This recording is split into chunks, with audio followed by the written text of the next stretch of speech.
Hey guys, tonight we're traveling to a place that exists on no map, that appears in no history, that was forgotten so completely that even its name dissolved into the wind that sweeps across its empty streets. This is a story about a civilization that ended without ending, about a city where everything was left in place: tools on workbenches, goods in markets, books open to pages that were never turned, but the people, all the people,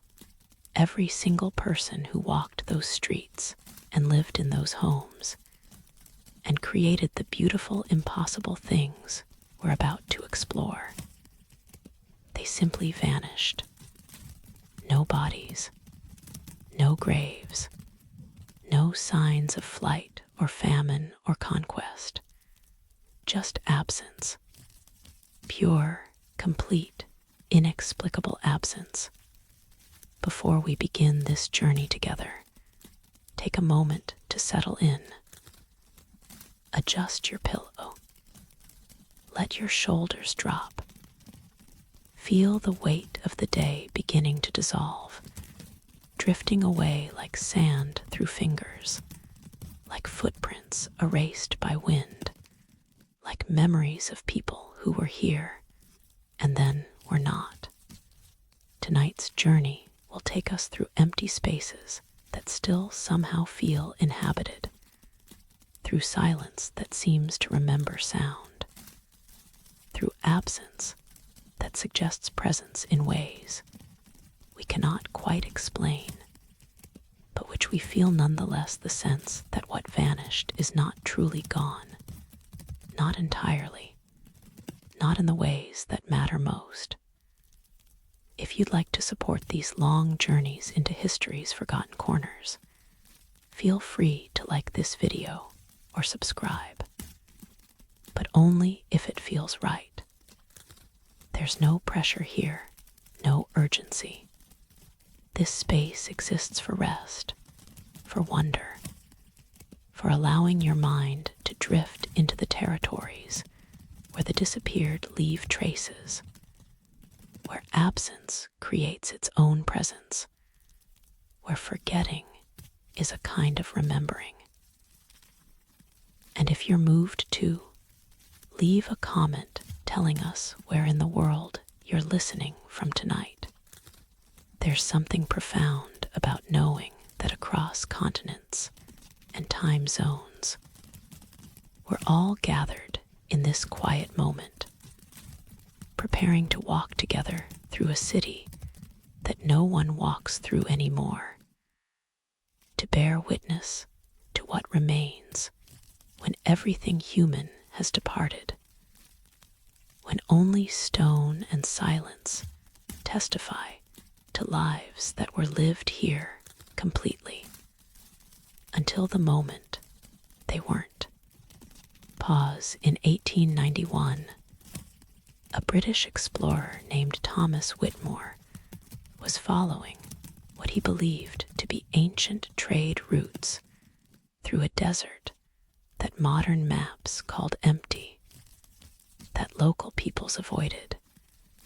that seemed to hold nothing worth crossing miles of sand to discover.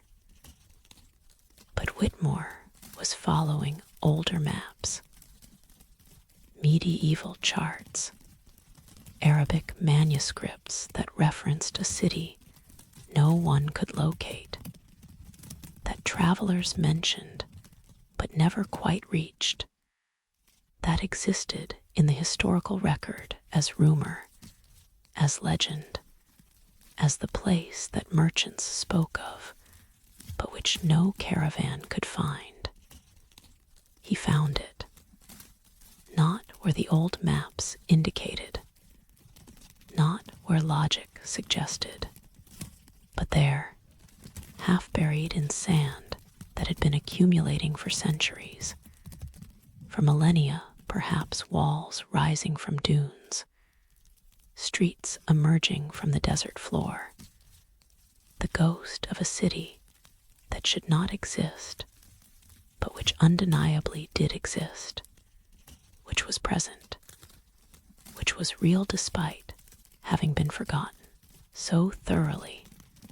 that its very existence seemed impossible. Whitmore spent 3 days exploring before returning to his base camp for supplies.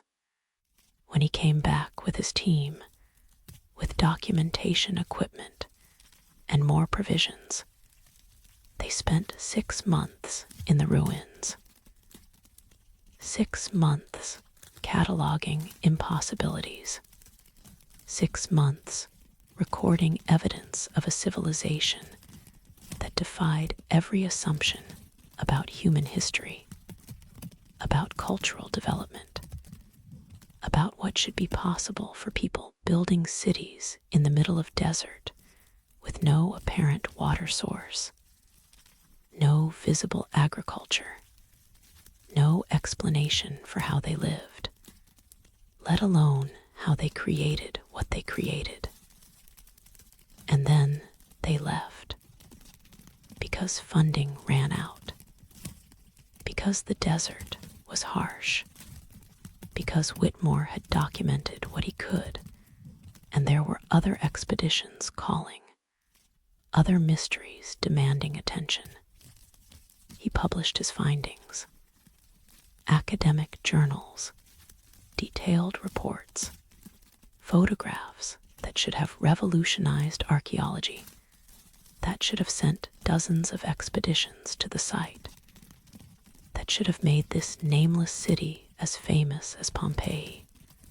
as studied as Troy, as significant as any lost civilization ever discovered. But no one went. The location coordinates that Whitmore provided led to empty desert. Other explorers searching for the site found nothing. The city had vanished again, not just forgotten, but unfindable, as if the desert had reclaimed it, as if it existed only briefly, only long enough for Whitmore to document it, and then returned to the realm of legend, of impossibility, of places that appear in old maps, but which cannot be reached, cannot be verified, cannot be proven except through photographs that might be forgeries, reports that might be fiction, the testimony of one man who claimed to have walked through streets where no one walks, who claimed to have seen what cannot be seen, who spent the rest of his life insisting, "It was real, it was there, I documented it." And we believe him, not because we can verify his claims, we cannot. The city remains lost, but because his photographs show things that are too strange to invent, too precise to be fabrication, too beautiful and terrible and impossible to be anything except documentation of something that truly existed, that truly was, that might still exist somewhere in the shifting sands, if only we could find it again, if only we knew where to look, if only the desert chose to reveal what it has hidden, what it keeps, what it guards in the way that deserts guard their secrets absolutely, completely, forever. Tonight, we're going to walk through that city, through Whitmore's photographs, through his journals, through the impossible things he documented, and the questions he couldn't answer, and the mystery that has only deepened in the century since he found what cannot be found, saw what cannot be seen, walked where no one walks through the city that disappeared without a trace. Let the day fade completely now. Let your breathing slow and deepen. Feel yourself beginning to drift, to wander, to move from the solid world of what we know into the uncertain territory of what might have been, what might still be, hidden beneath sand, waiting for the right moment to emerge again, to be witnessed again, to share once more its beautiful, terrible secrets with those who are ready to receive them, who are willing to wonder, who can accept that some things exist, whether or not we can prove them, whether or not we can find them, whether or not they make sense according to the rules we think govern how civilizations rise and fall and leave traces that we can study, that we can understand. This civilization left traces, but the traces themselves are mysteries, and the greatest mystery of all is not what they built or how they lived, but where they went when they left everything behind: tools and books and children's toys and gardens that still bloom and departed into absence, so complete that even their name was forgotten, even their language dissolved, even their existence became legend, became doubt, became the question that we're going to explore tonight in the city where no one lives, where no one died, where people simply ceased to be present in ways we can measure, in forms we can perceive, leaving only stone and silence, and the overwhelming sense that absence is not the same as gone, that disappeared does not mean ended, that somewhere in some form we cannot quite imagine they continue, they persist, they remain in the city that waits beneath the sand for the next explorer who will find it, document it, and watch it vanish again into the desert that keeps what it keeps and reveals only what it chooses, when it chooses, to whom it chooses, in the land where forgetting is an art, where disappearance is a skill, where the mysterious civilization that vanished without a trace left behind only questions, only wonder, only the beautiful, impossible evidence that they were here, that they mattered, that they built and lived, and then went somewhere we cannot follow, cannot find,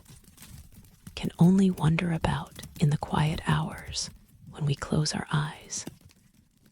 and imagine what it would be like to walk through their empty streets, to see what Whitmore saw, to witness what remains when everything human has departed,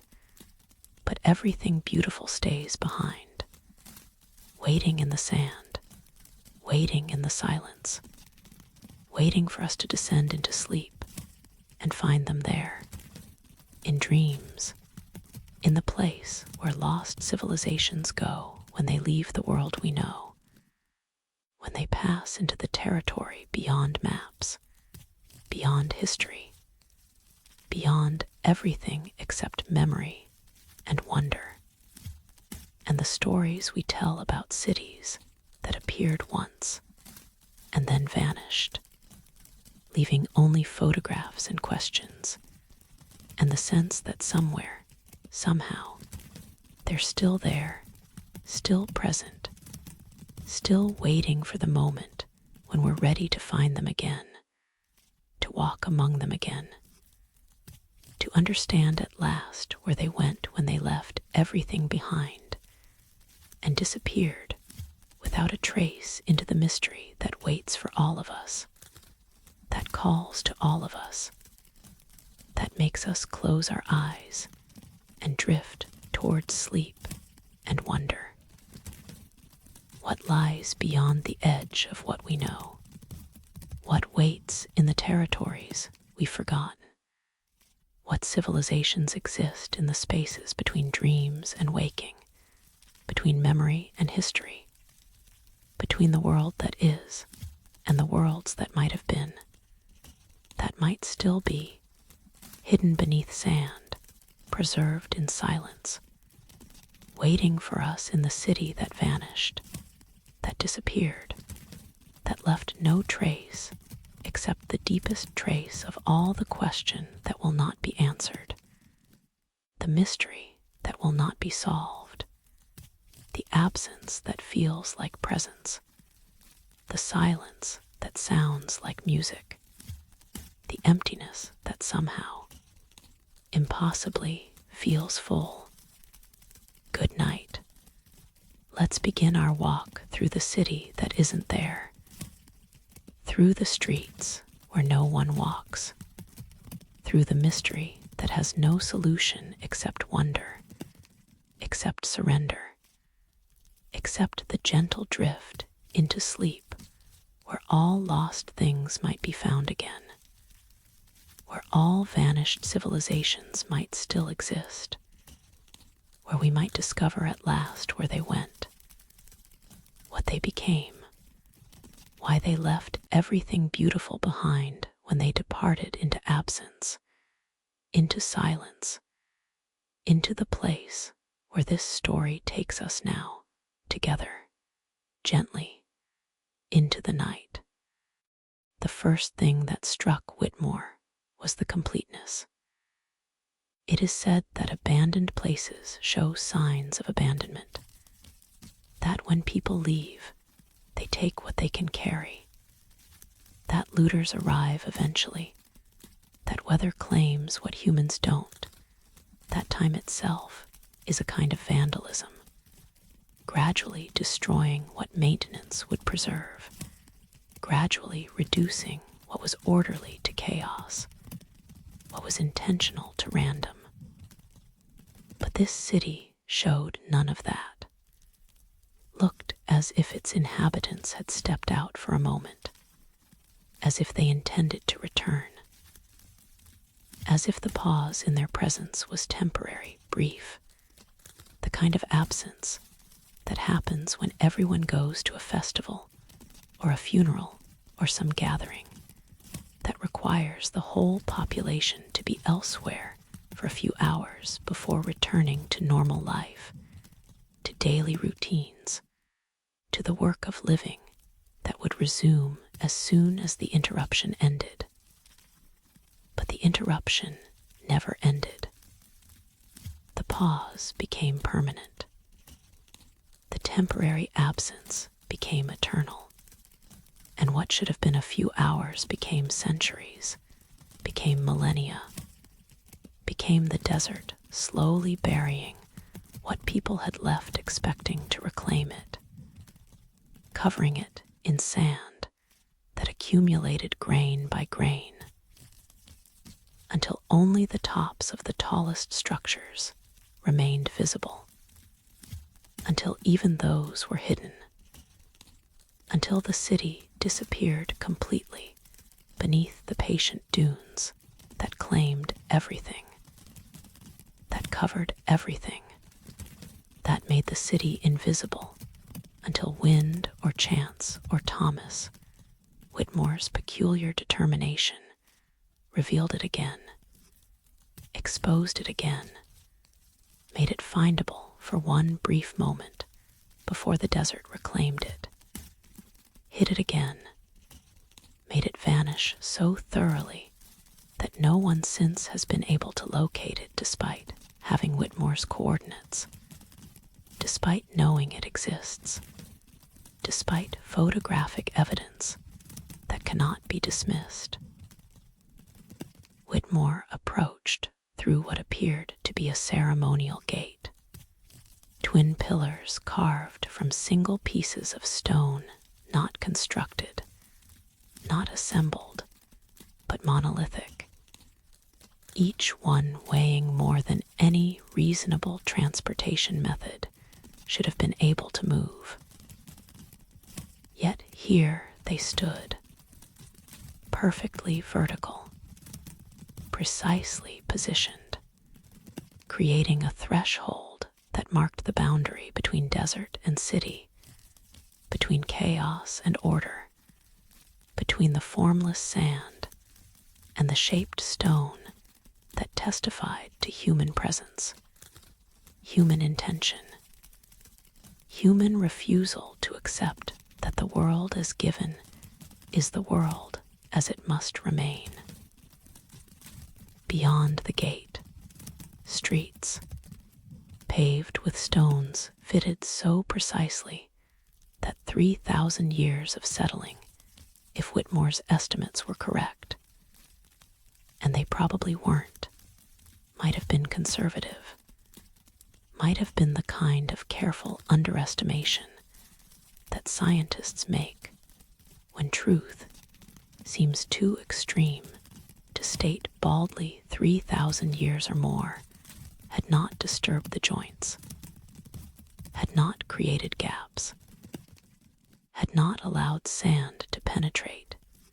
except where wind had piled it into drifts that could be swept away,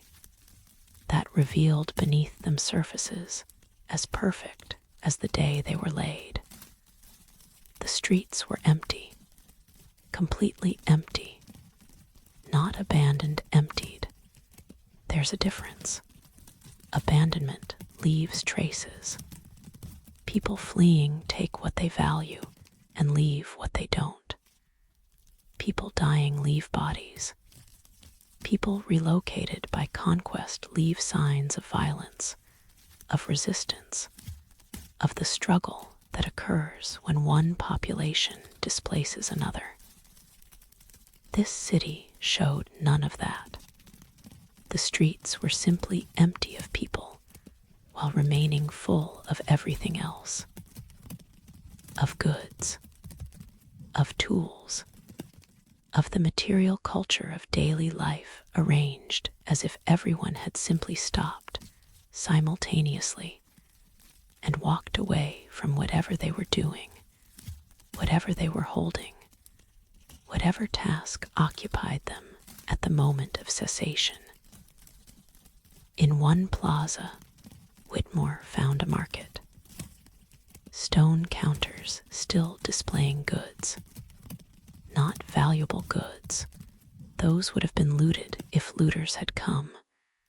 If the city had been discovered and raided. If anyone had arrived who valued what the vanished civilization valued. But ordinary goods remained. Clay pots, woven baskets, tools made of bronze and iron, and materials Whitmore couldn't identify. Alloys that his team's chemist analyzed and could not explain. Combinations of elements that should not be possible to achieve with ancient smelting techniques, with the technology available to people building cities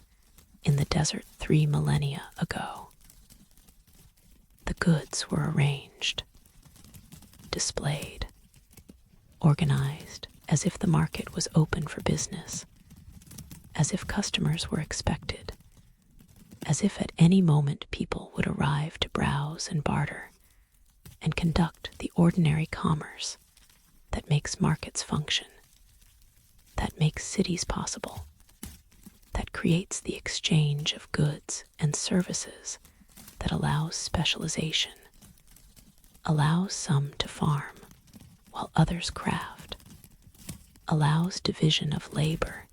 that is the foundation of civilization itself. But no customers came. No merchants returned to tend their stalls. The market waited, perfectly preserved, for commerce that would never resume, for the city's last transaction that remained forever incomplete, forever paused at the moment before conclusion, frozen in the eternal present tense of expectation that will never be fulfilled.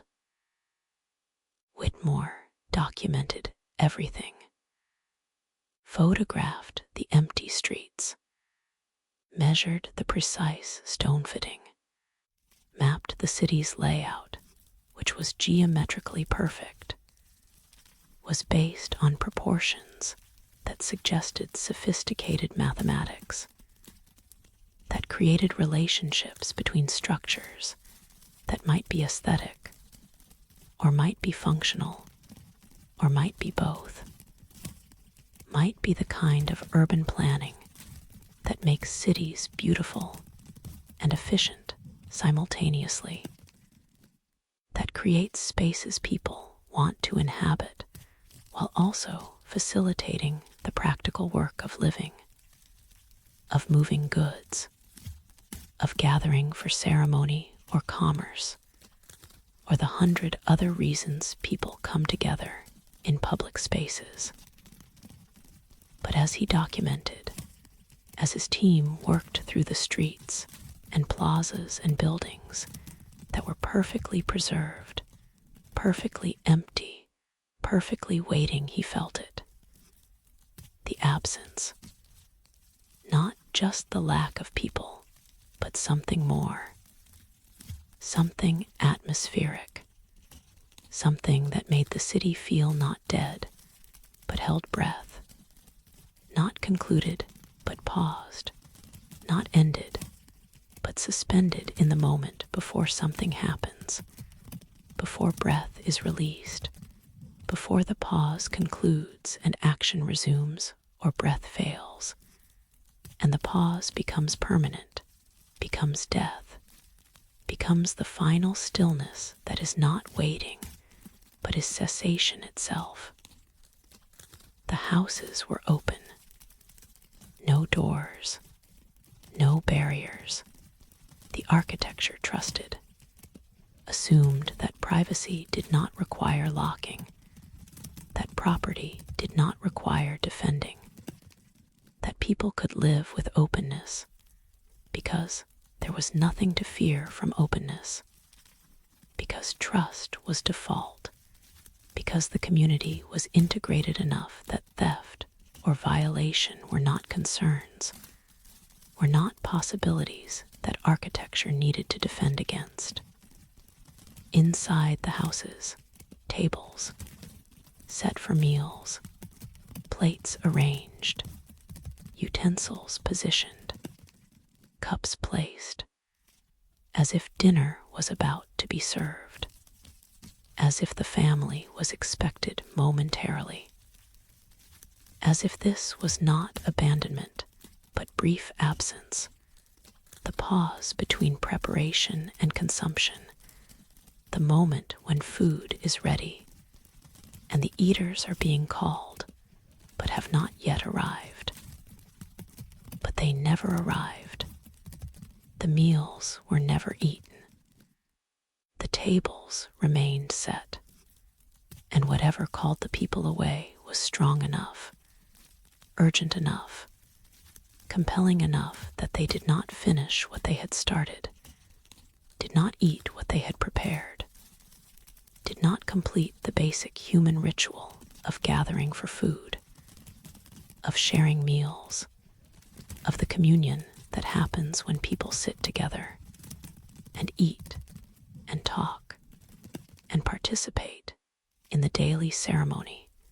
that binds families, that creates community, that makes civilization possible through the simple, repeated act of breaking bread together. What could be urgent enough to interrupt that? What could be important enough to make an entire population leave their homes simultaneously, leave their meals uneaten, leave their work unfinished, leave everything behind and go? Where? Whitmore found no answer, found only more questions, more evidence of sudden cessation, more proof that something had happened here, something that affected everyone at once, something that made staying impossible, or made leaving imperative, or simply made being here, being physical, being present in bodies that occupy space and require food and leave footprints, made that impossible, made that unnecessary, made that something they could abandon like they abandoned their homes and meals and tools and everything except the question, where did they go when they left?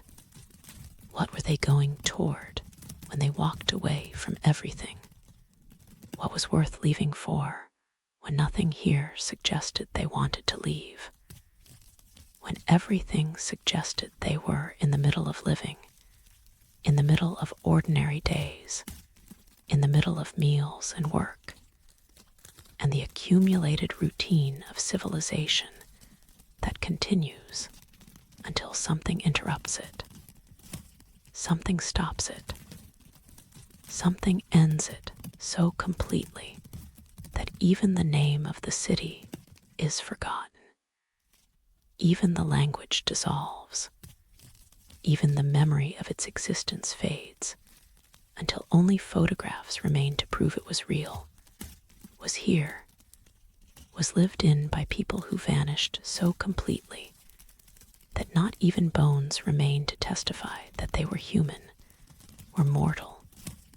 were subject to the same laws of decay that claim all flesh, all bodies, all living things eventually. In the city's center, Whitmore found a plaza larger than the others, a gathering space, and in that plaza, footprints, thousands of footprints, pressed into what had been mud that hardened into something like stone, into surface that preserved the marks, that documented the gathering that occurred here. The footprints converged. All faced the same direction, toward the desert, toward empty horizon, toward nothing that Whitmore could see, nothing that his team could identify, nothing that should draw 10,000 people to walk in the same direction, to leave their city together, to depart en masse toward. What? The footprints left the plaza, continued into the desert, and then disappeared, not gradually, not fading as wind eroded them or sand covered them, just stopped, as if the people making them had dematerialized, as if they had walked as far as flesh could walk, and then continued in forms that do not leave footprints, in states that do not disturb sand, in ways of being that are not physical, not material, not subject to the laws that say walking requires feet, and feet require bodies, and bodies require ground to walk on, and ground records the walking through the marks that walking makes. But beyond a certain point, maybe 50 meters from the plaza, maybe less, the footprints ceased. The sand was undisturbed, showed no evidence of 10,000 people walking across it, showed nothing except the ordinary wind patterns that sand shows, the ripples and drifts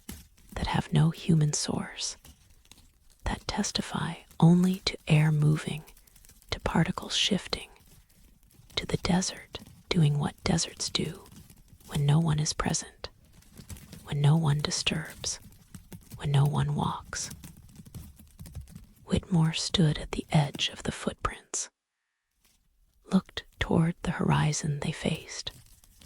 tried to see what they saw,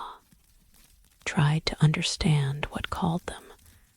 what drew them, what made them leave their city and walk into the desert, and then stop being physical, stop being trackable, stop being present in any way that leaves evidence. He found nothing, saw nothing. The horizon was empty. The desert was featureless. There was nothing there except sand and sky, and the particular quality of light that makes deserts beautiful and terrible simultaneously, that makes them feel both empty and full, both hostile and sacred, both deadly and holy in ways that people who live in easier places cannot quite understand, cannot quite feel, cannot access without going to deserts and standing in them,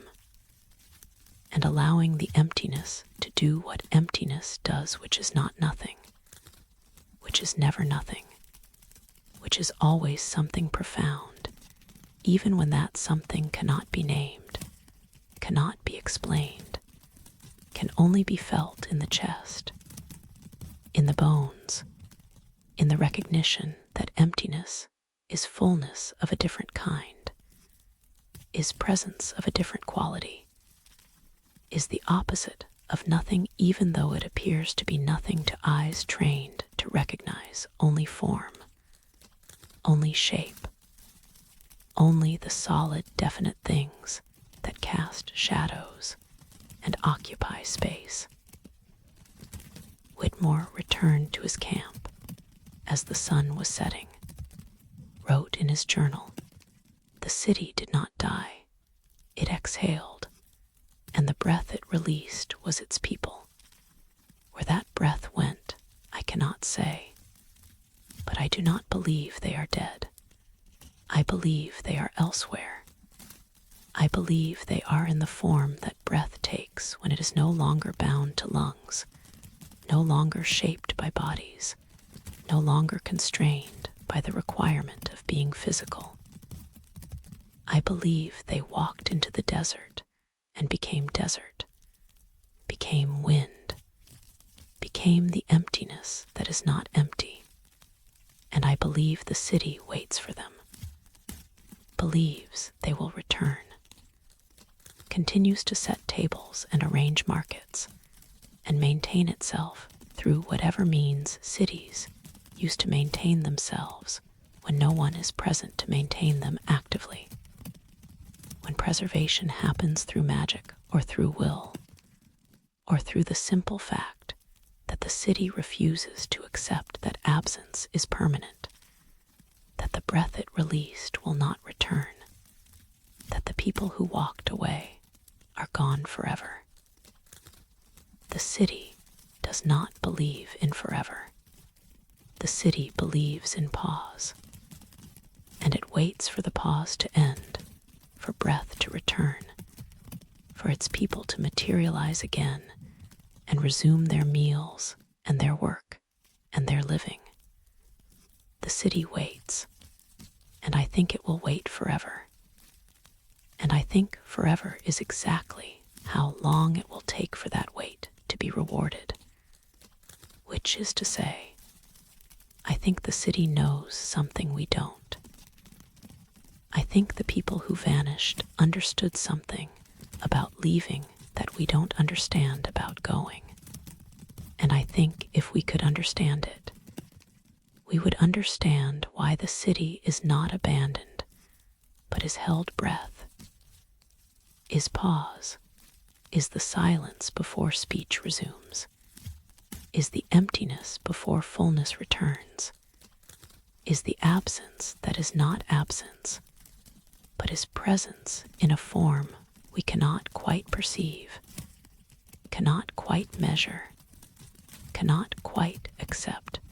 but which is nonetheless real, is nonetheless true, is nonetheless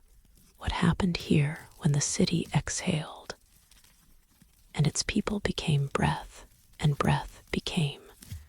whatever breath becomes when it is no longer bound to the task of keeping bodies alive. The journal entry concluded, Whitmore never wrote about the city again, returned to England, died 20 years later, left his photographs and notes to a museum that filed them away, that catalogued them as curiosities, that never sent the expedition that should have been sent, that never verified what should have been verified, that never found what Whitmore found because the city had vanished again, had been reclaimed by sand,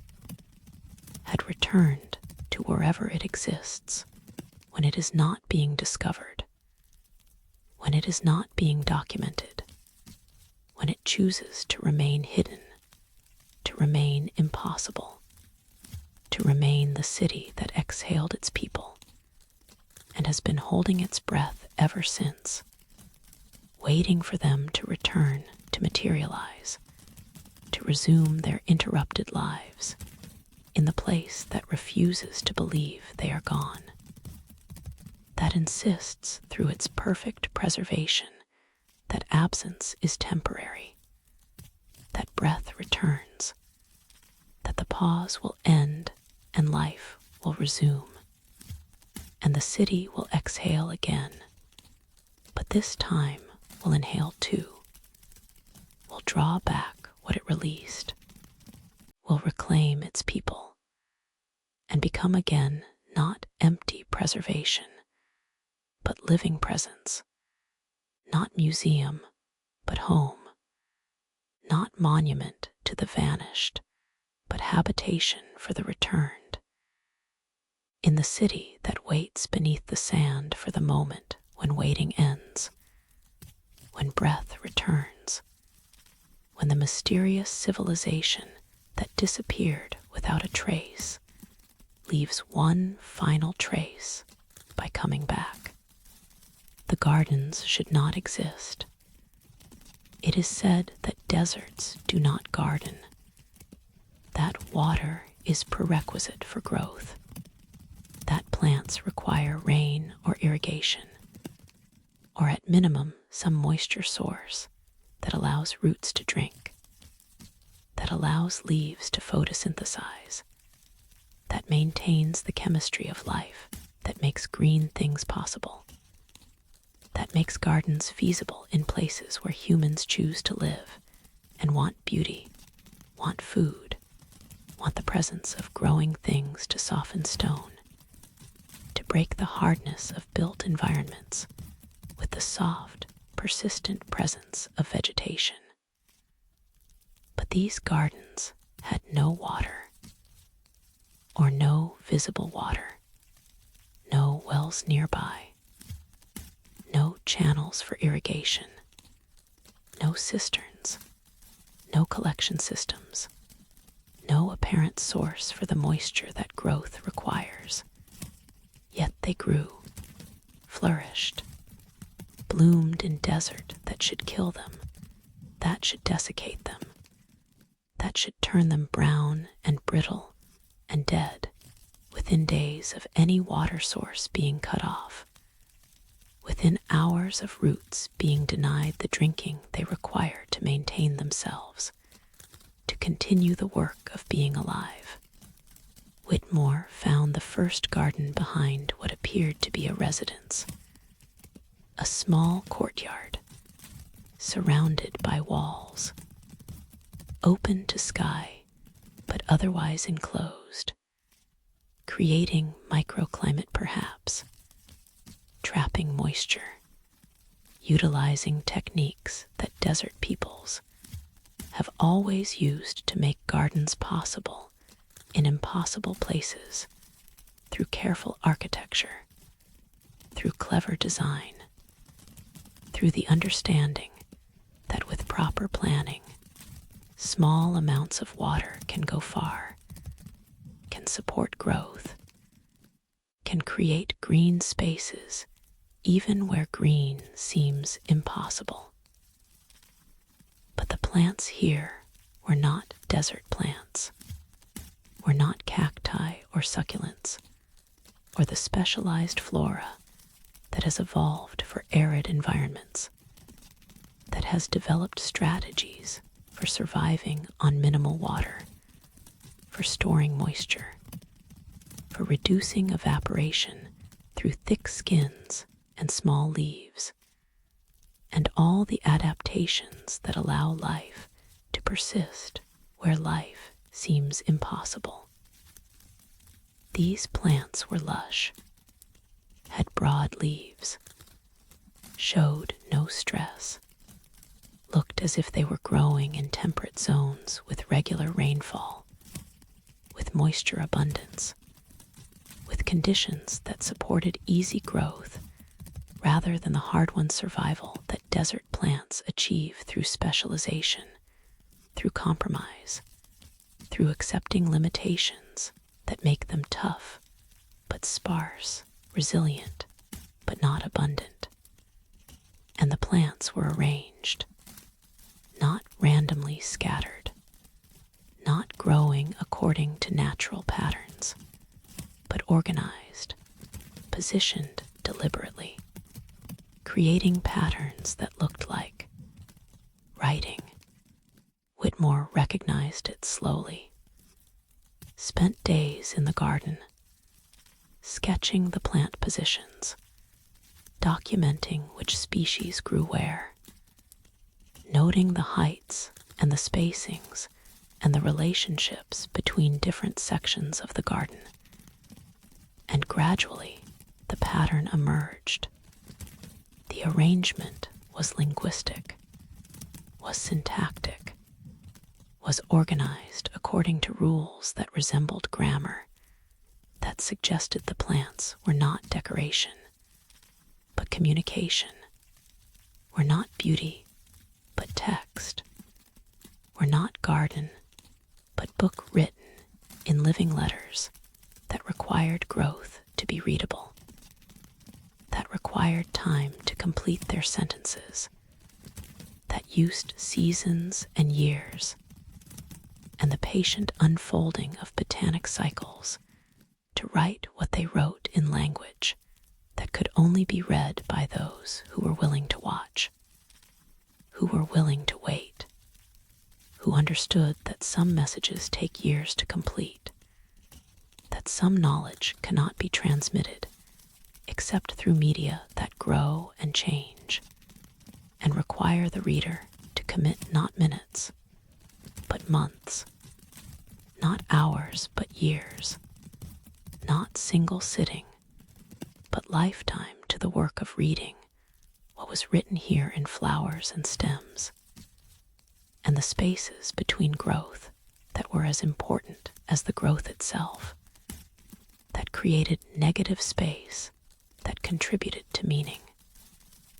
that made the garden's syntax rather than vocabulary,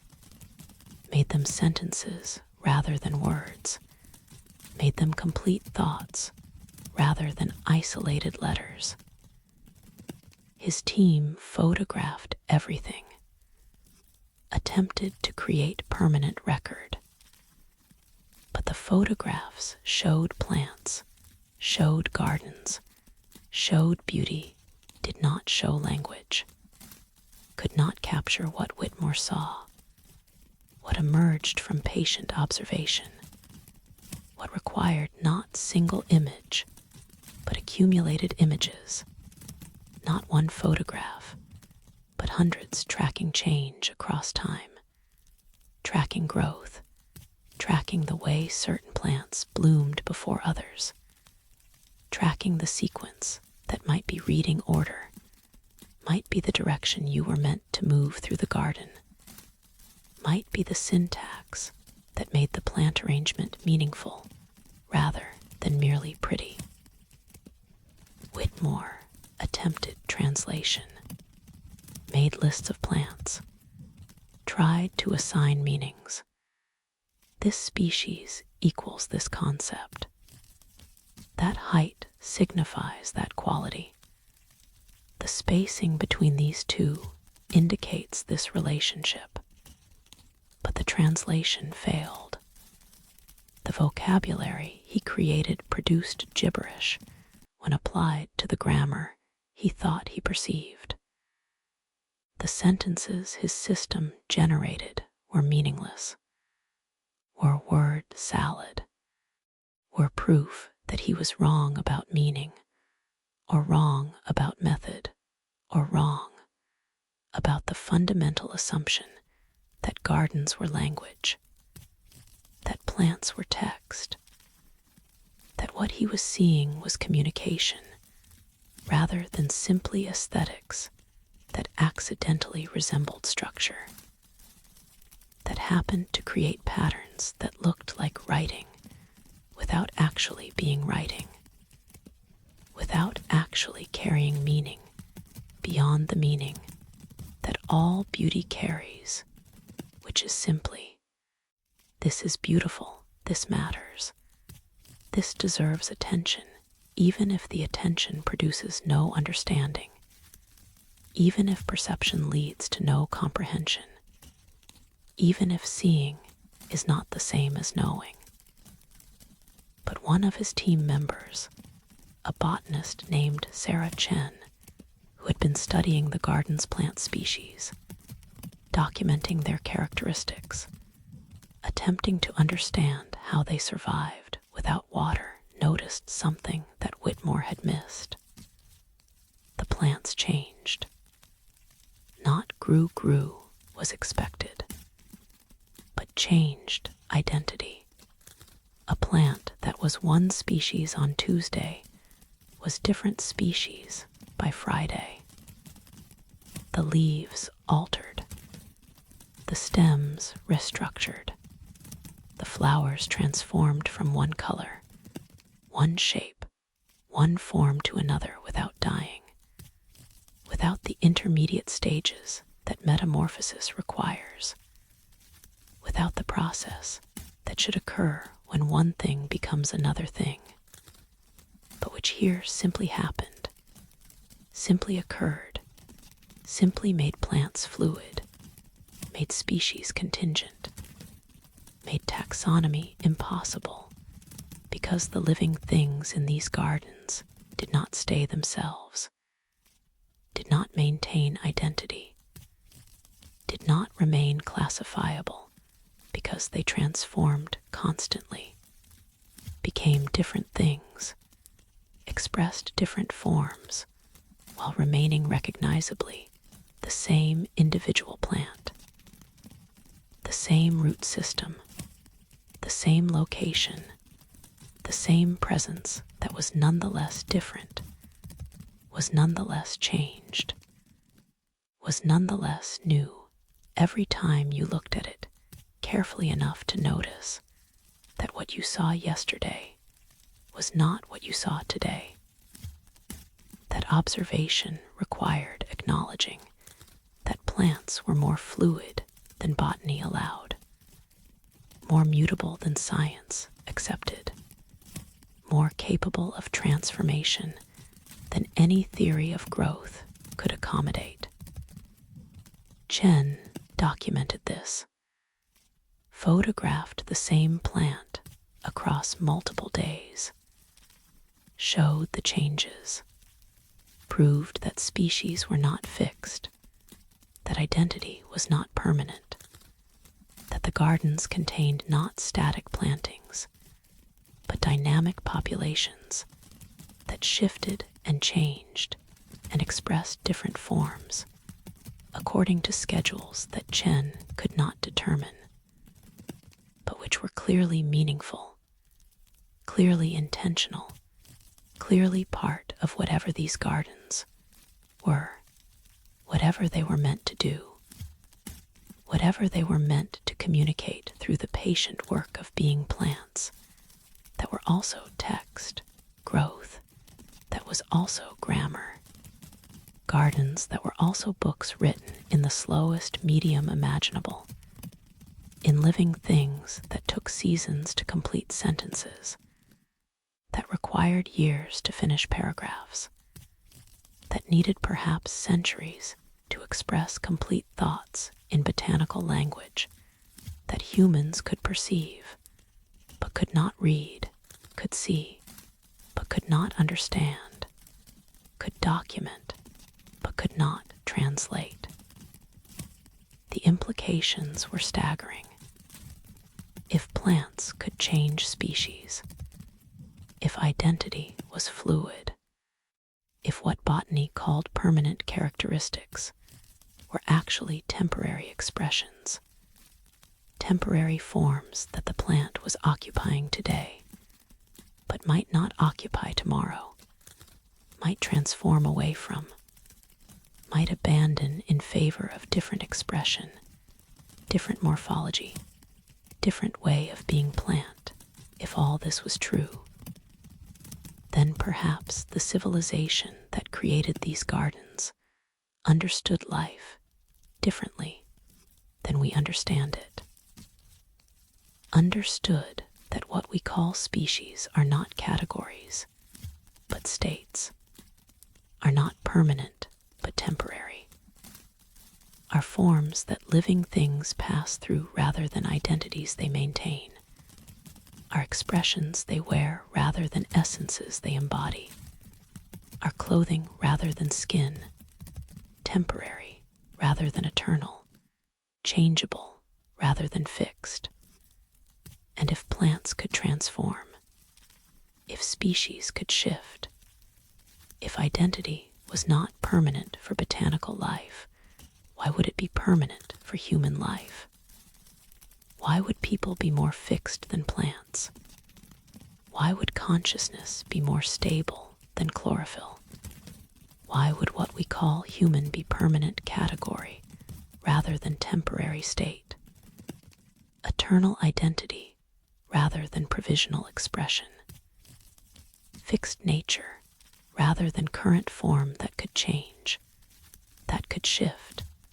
that could become something else when circumstances required, when evolution demanded, when transformation was necessary not for survival, but for continuing, for persisting, for remaining alive in forms that transcend what we think life requires, that go beyond what we think identity means,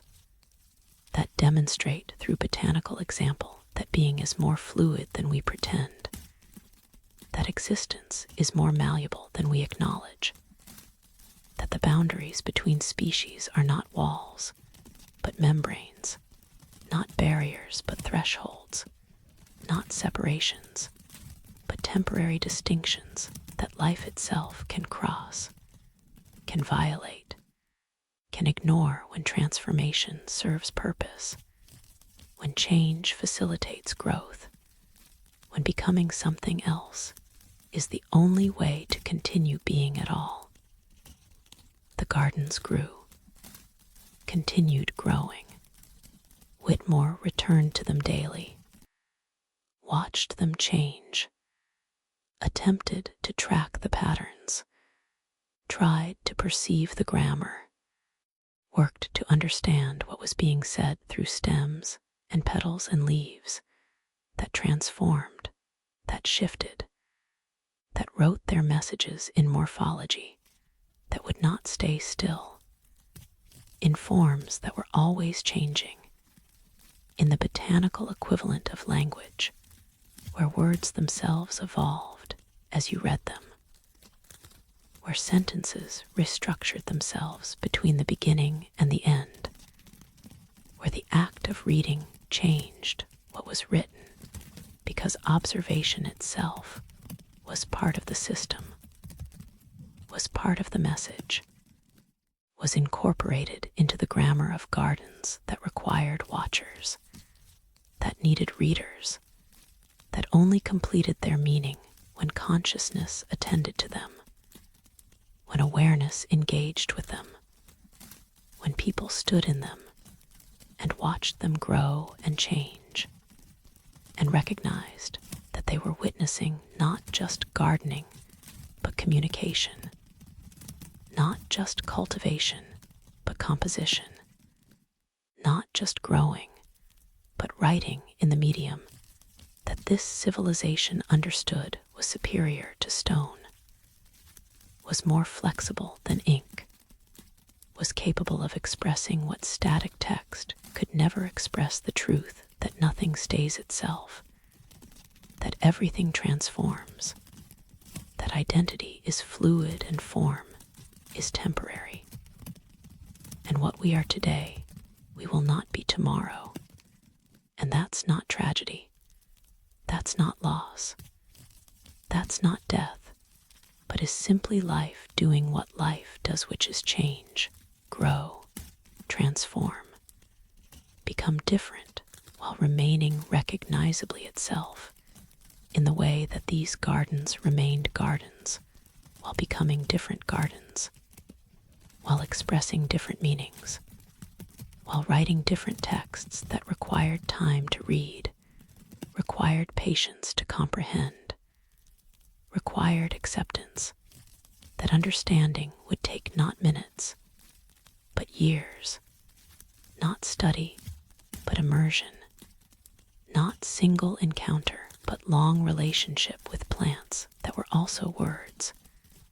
flowers that were also sentences,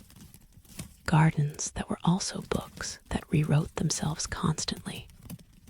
that composed new meanings daily, that produced messages that were never the same twice, that transformed as readers transformed, that grew as understanding grew, that demonstrated through their patient, persistent blooming in the desert that supported no life, through their flourishing in conditions that should kill them, through their transformation of species that should be fixed, that life is more mysterious than we acknowledge, that growth is more miraculous than we recognize, that the gardens here were not impossibility, but were demonstration of what's actually possible when you understand life not as category, but as capacity, not as fixed state, but as continuous transformation, not as being, but as becoming, in gardens that write themselves new every day, that rewrite themselves every season, that have been composing their slow, patient messages for 3,000 years, while no one read them, while no one tended them, while they grew without water, and transformed without reason and bloomed without purpose, except the purpose. All beautiful things have which is simply to be beautiful, to persist, to insist through their impossible presence that life finds ways, that growth continues, that gardens can exist in deserts if the gardens are determined enough, are mysterious enough, are magical enough to refuse the limits that logic imposes, that reason demands, that science insists must be respected, must be obeyed, must constrain what's possible, unless you're a garden in a city that vanished, unless you're plants in a civilization that disappeared, unless you're flowers that have been writing messages for millennia in language no one can read, in grammar no one can parse, in botanical syntax that transforms too quickly to translate,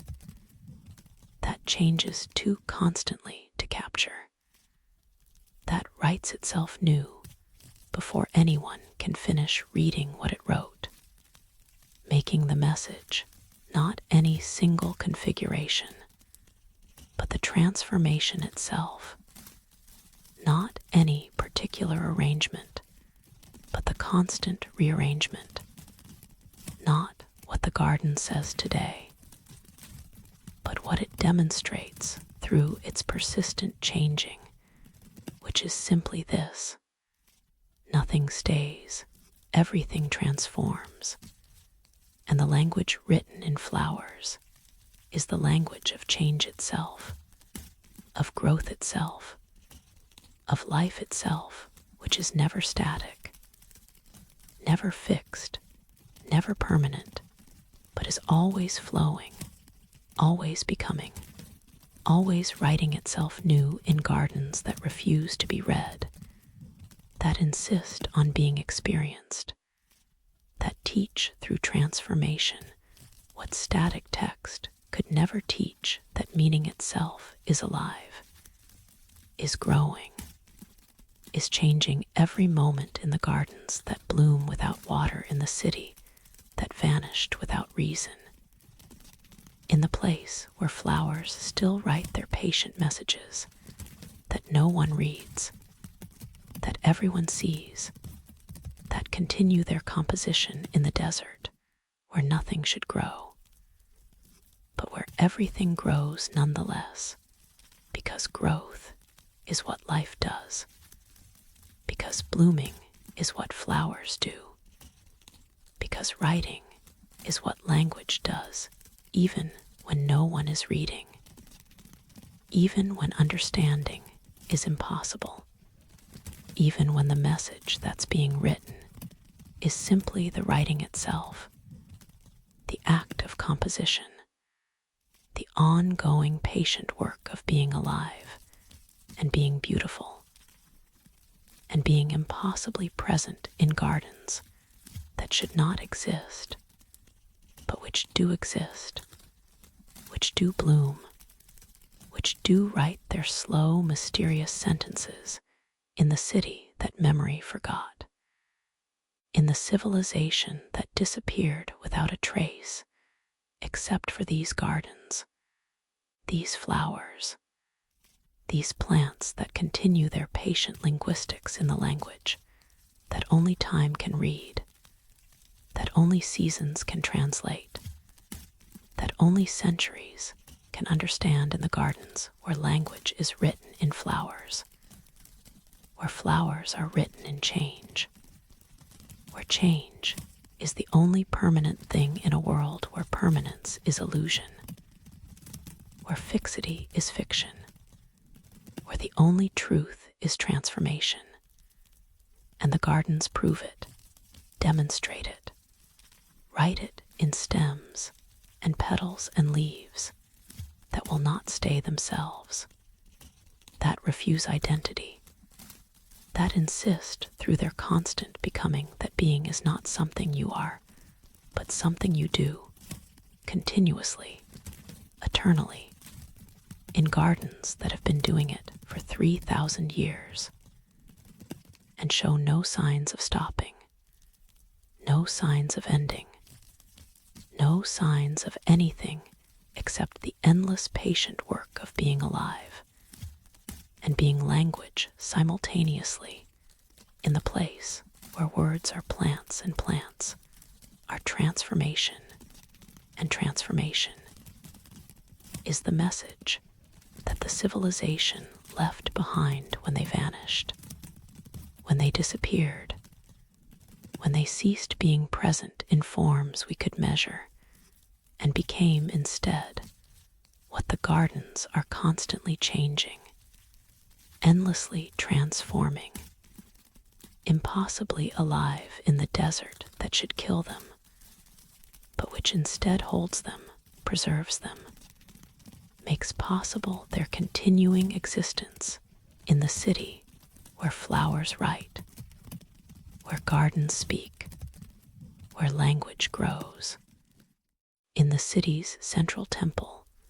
a structure larger than the others, more elaborate in its carving, positioned at the exact geometric center of the urban plan.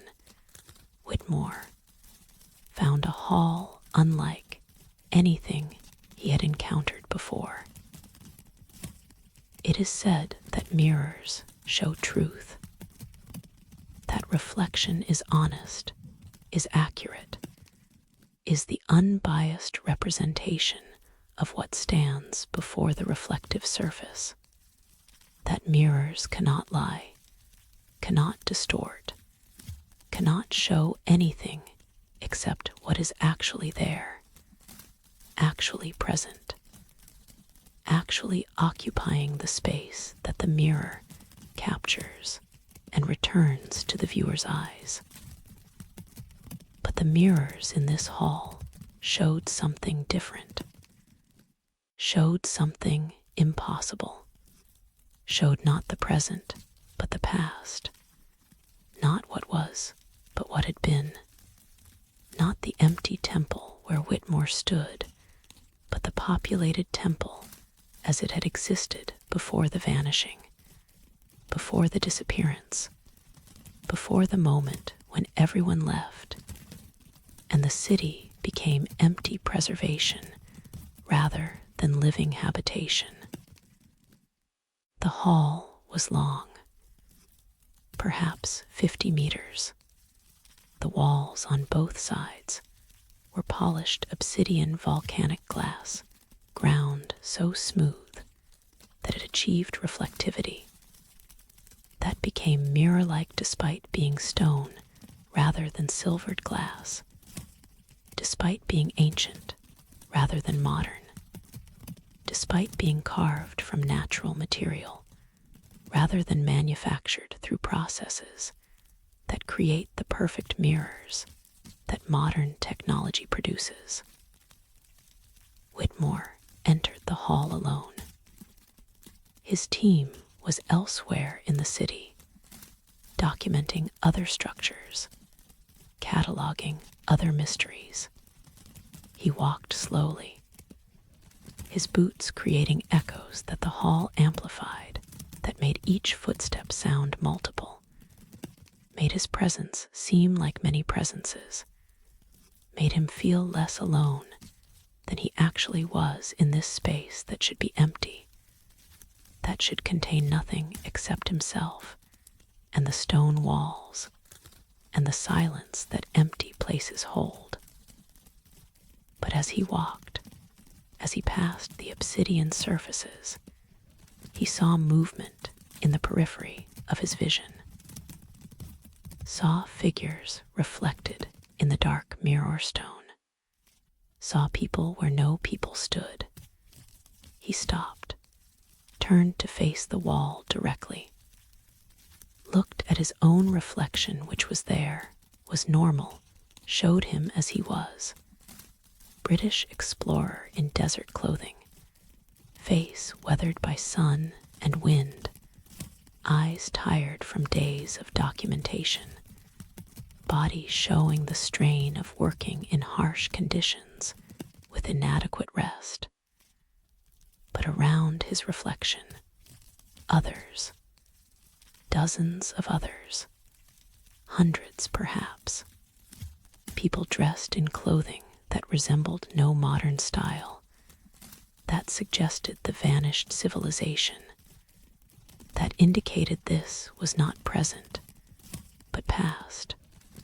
not reality, but memory, not what the mirror should show, but what it chose to show, what it preserved, what it held in its dark volcanic surface that apparently recorded not just light, but time, not just appearance, but history, not just the moment of reflection, but all moments, all the accumulated days and years and centuries when people had walked this hall and been reflected. And somehow, through mechanisms that physics could not explain, remained reflected, remained visible, remained present in the obsidian that apparently forgot nothing, that kept everything, that preserved every person who had ever been reflected here in surfaces that were not mirrors in the conventional sense, but were something else, were recording devices perhaps, were time capsules, were windows not into space, but into duration, into the layered past that existed in the same location, that occupied the same hall, but in different moments, in different eras, in the time before the vanishing, when this city was alive, was inhabited, was home to people who walked these streets and looked into these mirrors and became part of what the mirrors held, what they preserved, what they continued to show 3,000 years later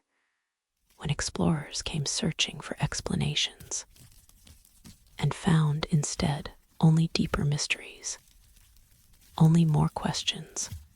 only evidence that time itself behaved differently here. That past was not gone, but was preserved, was accessible, was visible in mirrors that reflected not just light, but history, not just form, but memory, not just appearance, but the entire accumulation of every appearance that had ever occurred, layered one upon another, all visible simultaneously to anyone who looked carefully enough, who watched long enough, who was willing to accept that mirrors here did not follow the rules that mirrors everywhere else followed, did not show only present, but showed all time at once, compressed into reflection, preserved in obsidian, held in volcanic glass that remembered everything and forgot nothing, and continued showing what it showed regardless of whether what it showed made sense, made physics happy, reality behave according to the comfortable, predictable rules that usually governed reflection, that usually made mirrors safe, made them simple, made them comprehensible as nothing more than surfaces that bounced light back toward its source. These mirrors did something else. Whitmore watched the reflected figures. They moved, walked through the hall, went about their activities, whatever activities people conducted in this space, whatever purposes the mirror hall served in the life of the vanished civilization. Some figures seemed to be in ceremony, wore elaborate clothing, moved in procession. Others were casual, appeared to be visiting, looked into the mirrors as Whitmore looked into them now, creating recursion, creating the image of people looking at reflections of people looking at reflections, creating infinite regression that made Whitmore dizzy, made him uncertain which reflection was which era, which image was his time and which was theirs, which figure was present and which was past, and whether the distinction even mattered when the mirrors showed all time simultaneously, when past and present occupied the same reflection, when the obsidian made no distinction between 3,000 years ago and today, between then and now, between the people who had walked here when the city was alive and the explorer who walked here when the city was empty. But the mirrors were full, were populated, were crowded with figures who could not possibly be there, but who were there nonetheless, were visible, were real in whatever sense reflections are real,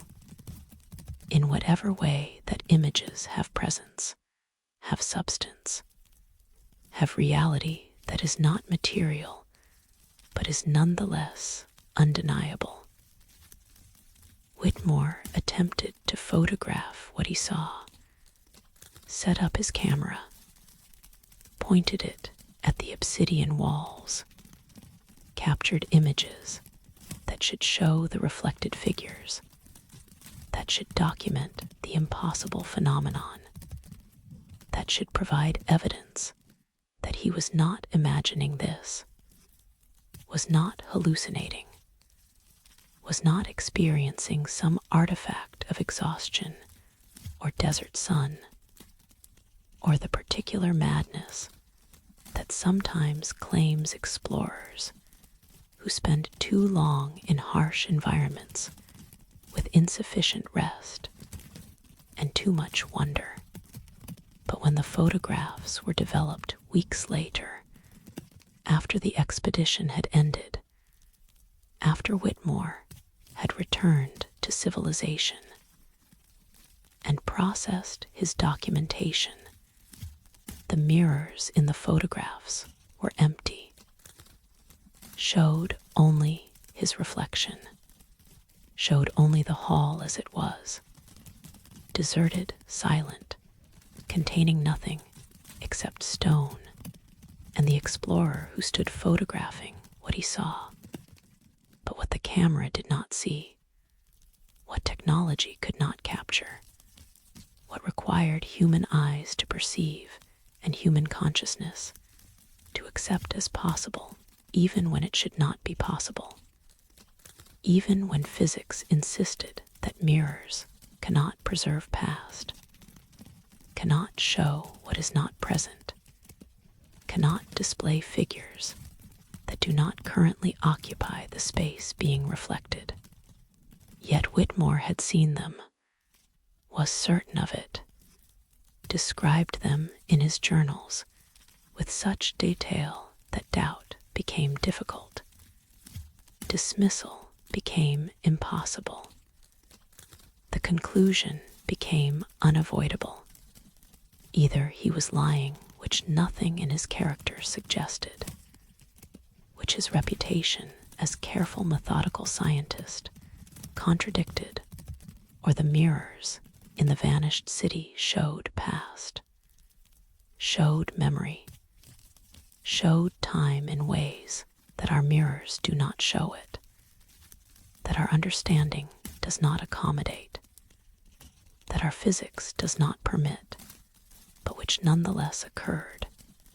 which nonetheless happened, which Whitmore witnessed even if he could not prove it, even if his photographs showed nothing, even if the only evidence was his testimony and the profound sincerity with which he insisted. The mirrors reflected yesterday, reflected all the yesterdays, reflected every moment that had occurred in this hall since the hall was built and the obsidian was polished, and the first person looked into it and became part of what it held, what it kept, what it continued to show thousands of years later when the city was empty, but the mirrors were full, were crowded, were populated with all the people who had ever been reflected here, all of them visible simultaneously, all of them present in the strange, timeless space that existed in volcanic glass, that apparently did not understand that reflections should be temporary, should be momentary, should exist only as long as the subject stands before the mirror, and should vanish when the subject departs, should leave no trace, should be gone as completely as breath is gone when it is exhaled, as sound is gone when it stops being produced, as all temporary things are gone when their moment passes, and time moves on, and nothing remains except memory, except here, where mirrors were memory, where reflection was permanent, where what should be temporary became eternal through some quality of obsidian, some property of volcanic glass, some characteristic that this civilization understood and used to create hall where past persisted, where time accumulated, where every moment remained visible forever to anyone who looked, who was willing to see, who could accept that mirrors here did not follow rules, did not obey physics, did not limit themselves to showing only present, but showed everything, showed all time, showed the entire history of the hall compressed into reflection that was simultaneously record and window, simultaneously preservation and access, simultaneously storage and display of all the people who had walked here, all the moments that had occurred here, all the history that this hall had witnessed preserved in mirrors that would not forget, that could not forget, that held time as carefully as they held light, that made past visible, made history present, made yesterday available to anyone who stood in the hall today and looked into obsidian that showed not just their face, but all faces, not just their moment, but all moments, not just their reflection, but all reflections layered together, visible together, existing together in the impossible mirrors that Whitmore found and documented and could not explain, could not understand, could only witness and report and insist were real despite the photographs that showed nothing, despite the evidence that did not support his claims, despite the reasonable skepticism that his testimony provoked among colleagues who had not been there, who had not seen, who had not stood in the hall of mirrors and watched past and present occupy the same reflection, the same surface,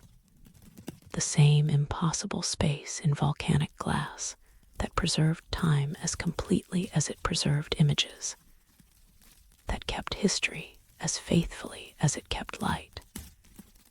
that made the vanished civilization visible again to anyone who visited their city and looked into their mirrors and saw them there, still walking, still reflected, still present in the obsidian that held them when flesh could not, that kept them when death took them, that made them permanent when everything else about them dissolved, disappeared, vanished without trace, except for what the mirrors kept, what they held, what they refused to release, even though 3,000 years had passed, even though the people reflected were dead, were gone, were no longer present in any physical sense, but were present still in reflection, in memory, in the volcanic glass that apparently loved them enough to keep them forever, to preserve them completely, to make them visible to anyone who looked, who was willing to see, who understood that mirrors in this city did not show truth about present, but showed truth about past, showed the deeper truth that what has been does not cease being, does not dissolve completely, does not vanish without trace, but leaves marks, leaves images, leaves reflections in obsidian that holds what it holds and will not let go, will not forget, will not stop showing what it shows in the hall where mirrors reflect yesterday, where glass preserves time, where the vanished civilization remains visible, remains present, remains reflected in surfaces that prove disappearance is not the same as gone. Absence is not the same as nothing. And the people who left this city without trace left at least one, trace their reflections in mirrors that will not fade, will not dim, will not cease showing them walking through the hall where past lives, where history persists, where time itself is visible in obsidian that reflects not just light, but all the light that has ever touched it, not just images,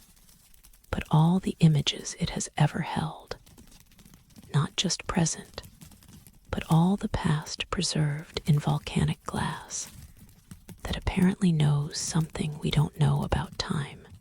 about memory, about how to keep what matters, how to preserve what we love, how to make permanent what should be temporary in the mirrors that reflect yesterday, that show the vanished, that keep visible what should be invisible, proving through their impossible preservation that some things last, some things remain, some things refuse to be forgotten, even when everything else about them disappears, even when their bodies dissolve, even when their city empties, even when their entire civilization vanishes without trace, except for the reflections they left behind, the images they cast, the moments they spent in the hall of mirrors that loved them enough to keep them forever in obsidian that holds time, that preserves history, that makes the past visible to anyone willing to look, willing to see, willing to accept that mirrors here show not truth about now, but truth about then, not reality about present, but memory about past, not what is, but what was, and what continues to be in reflection, in preservation, in the volcanic glass that holds the vanished civilization's faces, their forms, their presence in the hall where Whitmore walked and saw them, and could not prove it, but knew nonetheless. They were there, are there, will always be there in mirrors that reflect yesterday, in obsidian that forgets nothing, in volcanic glass that keeps faith with the past by refusing to let it go, by holding it visible, by making it present in the hall where time persists, where history lives, where the mysterious civilization that disappeared without trace left at least this trace their reflections in mirrors that will not fade, their images in glass that will not forget, their presence in obsidian that holds them still, keeps them still, shows them still to anyone who visits the empty city and walks through the temple and enters the hall and looks into mirrors that do not show what mirrors should show, but show, instead, what this civilization wanted preserved, wanted remembered, wanted to remain visible even after they were gone, even after they had vanished, even after they had become the mysterious civilization that disappeared without trace, except for the reflections they left behind in mirrors that remember everything, that forget nothing, that show the past as clearly as present, that make visible what should be invisible, that preserve in volcanic glass what could not be preserved in flesh, in the hall where time lives, where history stays, where the vanished remain reflected forever in obsidian that loved them enough to keep them when everything else let them go. Throughout the city, Whitmore and his team found wells, hundreds of them, perhaps thousands. They never completed an accurate count because new wells kept appearing as they cleared sand from different sections, as they uncovered different quarters, as they extended their survey into areas that had been completely buried, completely hidden, completely unknown, until excavation revealed them, and revealed the wells that waited there, that had always been there, that had been whispering their names into darkness for 3,000 years, whether anyone heard them or not. It is said that wells serve practical purposes, that they access groundwater, that they provide drinking water for cities, that they are infrastructure rather than art, utility rather than ceremony, functional rather than symbolic. A well is a hole in the ground that reaches water table, that allows people to draw from aquifer, that makes settlement possible in places where surface water is scarce, where rain is insufficient, where life depends on accessing moisture that hides beneath the surface, that waits in underground reservoirs, that can sustain populations if only someone digs deep enough to reach it. But these wells held no water, or held water so far down that drawing it would require impossible effort, would need technology that the vanished civilization should not have possessed, would demand engineering that modern equipment would struggle to achieve. The wells descended into darkness, into depths that Whitmore's team measured by dropping weighted lines, by lowering lamps, by using every method available to determine how far down they went. Most went beyond measurement. The lines ran out before reaching bottom. The lamp's light faded before illuminating any conclusion. The wells descended past the depth that hand digging could achieve, past the point that ancient tools could excavate, past the reasonable limit of what wells should be, continuing into darkness that suggested not practical purpose, but symbolic purpose, not water source, but something else, some other function that required not shallow, convenient depth, but profound, inconvenient depth, depth that served not utility, but meaning, not function, but ceremony, not the work of living, but the work of remembering, of preserving, of keeping names the way that wells kept water, holding them in darkness, protecting them in depth, making them accessible only to those willing to lean over the edge and listen to what came up from below, to what rose from the profound depths where names were stored, where identities were kept, where the vanished civilization preserved what mattered most about its people, not their bodies, not their possessions, not even their deeds, but simply their names, their identities, the words that said, "This person existed, this person mattered, this person deserves to be remembered even though their flesh has dissolved, even though their bones have returned to dust, even though everything physical about them has gone wherever physical things go when they cease being physical, but the name remains, rises from wells, speaks itself into air that carries it to ears that hear it, that receive it,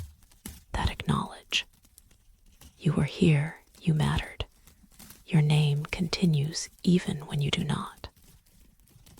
The first time Whitmore heard the voices, he thought he was imagining them, thought the sound was wind moving across the well's opening, creating acoustic effects, producing tones that resembled speech without being speech, that sounded like words without actually being words. He dismissed it, moved on, continued his documentation of other features, other structures, other mysteries that the city presented with such abundance that focusing on any single one seemed wasteful when so much demanded attention, when so much required cataloging, when the 6 months he had here were already insufficient to document everything, already too brief to fully explore what the city contained. But he kept hearing them, at different wells, in different parts of the city. Always the same phenomenon. Lean over the edge, look down into darkness,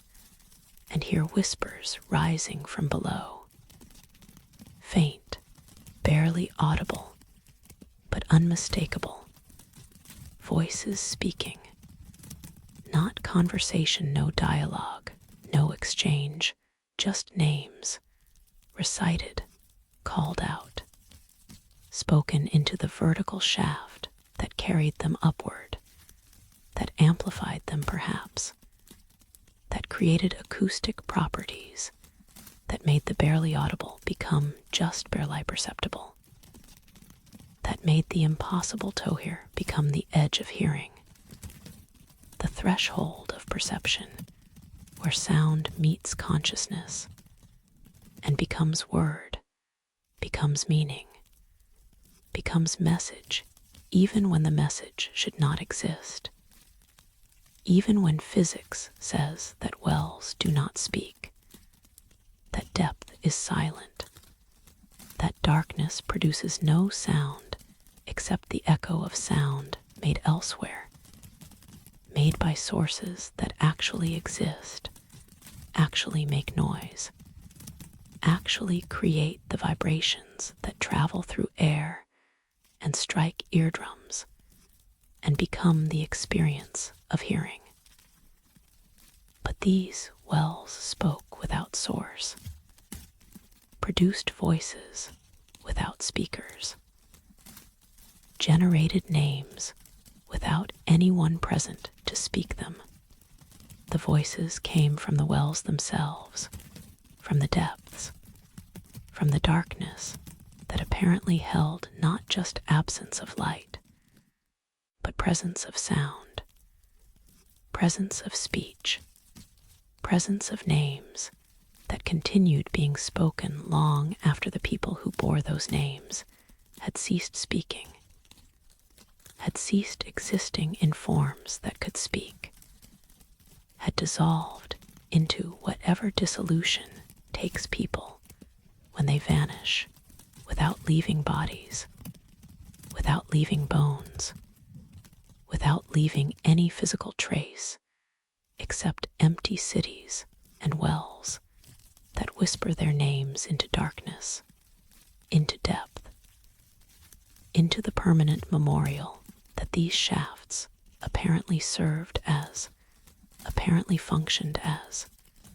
apparently existed for not to provide water, but to provide memory, not to access aquifer, but to access the accumulated list of everyone who had lived here, everyone who had mattered, everyone whose identity deserved preservation, even when their flesh did not, even when their bones could not be kept,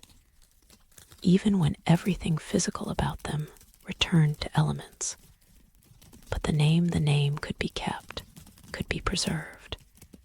could continue being spoken in wells that served as mouth, as voice, as the persistent pronunciation of identities that refused to be forgotten, even when everything else about the people was forgotten,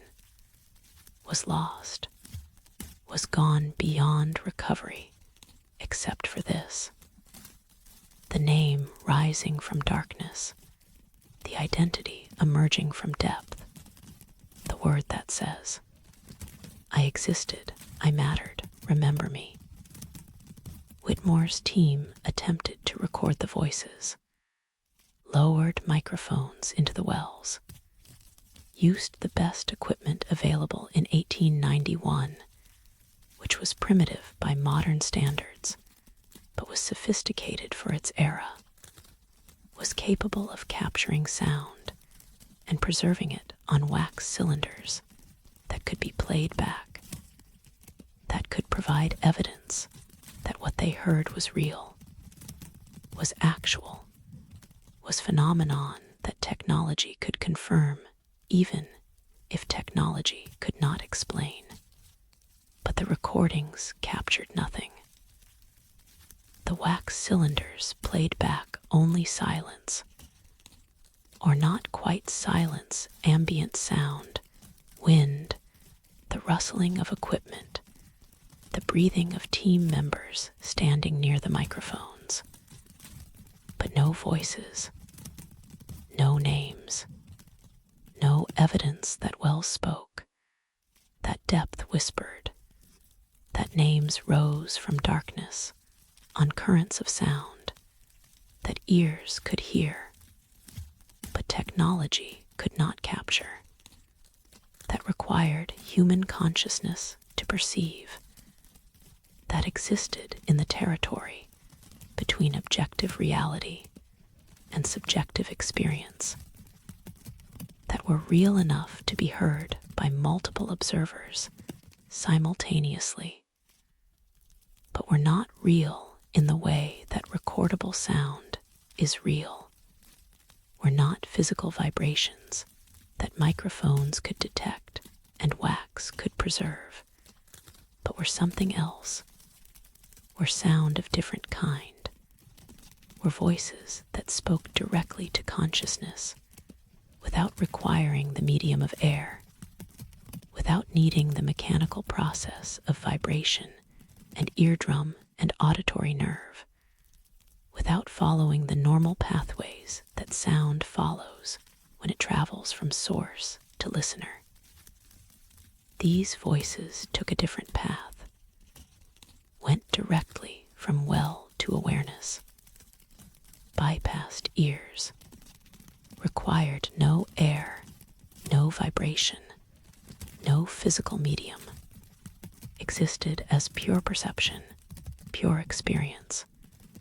pure knowing that this sound is occurring even though no instruments confirm it, even though recording equipment proves nothing, even though every objective test suggests that the wells are silent when subjective experience insists they speak, they whisper, they call out names with such persistence, such dedication, such absolute refusal to be silent that eventually you stop questioning whether you're really hearing them and start simply listening. Start receiving what they offer. Start acknowledging the names as they rise from hundreds of wells, thousands of names, the entire population of the vanished city speaking itself into existence, one identity at a time, one name at a time, one patient whispered word at a time from depths that hold them. Preserve them. Keep them accessible to anyone willing to lean over and listen to what wells have always done, which is hold what is precious, protect what matters, keep safe what should not be lost, even when everything else is lost, even when the city empties, even when the civilization vanishes, even when nothing remains except names in wells, identities in darkness. The whispered memorial that continues its recitation, whether anyone hears it or not, whether anyone acknowledges it or not, whether anyone accepts that wells can speak and names can persist, and memory can outlast matter in the deep shafts that apparently loved their people enough to keep them this way, to preserve them this way, to make them permanent through the simple ongoing work of speaking their names, of calling their identities, of refusing to let them be forgotten, even when forgetting claimed everything else, even when erasure was so complete that not even bones remained. Nothing remained except names rising from wells that will not stop speaking, will not stop remembering, will not stop performing the sacred duty of memorial in the only way that mattered to this civilization, not through monuments, not through statues, not through carved testaments or written records, but through voice, through speaking, through the ongoing pronunciation of every name that ever mattered to this city, to this people, to this mysterious civilization that vanished without trace, except for the traces they left in wells that continue their patient recitation in darkness, in depth, in the acoustic architecture that was designed not for water, but for memory, not for utility, but for preservation, not for serving the living, but for honoring the dead, or the vanished, or the transformed, or whatever category describes people who are gone, but whose names remain, whose identities persist, whose presence continues in the form of whispers, rising from shafts that descend beyond measurement, that go down past any reasonable depth, that reach towards some ultimate bottom where names are stored, where identities are kept, where the civilization's precious list of everyone who mattered is maintained in the permanent archive that wells create when they serve not bodies, but consciousness, not thirst, but memory, not the need for water, but the deeper need for remembering, for keeping, for refusing to let beloved names dissolve into the silence that claims all speech eventually, that ends all voices eventually, unless you build wells, unless you dig shafts, unless you create acoustic architecture that allows names to rise, that makes whispers audible, that turns darkness into voice, and voice into memorial, and memorial into the eternal ongoing recitation that these wells maintain, that they preserve, that they will continue performing forever, or until the city itself dissolves, until the wells themselves collapse, until the shafts fill with sand, and the names can no longer rise, and the memorial ends, not because anyone chose to end it, but because physics finally claims what physics should have claimed 3,000 years ago when the people vanished, and should have taken their names with them, but didn't, left them instead in wells that held them, kept them, preserved them still in the city where hundreds of shafts whisper identities, where thousands of names rise from darkness, where the vanished civilization remains present in the only form that apparently mattered to them, not as bodies, not as bones, but as names spoken into air that carries them to anyone willing to listen, to anyone patient enough to lean over wells and hear what rises, what persists, what continues its patient, whispered recitation of everyone who lived here, everyone who mattered, everyone whose name deserved to be kept even when everything else about them was gone, was lost, was vanished without trace, except for this trace, this whisper, this name, this identity rising from wells that loved them enough to keep speaking them, to keep calling them, to keep them present in the only way that wells know how to keep things, which is through holding, through protecting, through the deep, safe darkness where precious things go to be preserved,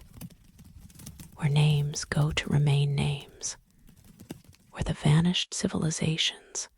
most important possession the list of everyone who continues to exist in shafts that speak, that whisper, that call out identities to anyone who listens, who hears,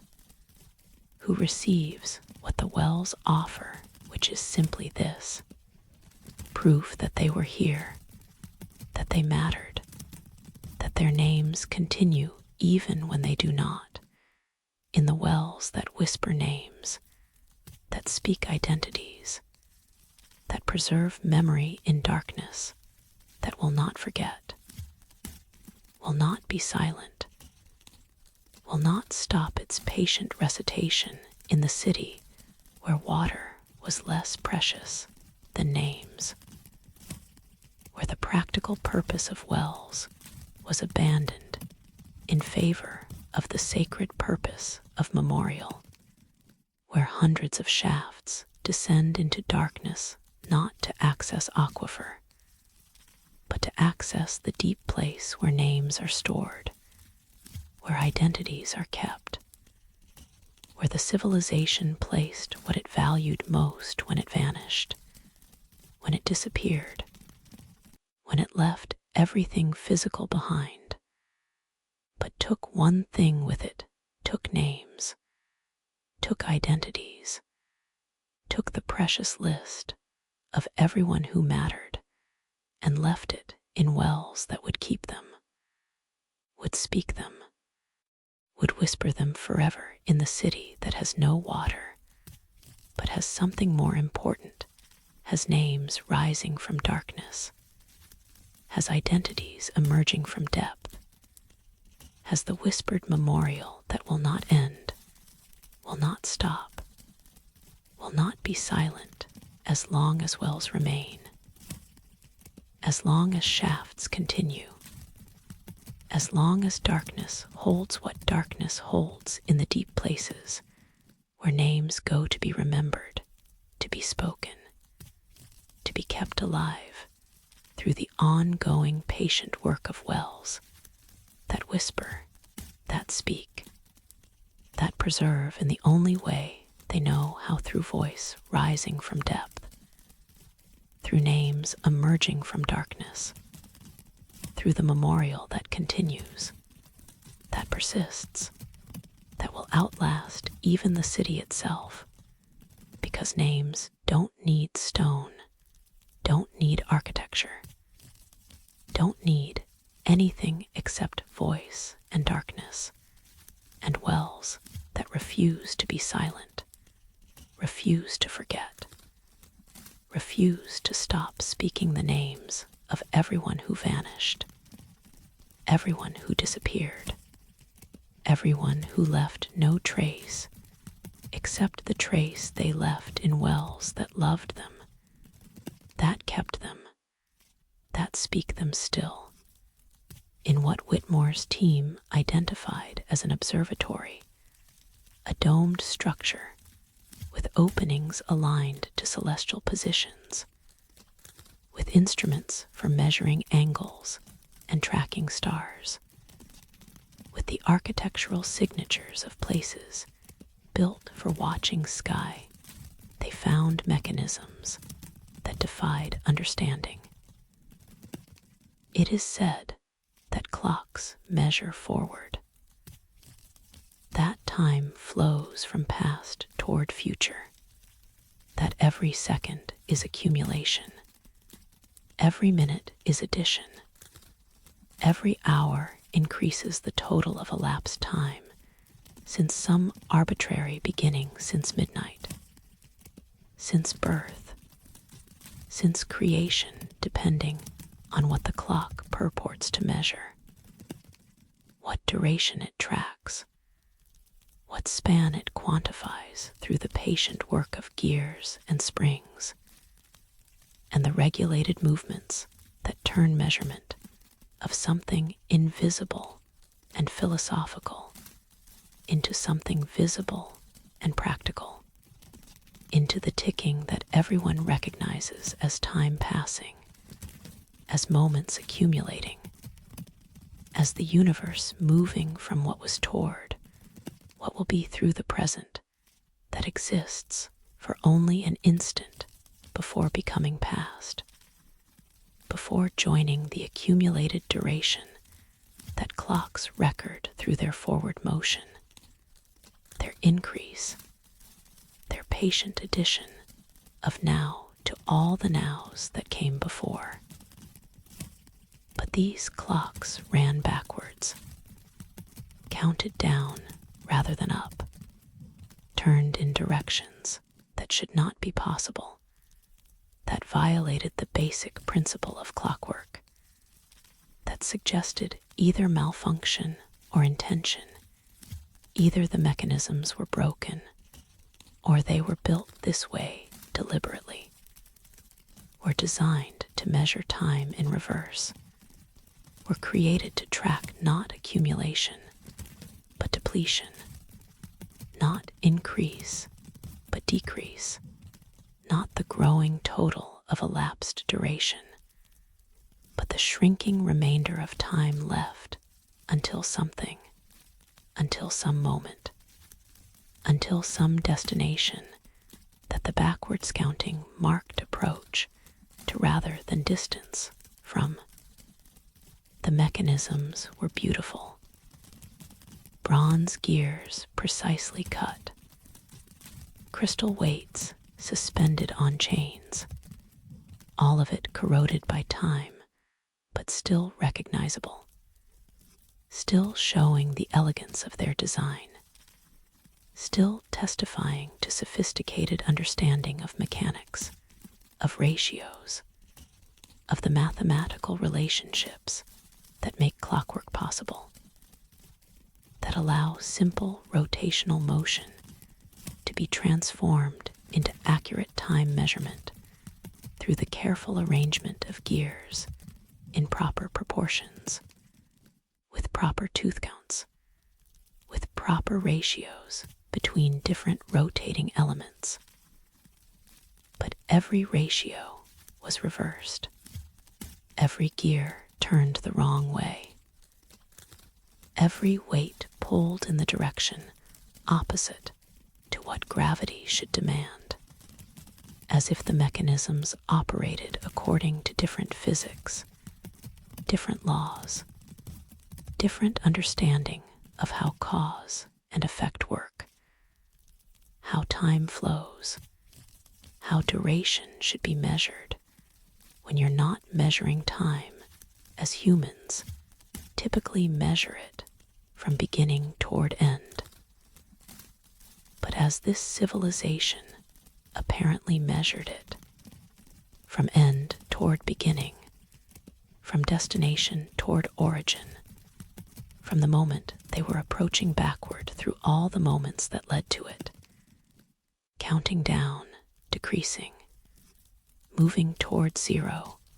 or toward whatever came after zero in a system where time could go negative, could run past its endpoint, could continue counting even after reaching the number that should be final,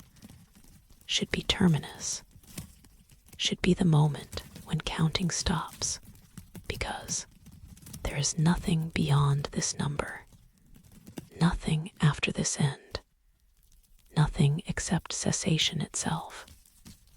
Whitmore spent days studying the mechanisms, made drawings, measured gears, attempted to determine what the clocks were measuring,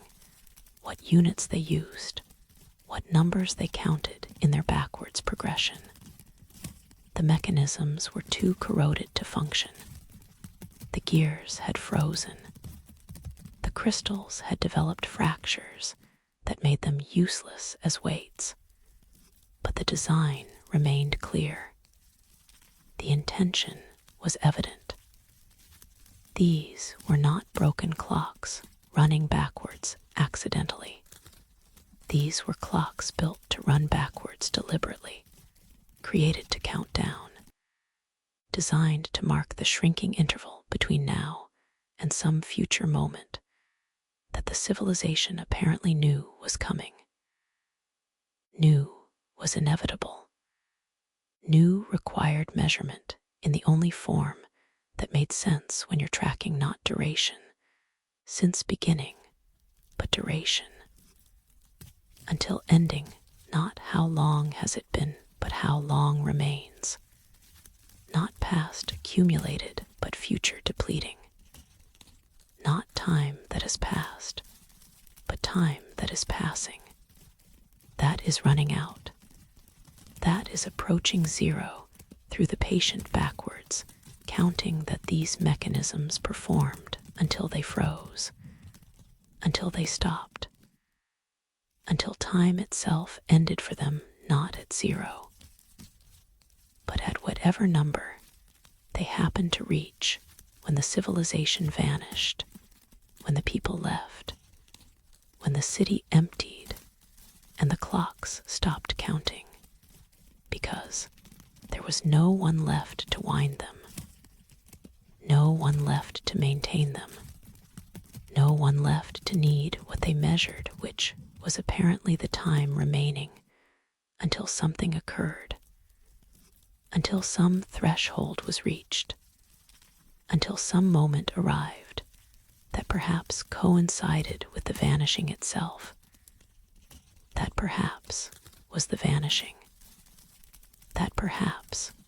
was what the clocks were built to count down to the moment of transformation, the instant of departure, the threshold when staying became leaving, when presence became absence, when the civilization that built these backwards counting clocks reached zero and discovered what zero meant. What came after countdown concluded,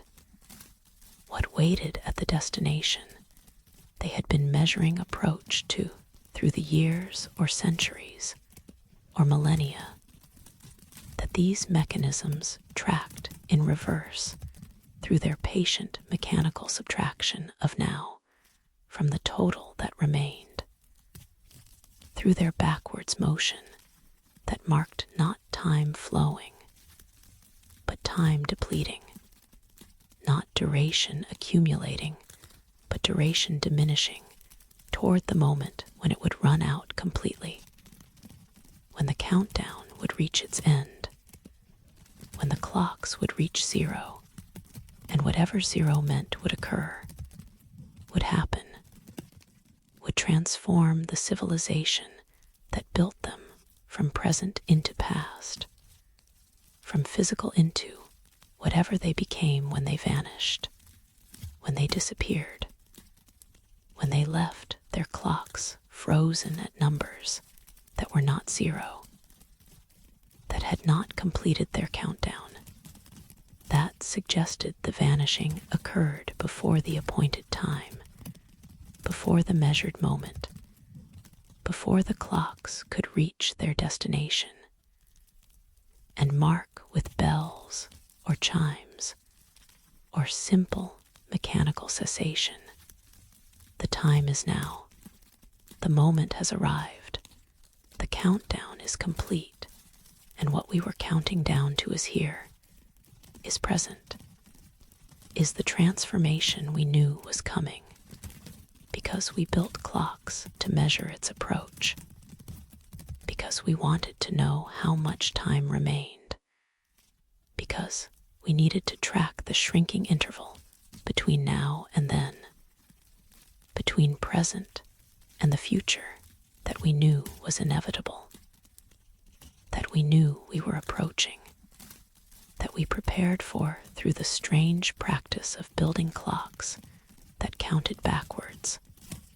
that measured time as depletion rather than accumulation, that treated duration as something that decreases rather than increases, that approaches zero rather than infinity, that ends rather than continues. That suggests this civilization understood something profound about time, about endings, about the fact that for everything that begins, something also concludes. For everything that increases, something also decreases. For everything that counts up something counts down, and they chose to count down, chose to measure the shrinking rather than the growing, chose to track the ending rather than the beginning through clocks that ran backwards toward the zero that they never reached, that they left frozen at numbers like 4 to 7 or 100 and 12 or 8,600 and 9 to 3 numbers that meant something in their system, that represented days perhaps, or years, or some other unit that measured the time they believed remained before the countdown concluded, before they reached whatever zero meant in their calendar, in their philosophy, in their understanding of time that was sophisticated enough to build mechanical clocks, but strange enough to build them backwards, to make them count down, to use them to measure not duration since creation, but duration until ending, not past accumulated, but future depleting through the mechanisms that Whitmore found frozen, corroded, stopped at numbers that had no context, no meaning, no way to interpret except as evidence that this civilization was expecting something, was preparing for something, was counting down to something that perhaps arrived early, perhaps took them before the clocks said it should, perhaps interrupted the countdown and made them vanish before they reached zero, before they completed what they were measuring, leaving only the clocks with their backwards gears and their frozen mechanisms and their incomplete countdowns as testimony that they knew something was coming. They knew they were approaching something. They built mechanical devices to measure how close they were getting. But whatever they were measuring approach came sooner than expected, or came differently than expected, or came in a form that made the clocks irrelevant, made the countdown unnecessary, made the careful mechanical subtraction of time remaining into exercise that was interrupted before completion, stopped before zero, frozen at numbers that will never decrease further, that will never complete their countdown, that will remain forever incomplete in the observatory where backwards counting clocks measured time, that this civilization understood as something that depletes, something that approaches ending, something that runs toward zero through the patient mechanism of gears turning wrong way, weights pulling wrong direction, entire systems of clockwork operating according to principles that make sense only if you believe time flows backwards, only if you understand duration as something that decreases, only if you measure approach rather than departure, countdown rather than accumulation, the shrinking of what remains rather than the growing of what has passed in the clocks that counted backwards, that marked time in reverse, that treated every moment as subtraction from total rather than addition to total, that suggested this civilization was not moving forward through time, but backward, was not progressing toward future, but regressing toward past, was not accumulating duration, but depleting it through the years or centuries or millennia that their backwards counting clocks measured until the mechanisms froze, until the countdown stopped, until the incomplete numbers became permanent testimony that time here worked differently, meant something different, was understood as something that runs out rather than something that accumulates, was treated as something that ends rather than something that continues, was measured as depletion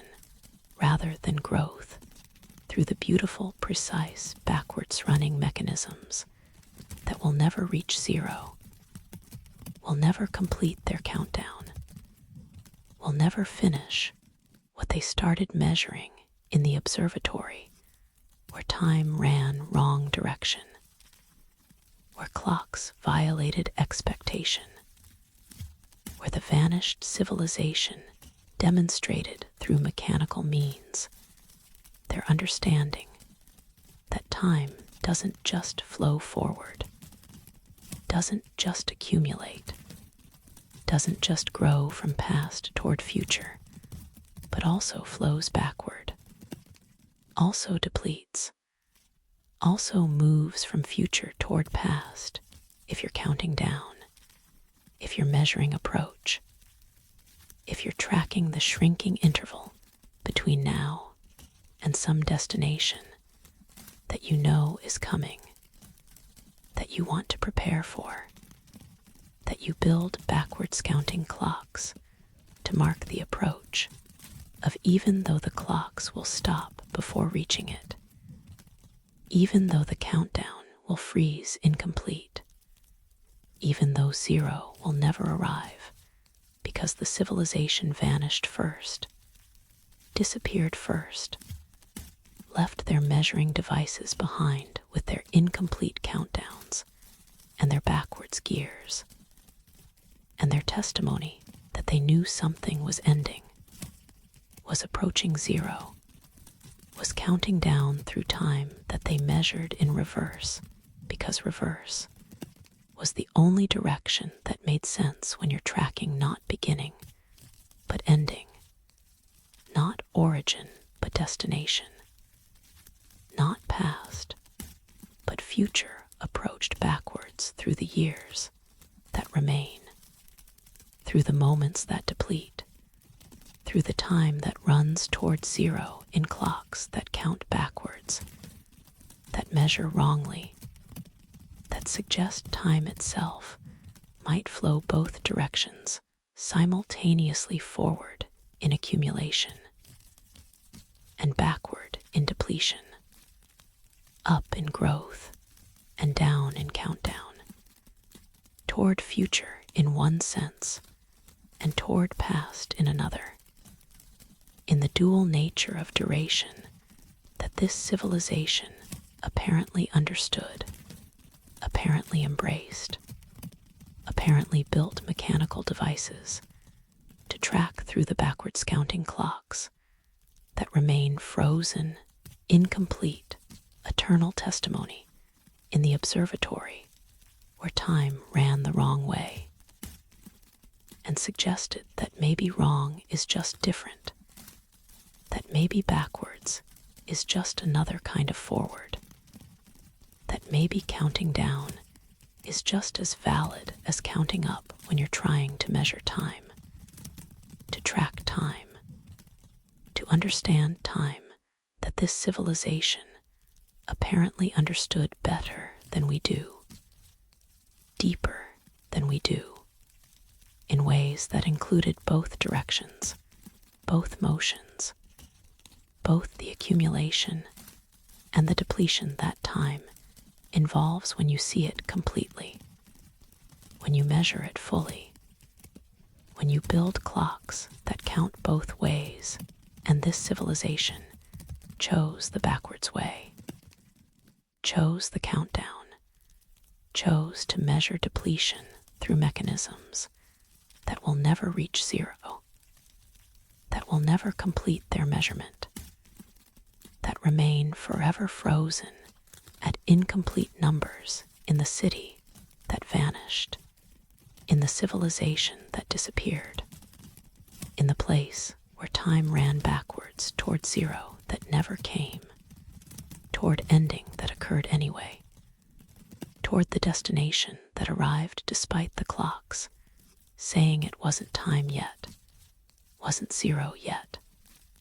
wasn't the moment that they were counting down to, but which came anyway, came early, came and took them before the backwards counting clocks said it should, leaving only incomplete numbers and frozen gears, and the mystery of what they were measuring, what they were counting down to, what zero would have meant if they had reached it. In the observatory where clocks ran backwards, where time depleted, where the mysterious civilization left their clearest message about endings, about countdowns, about time running out in mechanisms that counted backwards toward zero they never reached, toward destination they never arrived at through measured countdown, toward the ending that came anyway when the clocks froze and the civilization vanished and the backwards counting stopped at numbers that mean nothing to us but meant everything to them, numbers that marked the time remaining in their calendar of depletion, in their measurement of approach, in their countdown to zero that was interrupted, that was left incomplete, that suggests they vanished before their time, before the backwards counting clocks said they should, before zero, before ending, before the moment they were measuring arrived, which means either the clocks were wrong, or the vanishing was early, or time itself betrayed them, ran out faster than they calculated, reached zero before the mechanisms reached zero, ended before the countdown ended in the observatory, where time ran backwards, and suggested that maybe this civilization didn't just vanish, maybe they ran out. Maybe they depleted. Maybe they counted down to nothing, and nothing is where they went, where they ended, where the backwards counting clocks said they were heading all along through the patient mechanical subtraction of time remaining, of moments left, of duration between now and zero, in the city where clocks ran wrong direction, where time meant depletion, where the civilization counted backwards toward ending they never quite reached, toward zero that remained forever incomplete in mechanisms frozen mid-countdown in the observatory where time ran backwards, where clocks defied expectation, where the mysterious civilization left testimony through bronze gears and crystal weights and backwards motion that they knew ending was coming. New time was depleting. New zero approached, even though they never reached it, even though the countdown froze incomplete, even though the backwards counting clocks remain forever pointing to numbers that are not zero, suggesting time ran out before time ran out,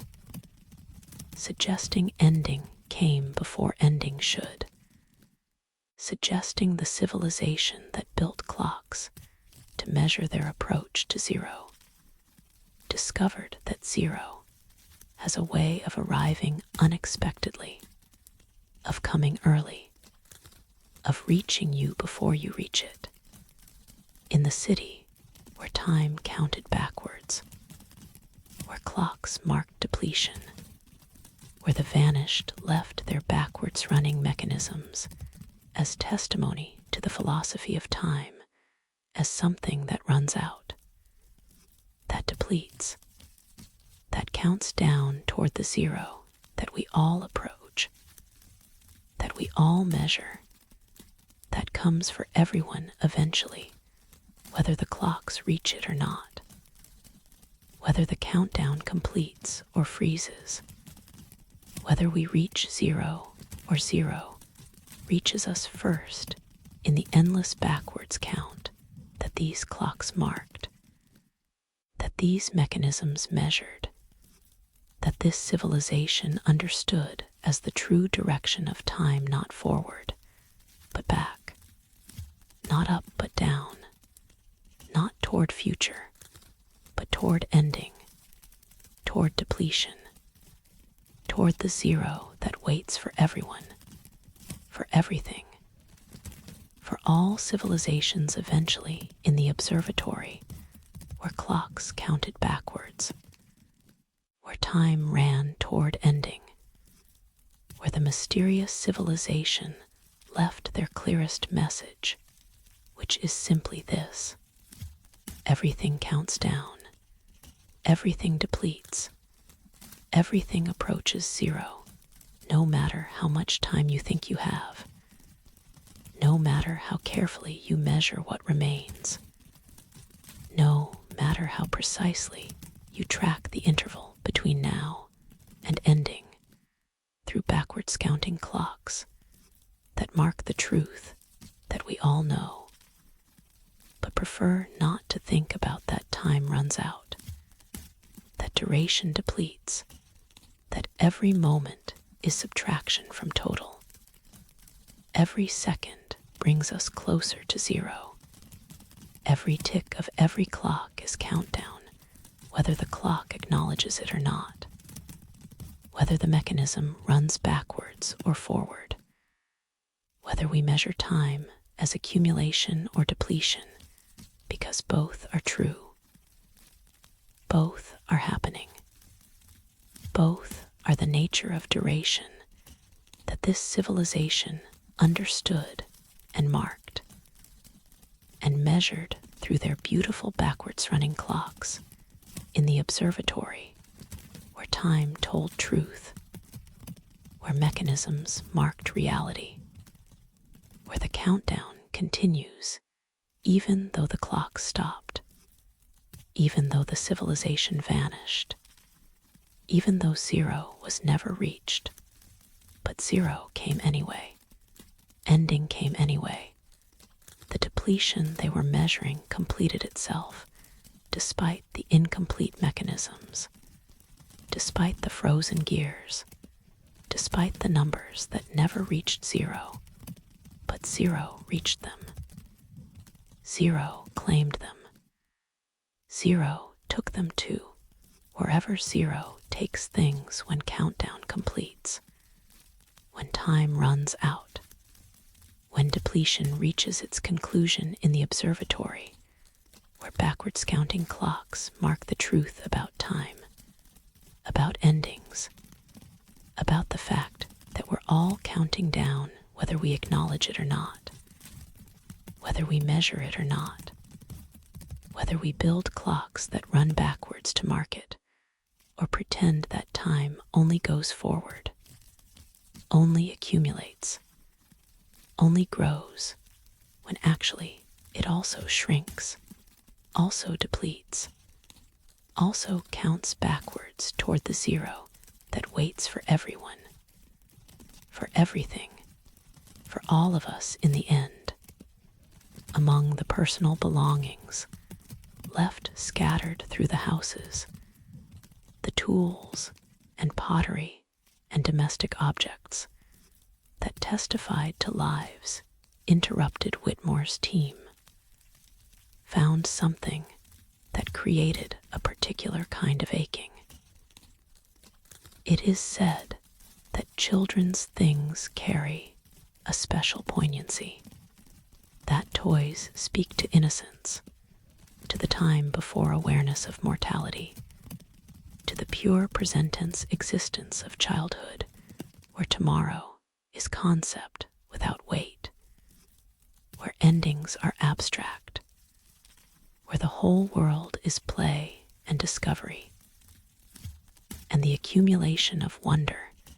that happens when consciousness is new,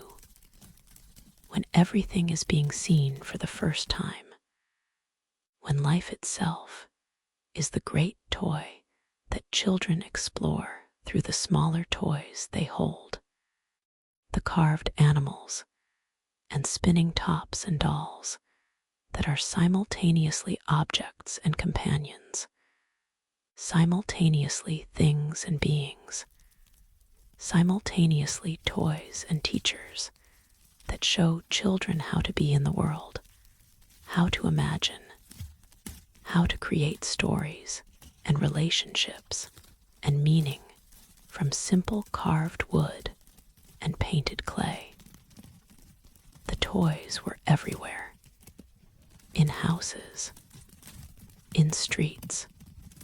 in what appeared to be a school or gathering place for children, a building with small furniture, with murals showing scenes that might be educational or might be purely delightful, with architecture scaled for smaller bodies, for shorter reach, for the particular way that children occupy space differently than adults do, need different proportions, different heights, different considerations in how rooms are arranged and how activities are facilitated. Whitmore collected some of the toys, documented them, photographed them, attempted to catalog what kinds of play this civilization valued, what lessons their toys taught, what values were transmitted through the objects that children held and cherished and learned from during the years when learning happens not through instruction, but through manipulation, through exploration, through the hands-on engagement that makes childhood the time of most rapid development, most profound transformation, most complete absorption of culture and language, and all the accumulated knowledge that a society needs to transmit to its next generation through means that include formal education, but also include this toys, play, the informal curriculum that happens when children are given objects designed to teach through delight, to educate through engagement, to transmit values through the simple act of playing with things that embody those values in their design, in their form, in what they encourage and what they discourage, in what they make possible and what they make difficult. But as the team handled the toys, as they subjected them to the kind of examination that archaeological artifacts receive careful handling, controlled testing, the application of force and stress to determine material properties, durability, construction techniques, they discovered something impossible. The toys could not be broken, could not be damaged, could not be destroyed by any method the team attempted. A carved wooden horse, small enough to fit in a child's hand, detailed enough to show mane and tail, and the delicate legs that horses have, that make them beautiful, but also makes wooden horses fragile, makes carved representations of horses prone to snapping, to breaking at the thin ankles where wood is weakest, where even careful carving cannot prevent the eventual fracture that comes from children playing roughly, from toys being dropped or thrown or subjected to the enthusiastic force that children apply to everything they love, everything they hold, everything they use in their play. But this wooden horse would not break. The team tried, not casually, not in ways that would normally be applied to archaeological artifacts, but scientifically, systematically, applying measured force, increasing pressure, using instruments to create stress that should fracture wood, should snap the delicate legs, should reduce the carved horse to fragments, to splinters, to the broken pieces that wooden toys eventually become when they are used as toys are meant to be used, when they are loved as children love things, when they are subjected to the kind of enthusiastic handling that makes childhood wonderful, but makes toys temporary, makes them vulnerable, makes them destined for the inevitable breaking that time and play and simple physics impose on carved wood and fired clay and all the materials that toys are made from. But the horse would not break.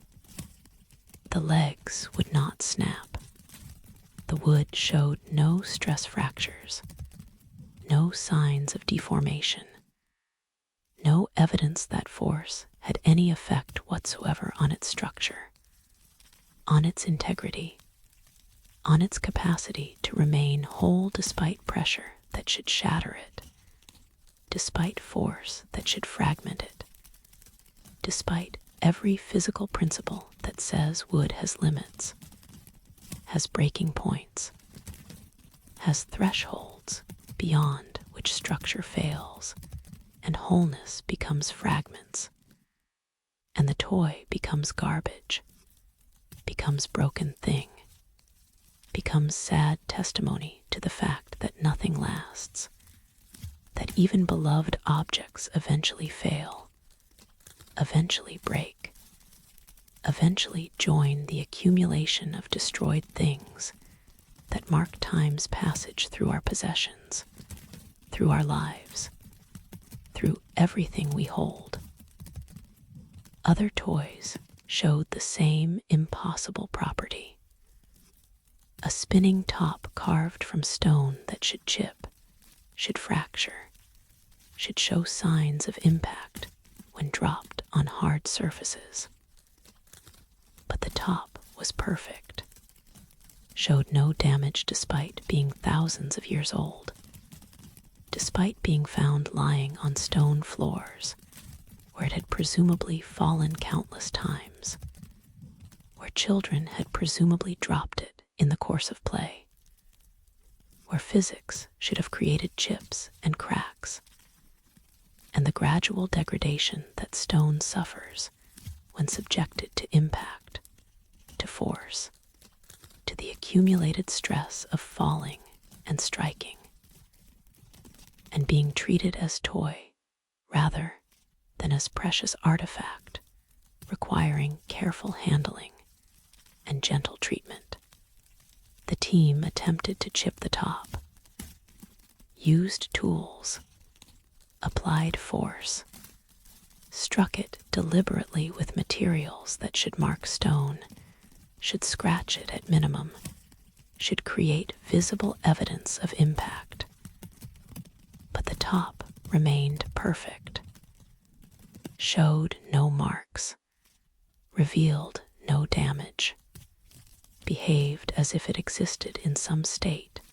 beyond normal material properties, beyond the physics that governed other stone, beyond the vulnerability that made all objects subject to degradation, to damage, to the eventual destruction that time imposes on everything made from matter,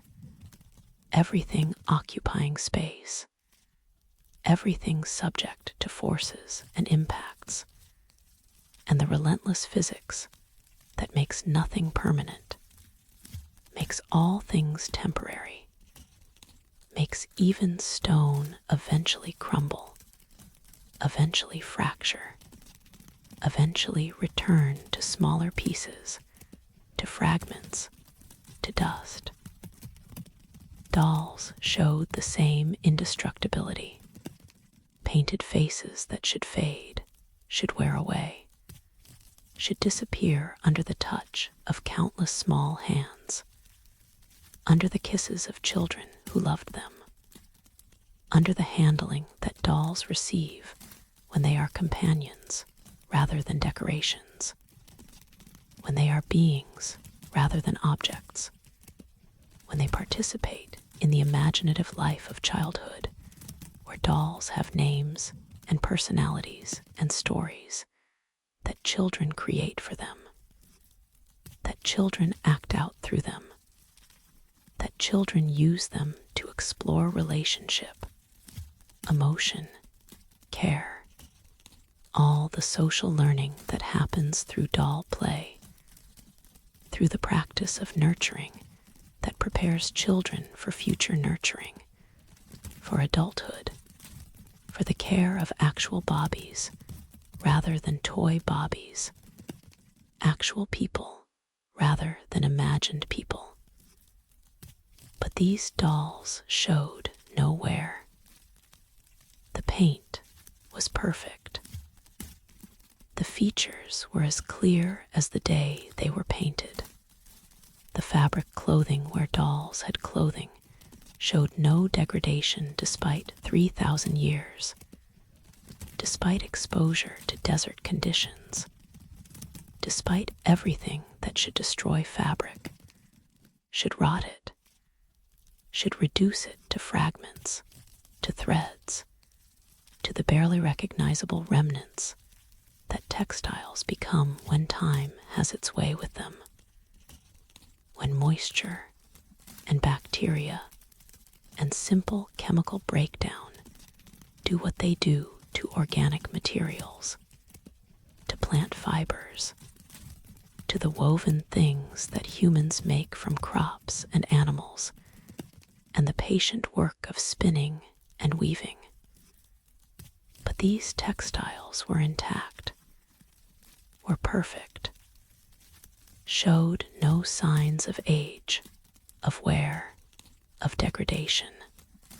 as if the dolls existed outside time, outside the normal processes of decay, outside the physics that made nothing permanent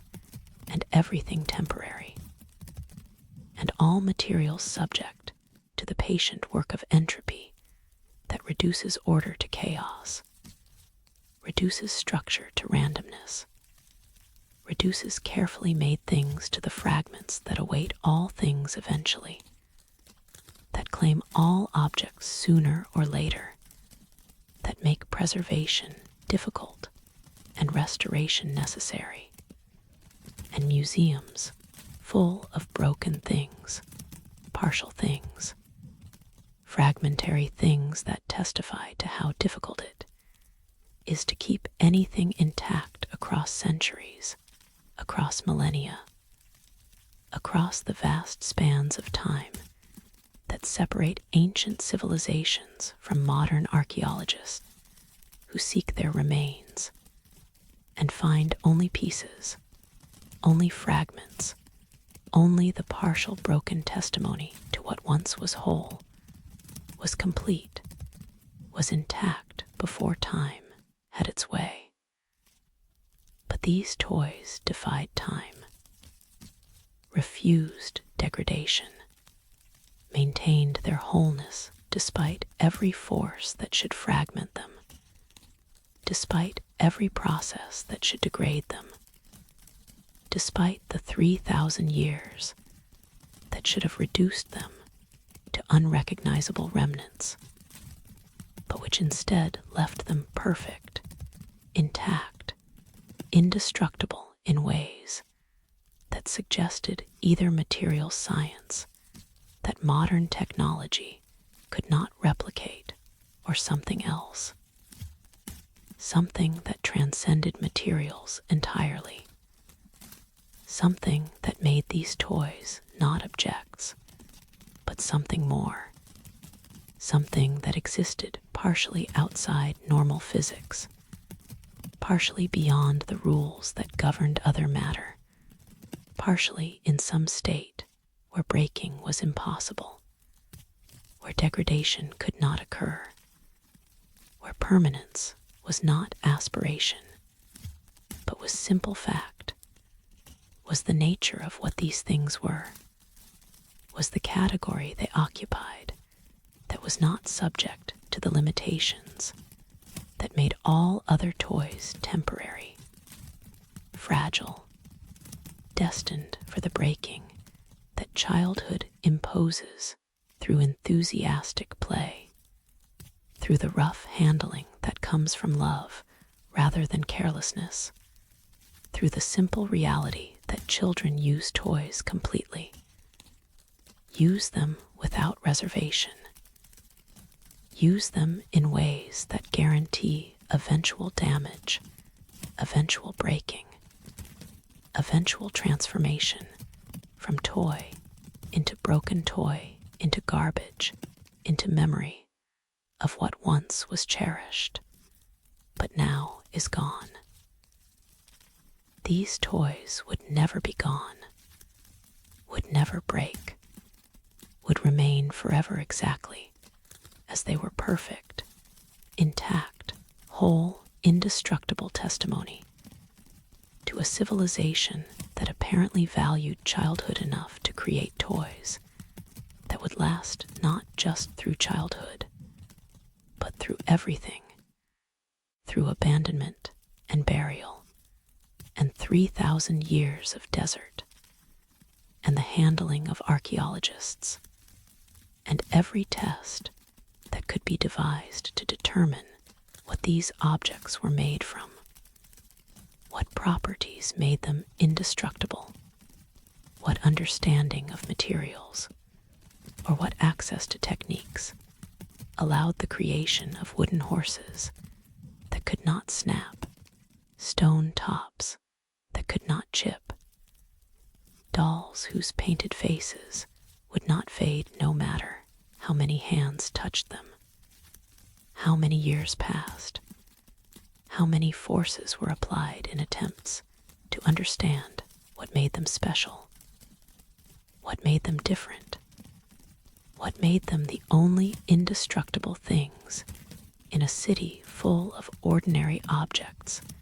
that showed normal wear, normal degradation, normal subjection to the physics that claimed everything except these toys, these special sacred objects that children held, that childhood consecrated, that this civilization apparently believed deserved permanence, that even adult possessions did not deserve, that temples and monuments and architecture might aspire to, but which only children's toys actually achieved the perfect indestructibility that testified to values we can barely comprehend, to priorities so different from our own that they seem alien, seem incomprehensible, seem to speak of civilization that understood childhood differently than we understand it, that valued children's happiness differently than we value it, that believed toys deserved permanence that transcended normal material limitations, that warranted whatever knowledge or technique or understanding was required to make wood unbreakable, to make stone unchippable, to make fabric incorruptible, to give to toys properties that modern material science cannot replicate, cannot explain, cannot understand, except as evidence that this civilization knew something we don't know, understood something we don't understand, had access to techniques we cannot access despite all our technology, despite all our knowledge, despite all our material science, that cannot make a wooden toy that will last 3,000 years without showing any wear, cannot create a painted surface that will not fade despite millennia of exposure, cannot produce textiles that will survive intact through conditions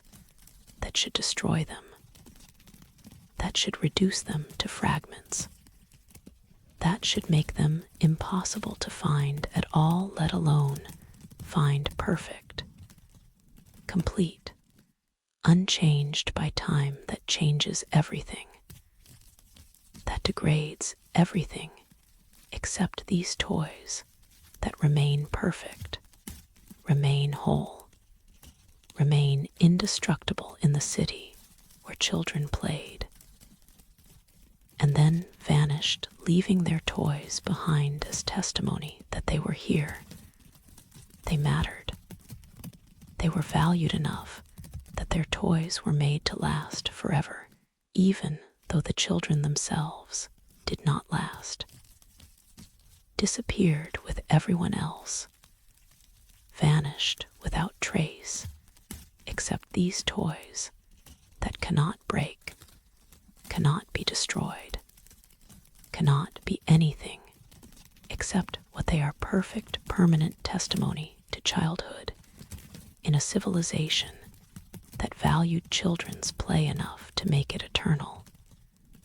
to give to toys the permanence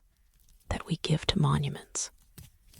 to treat children's happiness as worthy of preservation that transcends normal limits, that defies normal physics, that creates through methods we cannot understand objects that will last forever, carrying the message that this civilization wanted carried, that these indestructible toys communicate through their simple, persistent wholeness, which is: children matter, childhood matters, play matters enough to make permanent, enough to preserve absolutely, enough to give to toys properties that temples don't have, that monuments don't possess, that only children's things received because children's happiness was apparently the most sacred thing this civilization knew, the most important thing they valued, the thing they wanted to preserve absolutely through the creation of toys that could not break, would not fade, would remain perfect forever as testimony to children who played with them, who loved them, who held them in hands that are gone but whose toys remain, perfect and permanent, in the city where childhood was sacred enough to make eternal through the only means that mattered, through toys that would outlast everything, that would survive when nothing else survived, that would testify forever that children were here, played here, mattered here enough that their toys were made indestructible, were given properties that transcended physics, were created through knowledge we have lost, or never had to make permanent what we treat as temporary, to preserve what we accept as fragile, to give to children's happiness the permanence it deserves, the preservation it warrants, the eternal indestructibility that these toys demonstrate through their simple, absolute refusal to break, to fade, to degrade, to be anything except perfect, permanent testimony to the children who are gone, but whose toys remain, whose play persists through carved wood that will not snap, and painted faces that will not fade, and fabric that will not rot in the city where childhood was valued above everything, where children's toys were made to last forever, where the mysterious civilization that disappeared without trace left one clear trace, left proof that they loved their children enough to give them toys that would never break, would never fade, would never fail, would remain perfect forever in testimony to the children who held them, who played with them, who loved them in the city where toys were sacred, where childhood was eternal, where the only things that were made truly permanent, truly indestructible, truly incapable of breaking, were the things that children held, the carved animals and spinning tops and dolls that remain perfect still, testifying still to values we can barely comprehend, to love we can barely measure, to the priority this civilization placed on children's happiness that was great enough, important enough, sacred enough to warrant the creation of toys that physics cannot break, that time cannot degrade, that will remain perfect forever as long as stone lasts, as long as wood endures, as long as the universe itself continues, carrying forward the message written in their indestructibility, which is simply this: loved our children, we valued their play, we made their toys eternal because childhood is sacred and happiness is precious. And some things, some rare precious things like children's laughter and children's wonder and children's joy in simple carved toys, some things deserve to last forever, deserve preservation absolute, deserve indestructibility that transcends normal limits, transcends ordinary physics, transcends everything except love itself, which is what these toys are made from, what sustains them, what makes them indestructible, not through materials, but through meaning, not through technique, but through devotion, not through science, but through the love that made them sacred, made them special, made them the only truly permanent things in the city that vanished, in the civilization that disappeared, leaving behind only their children's toys to testify that they were here, that they valued what should be valued, that they made permanent what deserved permanence in the toys that cannot break, that will not fade, that remain perfect in the empty city where children once played, where childhood once flourished, where love was great enough to make toys eternal, in what appeared to be a library or archive, a building filled with shelves,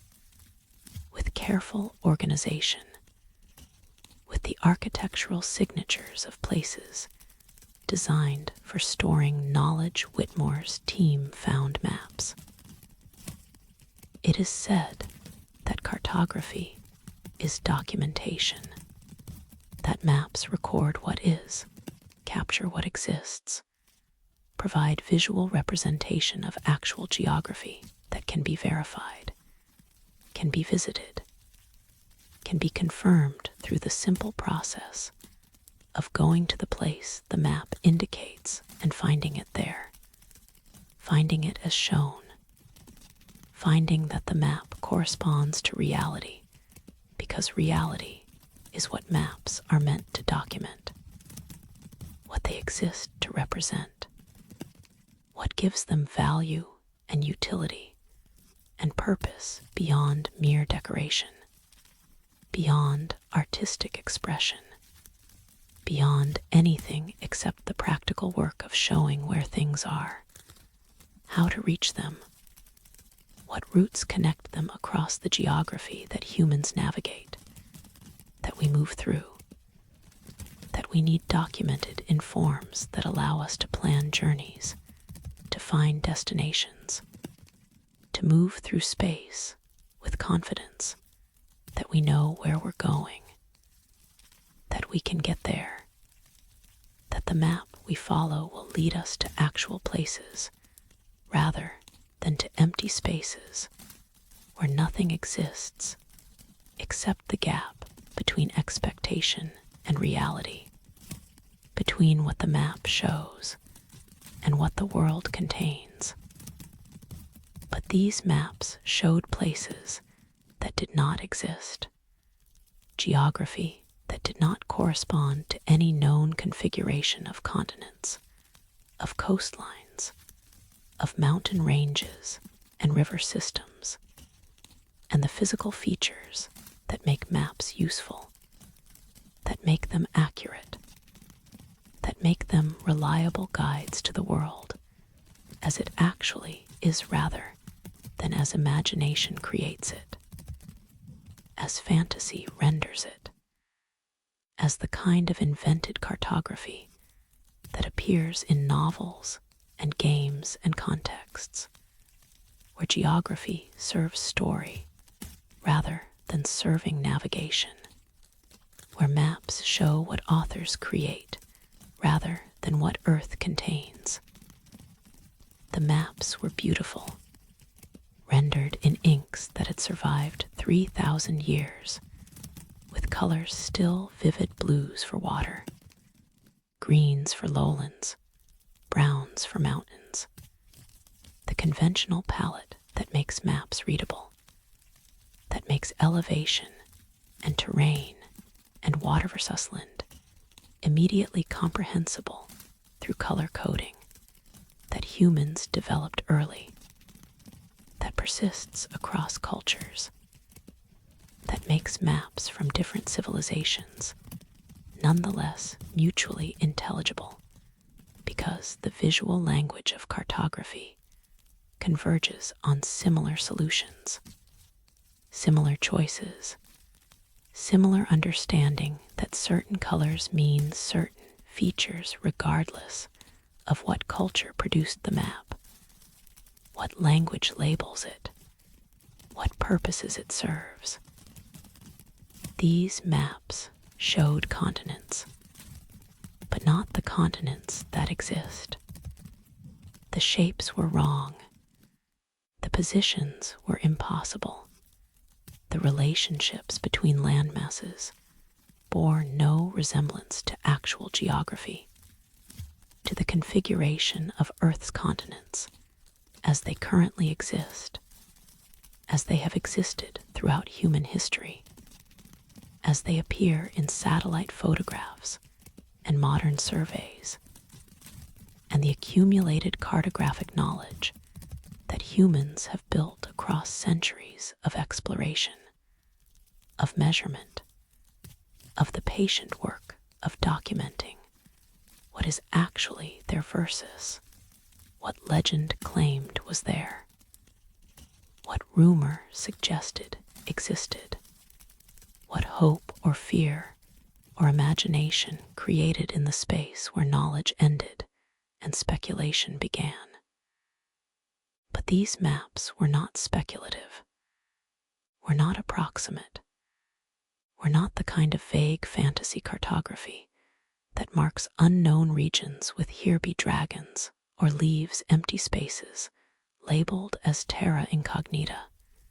as places yet to be explored, yet to be mapped, yet to be brought into the documented geography that maps represent.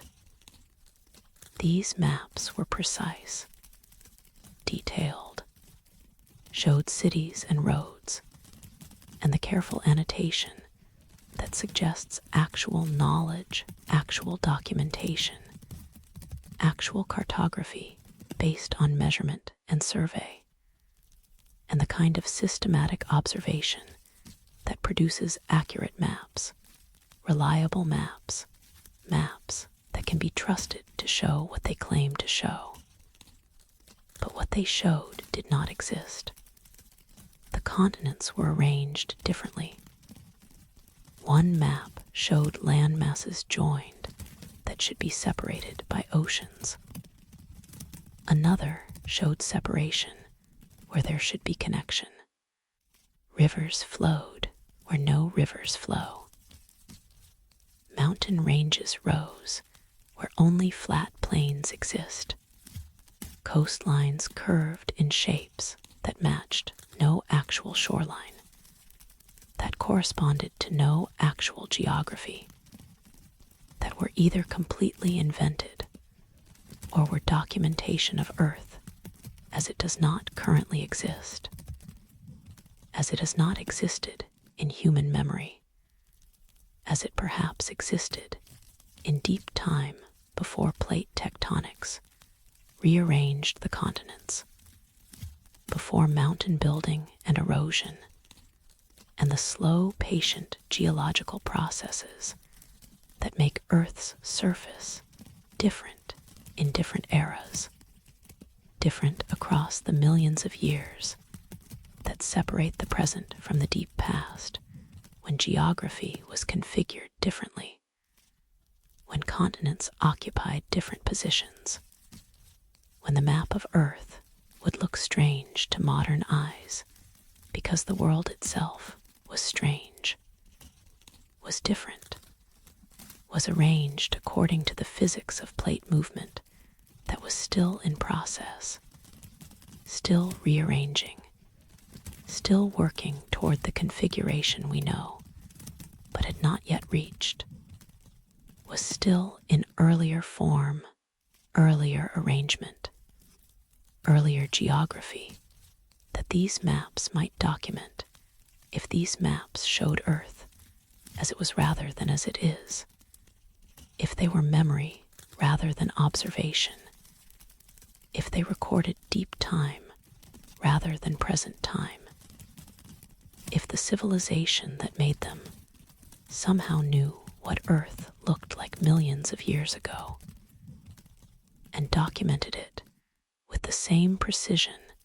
that modern cartography documents current geography, creating maps of the past as accurate as our maps of the present, but showing world we would not recognize, showing geography that exists nowhere now, showing continents in positions they no longer occupy because plate tectonics has moved them, has rearranged them,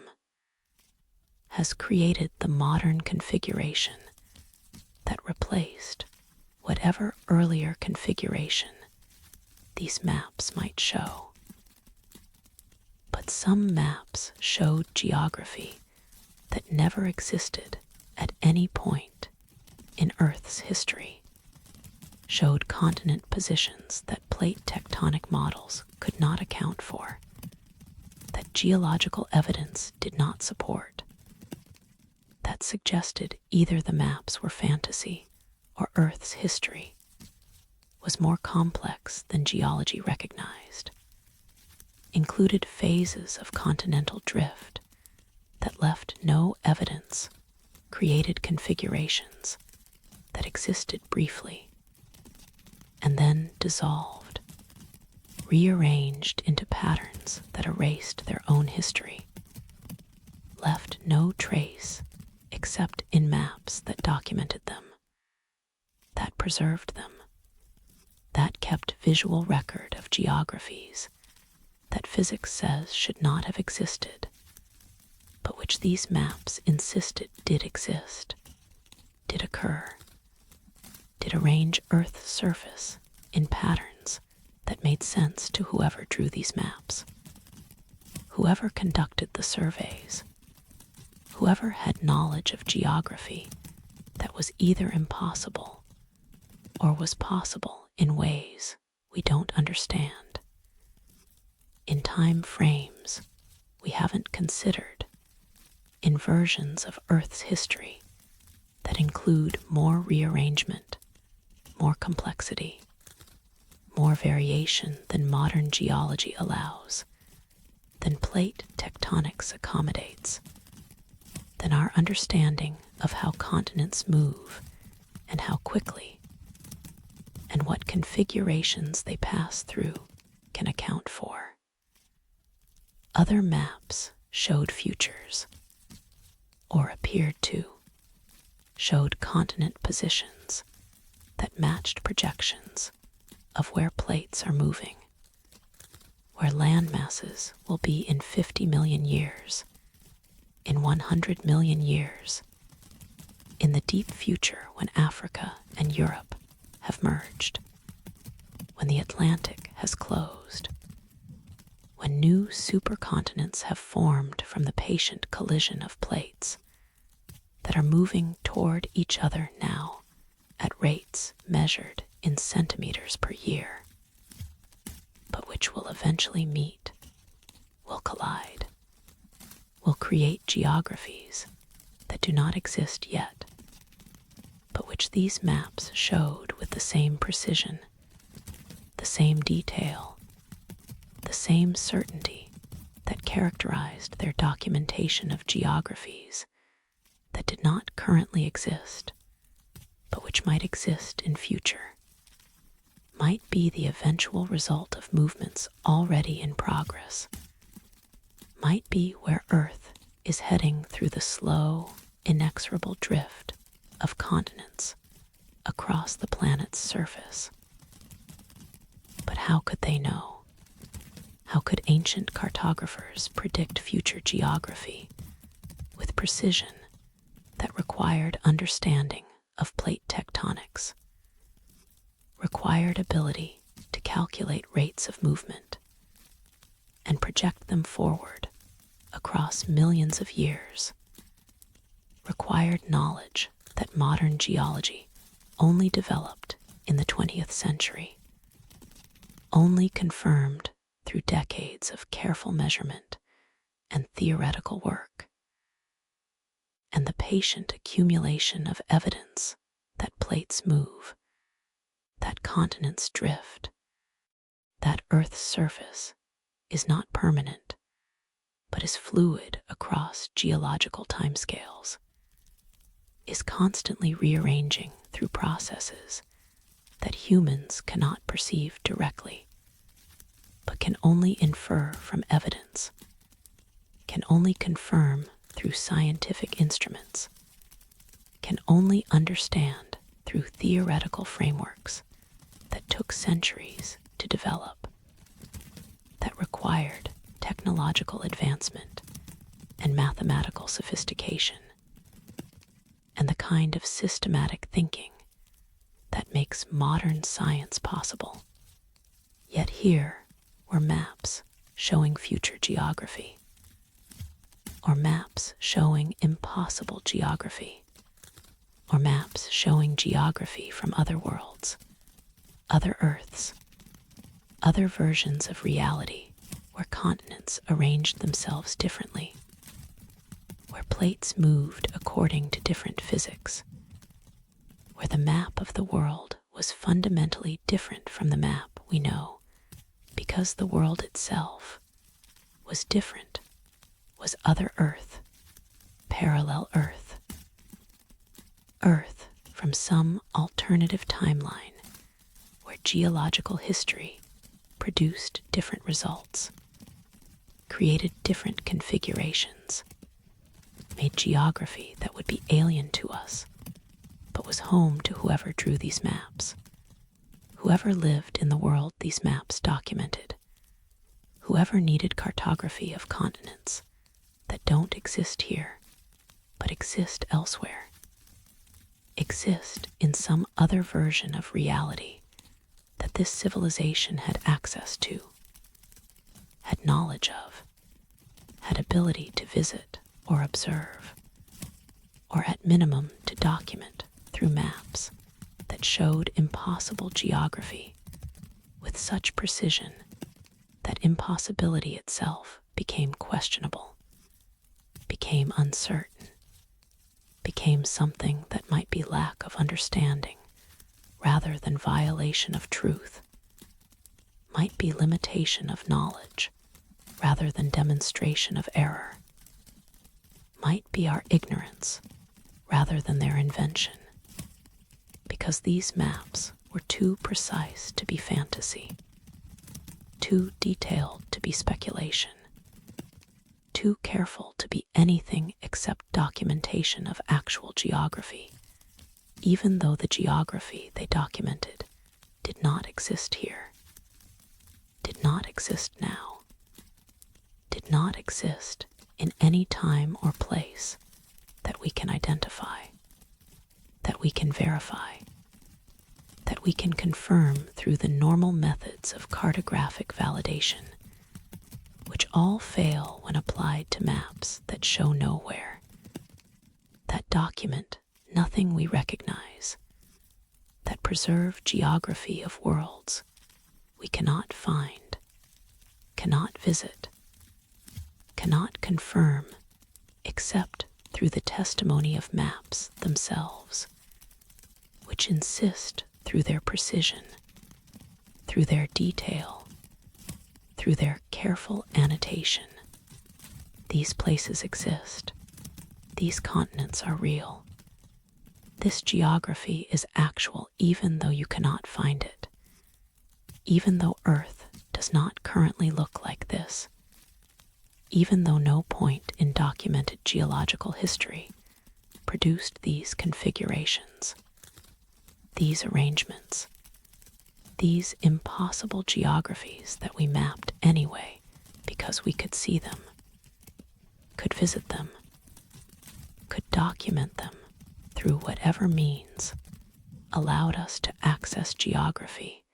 that exists elsewhere, exists elsewhen, exists in versions of Earth that are not this Earth, but are Earth nonetheless. Are worlds that deserve documentation, deserve preservation, deserve maps that show where things are even when where they are is nowhere we can reach, nowhere we can verify, nowhere except in the maps that show them, that preserve them, that keep visual record of impossible places in the library, where cartography documented what cartography always documents what is there, where it is, how to navigate it except here. What is there is geography that doesn't exist. Where it is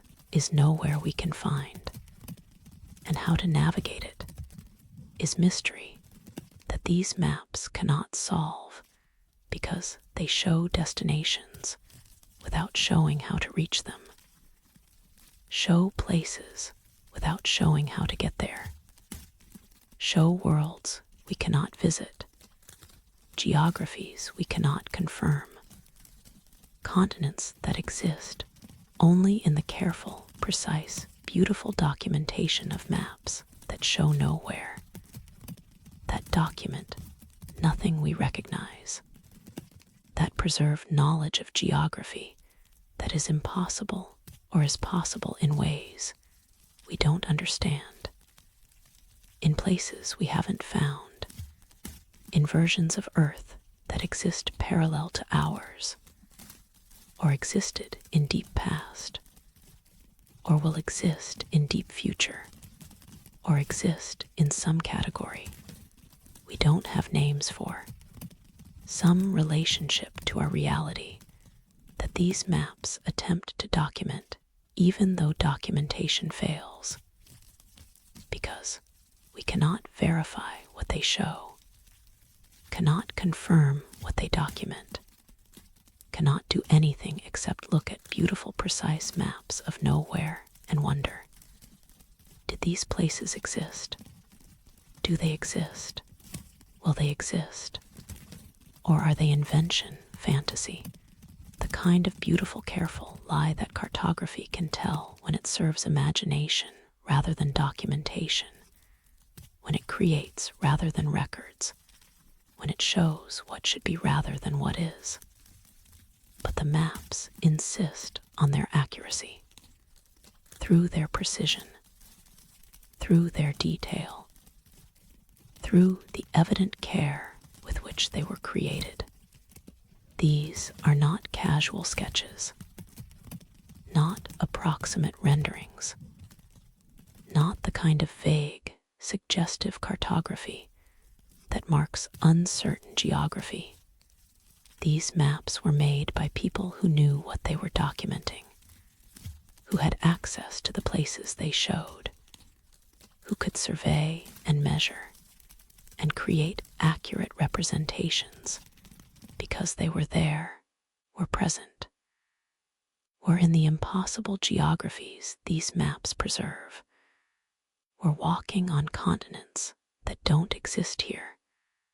We're sailing oceans that don't flow here. We're navigating worlds that are not this world, but which deserved maps, deserved documentation, deserved the cartographic preservation that these beautiful, impossible maps provide in the library where knowledge was kept, where documentation was maintained, where the mysterious civilization that vanished preserved their understanding of geography, even though the geography they understood was not the geography we recognize, was not Earth as it exists, was not the world we inhabit, but was some other world, some other configuration, some other version of reality that they documented with the same care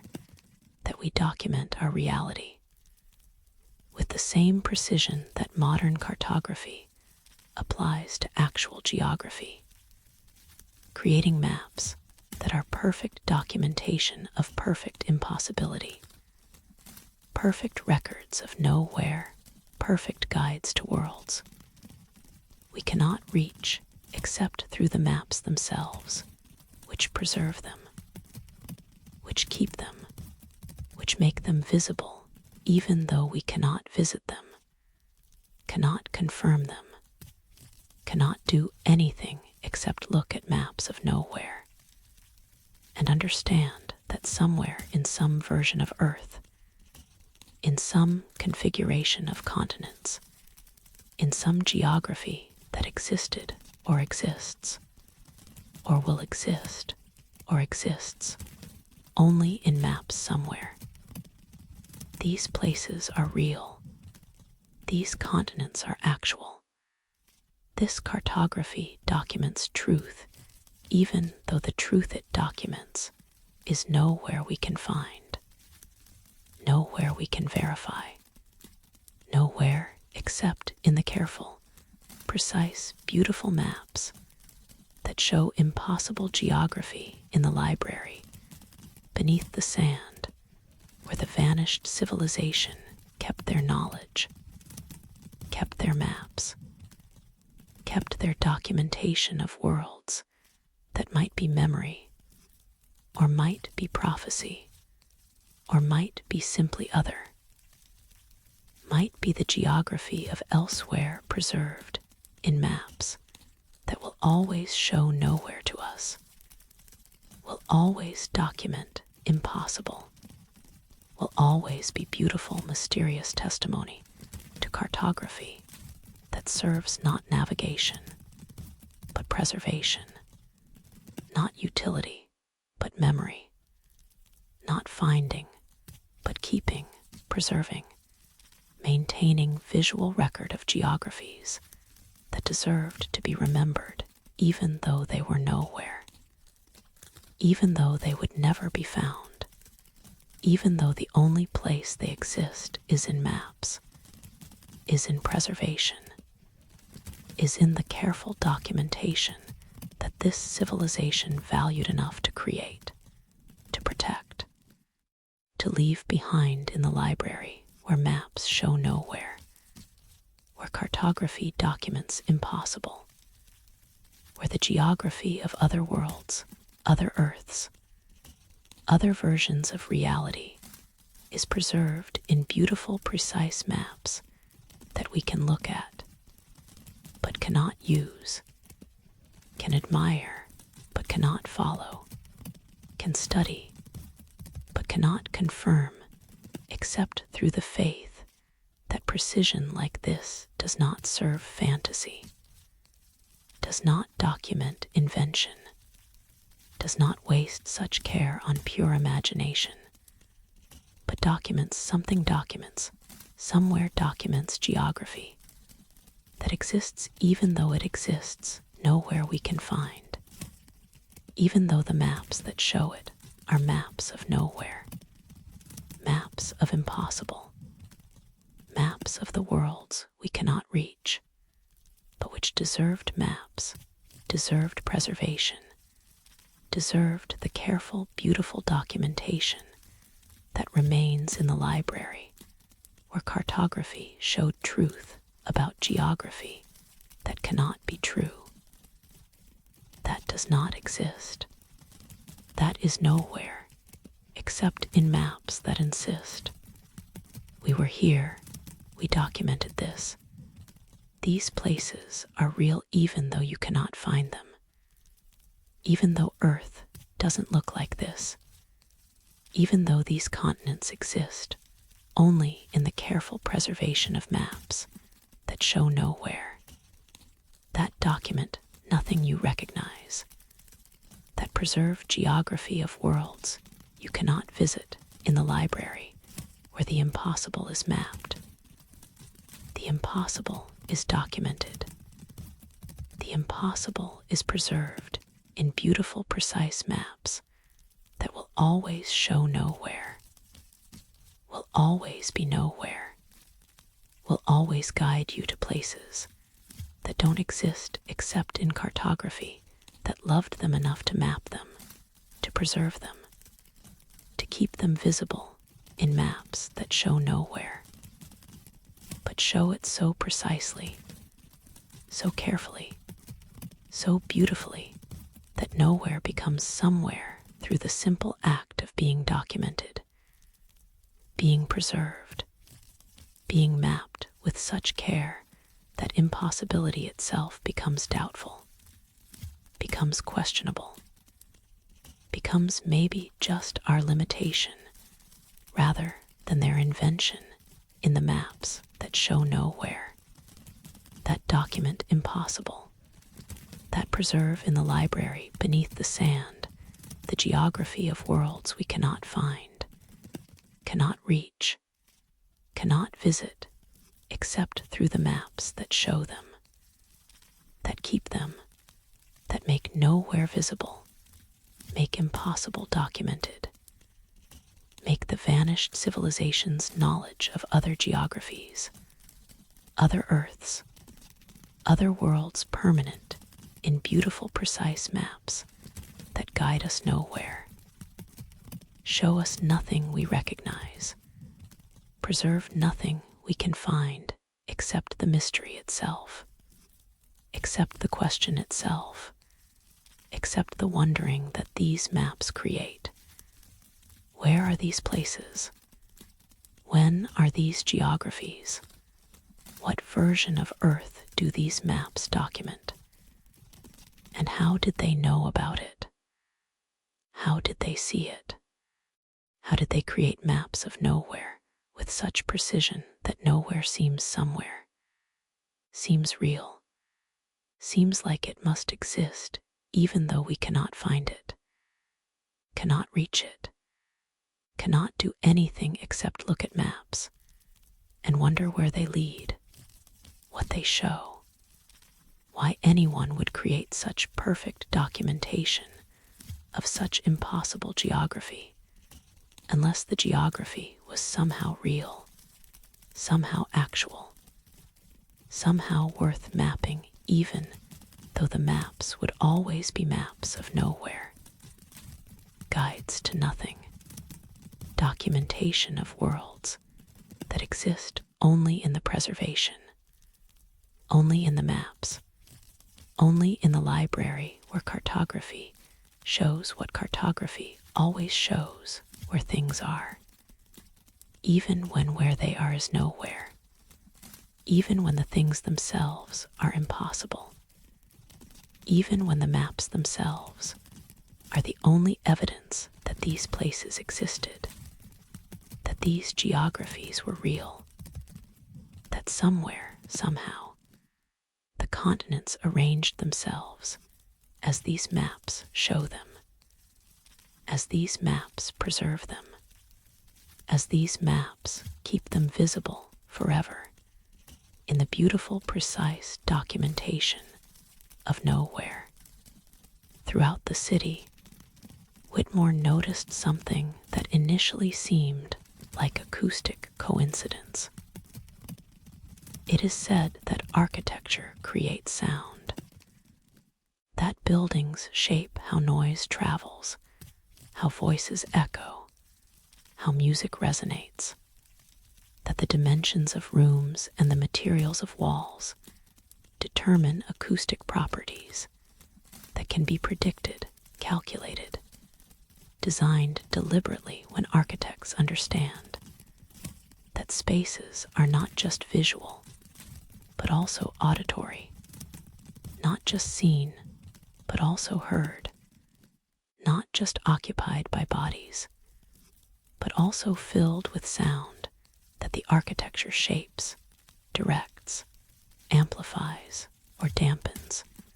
according to how carefully the space was designed,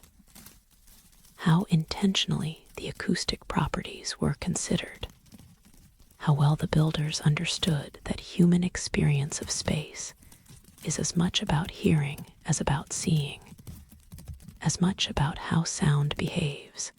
as about how light enters. But what Whitmore noticed was different, more specific, more deliberately musical than simple acoustic coincidence would create. Certain stones, when touched, produced tone, not percussion, not the dull thud of impact, but sustained pitch, pure tone, as if the stones were tuned, were designed to produce specific frequencies, were instruments rather than simple building materials, were architecture that doubled as music, that served structural purpose while also serving sonic purpose, that created buildings which were simultaneously shelter and symphony, simultaneously walls and orchestra, simultaneously city and song. He first noticed it in a plaza, stepped on a paving stone and heard a note. Clean, clear,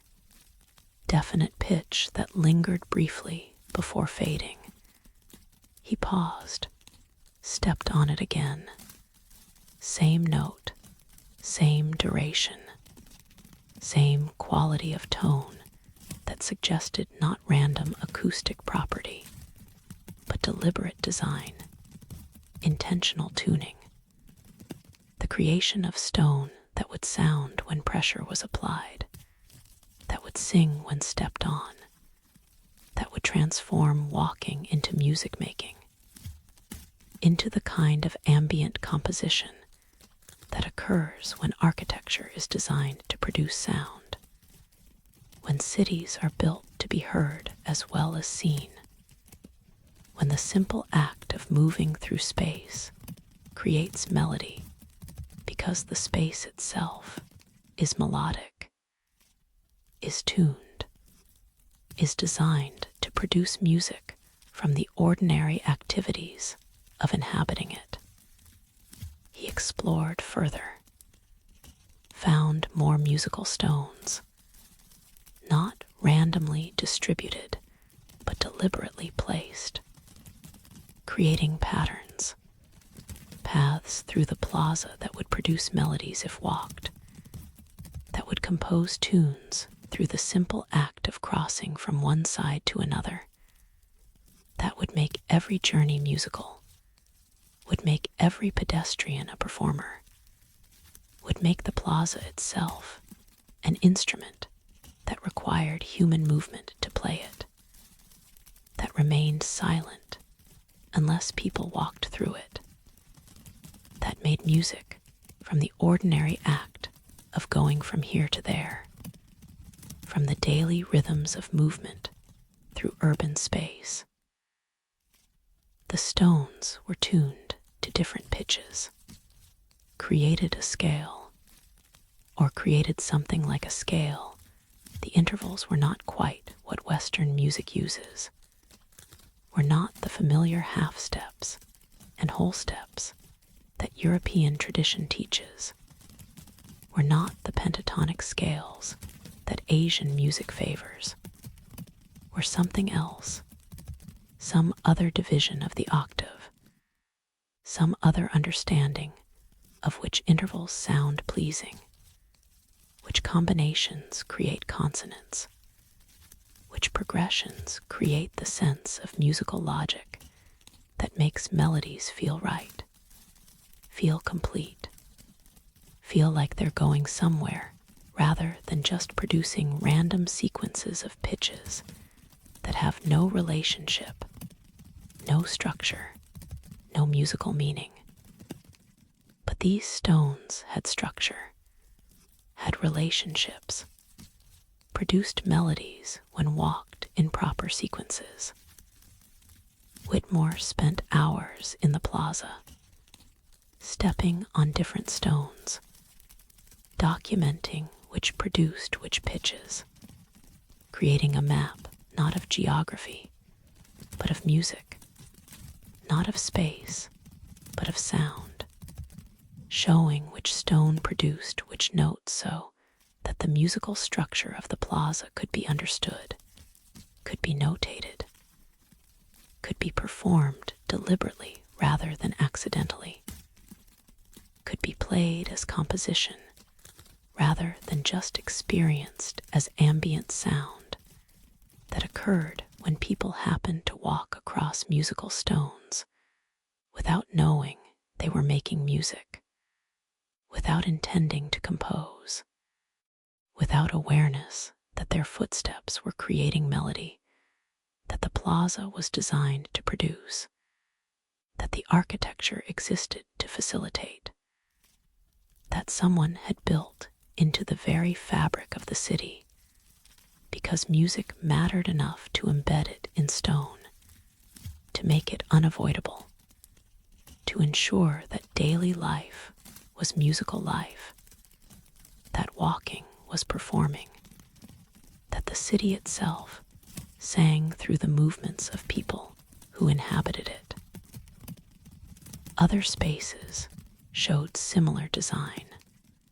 A street that produced rhythm when walked stones tuned not to different pitches, but to different timbres,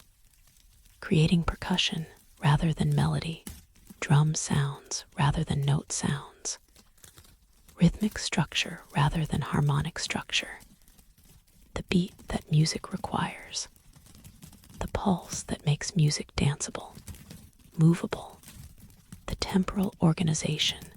that transforms sound from random noise into organized composition, into music that has rhythm, has groove, has the structure that makes bodies want to move, that makes music physical, that connects sound to motion in the fundamental way that rhythm does, that has always done, that may be music's most ancient function, not decoration for listening, but motivation for dancing, not intellectual exercise, but physical expression, not art separate from life, but art integrated into life through the simple fact that moving through this street created rhythm, created beat, created the pulse that all music needs, that this civilization embedded in their architecture, in their urban design, in the very stones that people walked on as they went about their daily business, while simultaneously creating music, making rhythm, performing the drum patterns that the street was built to produce through the ordinary act of walking, of moving, of going from one place to another while making music without intending to, without knowing that every step was contributing to composition, to the ambient soundtrack that the city created from the movements of its inhabitants. A building whose walls, when touched in different locations, produced different tones, creating instrument from architecture, making the building itself playable, allowing people to create melodies by running hands across surfaces, by touching stone in sequences, by using the building as they might use a piano or a harp or any traditional instrument, except this instrument was architecture, was shelter, was the building they lived in or worked in or gathered in for purposes that were practical, functional, had nothing to do with music, yet music was there anyway, was embedded in the walls, was available to anyone who touched them, who discovered that buildings could sing, that architecture could be played, that the boundary between structure and instrument was permeable, was crossable, was something this civilization chose not to maintain, because they understood that music belongs everywhere, that buildings should be instruments, that daily life should include the option of making melody. Whenever you touch a wall, whenever you lean against a surface, whenever you interact with architecture that has been designed to produce sound as well as to provide shelter, to create music as well as to define space, to be heard as well as to be seen. The entire city, Whitmore realized, was an instrument, was a massive, complex, polyphonic composition-enabling structure, where every surface had acoustic properties, where every space was tuned, where walking and touching and simply inhabiting created music constantly, created ambient sound environment that was not noise, but was organized, was structured, was musical in ways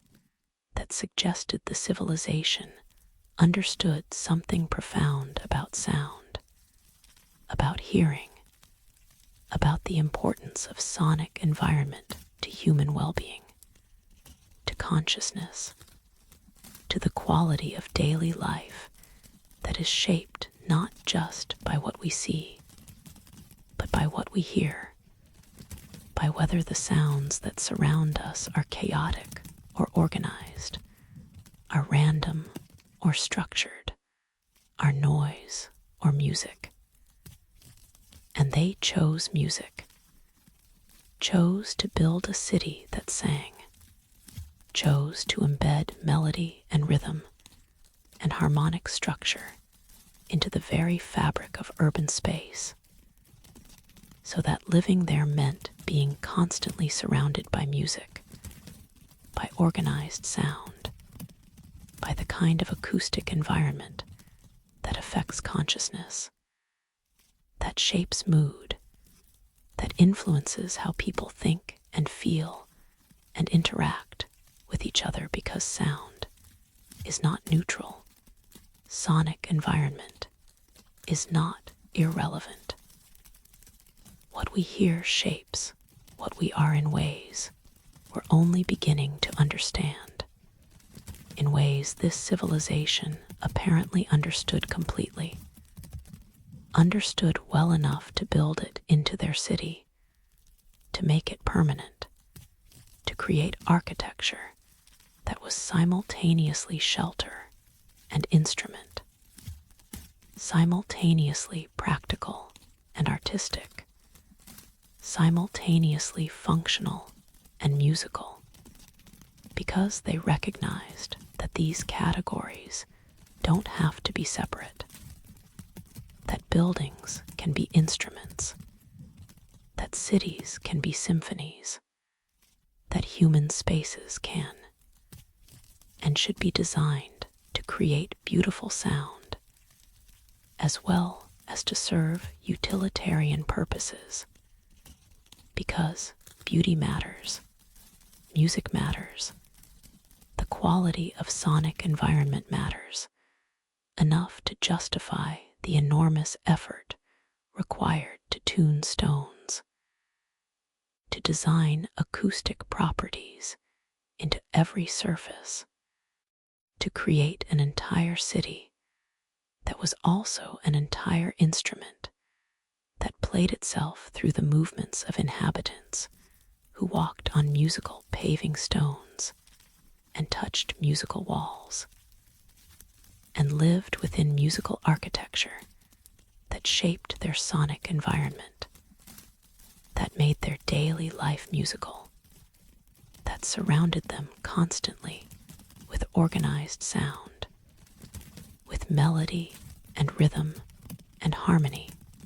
that emerged not from deliberate performance, but from simple habitation,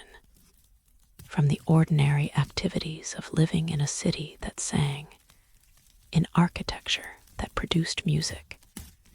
in spaces that were designed to be heard as carefully as they were designed to be seen. But when Whitmore returned to his camp, when he attempted to record the musical properties of the stones, when he brought equipment to document the tones, they produced nothing. The stones were silent, would not sing for microphones,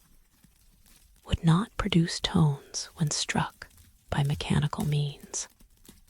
would only create music when touched by human hands, when pressed by human feet, when engaged with by human consciousness that somehow activated them, that somehow completed the circuit, that somehow made the stones remember that they were instruments, that they were tuned, that they existed to produce music, but would only produce it for human interaction, for conscious engagement, for the relationship between stone and person that made music possible in ways that technology could not replicate, that instruments could not capture, that required human presence, not just as source of mechanical force, but as partner in music making, as co-creator of sound that emerged not from stone alone and not from human alone, but from the interaction between them, from the touching, from the engagement that made the city's music possible, that made the architecture sing. The stones remembered music, held it somehow, preserved it across 3,000 years of silence, were waiting for someone to touch them again, to walk on them again, to activate them again, and discover that the city still sang, still produced music, still created melody and rhythm from the simple act of human presence, human movement, human engagement with architecture that loved music enough to become music, to be music, to produce music from the ordinary activities of living for anyone who inhabited it, for the civilization that built it,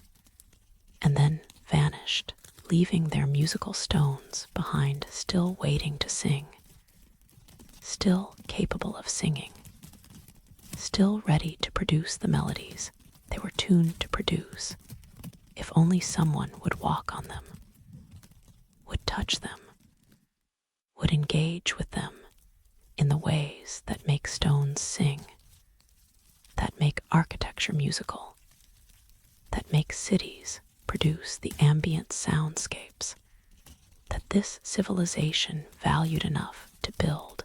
into the very foundation of their urban design, into every street and wall and paving stone, because music mattered, sonic environment mattered, the quality of daily sound mattered enough to justify creating an entire city that was also an entire instrument waiting to be played by anyone who lived there, by everyone who moved through it, by the civilization that vanished, leaving only their musical architecture behind in the city that still sings when touched, that still produces music when walked upon, that still remembers how to be instrument even though the musicians are gone. The civilization has vanished. The city is empty except for the stones that wait to sing, that remember music, that hold tones they were tuned to hold 3,000 years ago, and which they will hold forever, waiting for hands to touch them, for feet to walk on them, for human presence to activate them again, and make the city sing its silent song, make the stones produce their remembered music, make the architecture become instrument one more time in the city where music was built into everything, where sound was designed as carefully as space, where the mysterious civilization that disappeared left behind their greatest achievement, which was not temples or monuments,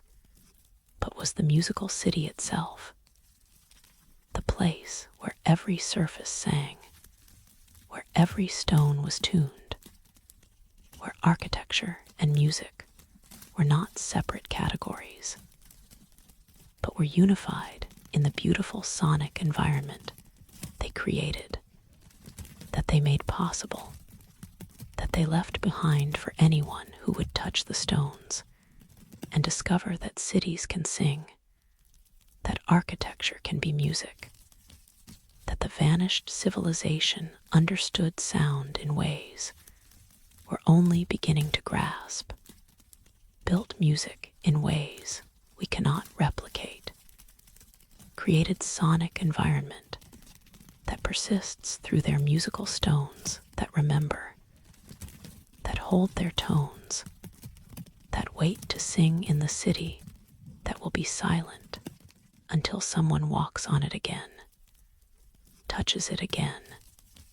activates the music that is waiting in the stones,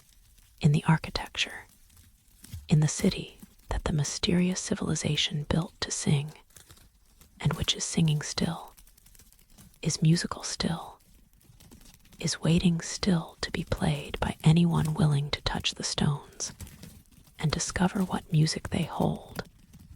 what melodies they remember, what songs they sing in the city where architecture is instrument, where buildings are music, where the vanished civilization left their most beautiful creation, a city that sings,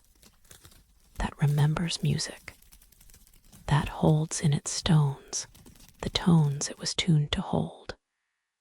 waiting for the hands and feet of people who will never come, people who vanished, people who left their musical architecture behind to sing its patient song in the empty city where stones remember music and produce it still for anyone who listens, who touches, who discovers that the greatest mystery is not where they went, but what they left, a city that sings,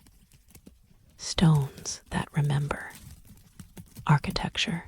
that is music waiting to be played in the silence of the desert, where the musical city waits, where the singing stones rest, where the vanished civilization's greatest gift continues to hold its tones, to remember its melodies, to be ready to sing in the city that loved music enough to become music, to be music, to exist as permanent instrument in the desert that keeps it, preserves it, allows it to wait in silence for the hands and feet that will make it sing again, that will activate the music that is waiting in the stones, in the streets, in the architecture of the city that the mysterious civilization built to sing, and which sings still, will always sing, is singing now in the silence that is not silence, but is music waiting, tones waiting, melodies waiting in stones that remember, in the city that loved music enough to become it, to be it, to sing it still. Throughout the kingdom's ruins, scattered across what were once plazas and temples, and the gathered spaces where people came together, certain stones produce sound when touched. It is said that architecture is frozen music, that buildings have rhythm, that proportions create harmony, that the relationships between height and width and depth follow mathematical ratios that are fundamentally musical, that make structures pleasing to the eye because they follow the same patterns that make sounds pleasing to the ear, the golden ratio, appearing in both beautiful facades and beautiful melodies. Geometry and music being expressions of the same underlying mathematics, the same fundamental patterns that govern how forms can be arranged to create beauty, to create meaning, to create the sense that what you're experiencing is right, is proper, is aligned with some deep truth about proportion and relationship, and the way elements should fit together. But these stones take the metaphor literally, are not frozen music, but actual music, are not architecture that resembles harmony, but architecture that produces harmony, that creates actual sound when touched, when pressed, when engaged with in the way that instruments are engaged with through physical contact, through deliberate interaction, through the understanding that certain materials respond to touch by vibrating, by resonating, by producing tones that are not random, but are precise, are intentional, are the notes that the stone was shaped to produce through careful carving, through precise dimensioning, through the understanding of how form determines sound, how shape creates tone, how you can make stone sing if you carve it correctly, if you tune it properly, if you treat it not as building material, but as musical instrument, as component in an orchestra that is also a city, that is also a kingdom, that is also the physical manifestation of a civilization's understanding that life should be musical, that space should be harmonic, that the places where people live and gather and worship should produce beauty not just for eyes, but for ears, should create not just visual harmony, but auditory harmony, should be simultaneously architecture and symphony. The first explorer to notice the phenomenon thought he was imagining it, thought the sound he heard when he brushed against a fallen column was wind, was echo, was some acoustic trick that moorland played, that ruins created through their particular arrangement of stone and space, and the way that air moved through them. He dismissed it, moved on, continued his documentation of the site that he had discovered in 1897, that he was cataloging for the Archaeological Society that had funded his expedition, that wanted careful records of what remained of this vanished kingdom that occupied no definite place in historical chronology, that seemed to exist in gaps between documented civilizations, in the spaces that history left blank. But he kept hearing sounds, at different locations, from different stones, always when he touched them, not when wind blew, not when rain fell, but when his hand made contact, when he placed his palm against the carved surfaces, when he engaged physically with the architecture in the way that ruins normally discourage, that preservation normally forbids, that archaeology typically avoids because touching accelerates decay, introduces oils and acids from skin, damages what should be left pristine, what should be observed but not handled, what should be documented from respectful distance. But these stones demanded touching, seemed designed for it, seemed to wait for it. And when touched, they sang, not metaphorically, not in the poetic sense that beautiful things might be said to sing, actually sang, produced clear musical tones, distinct pitches, notes that could be identified, that could be matched to scales, that corresponded to the musical systems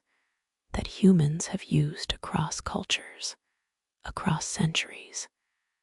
to organize sound into patterns that are meaningful,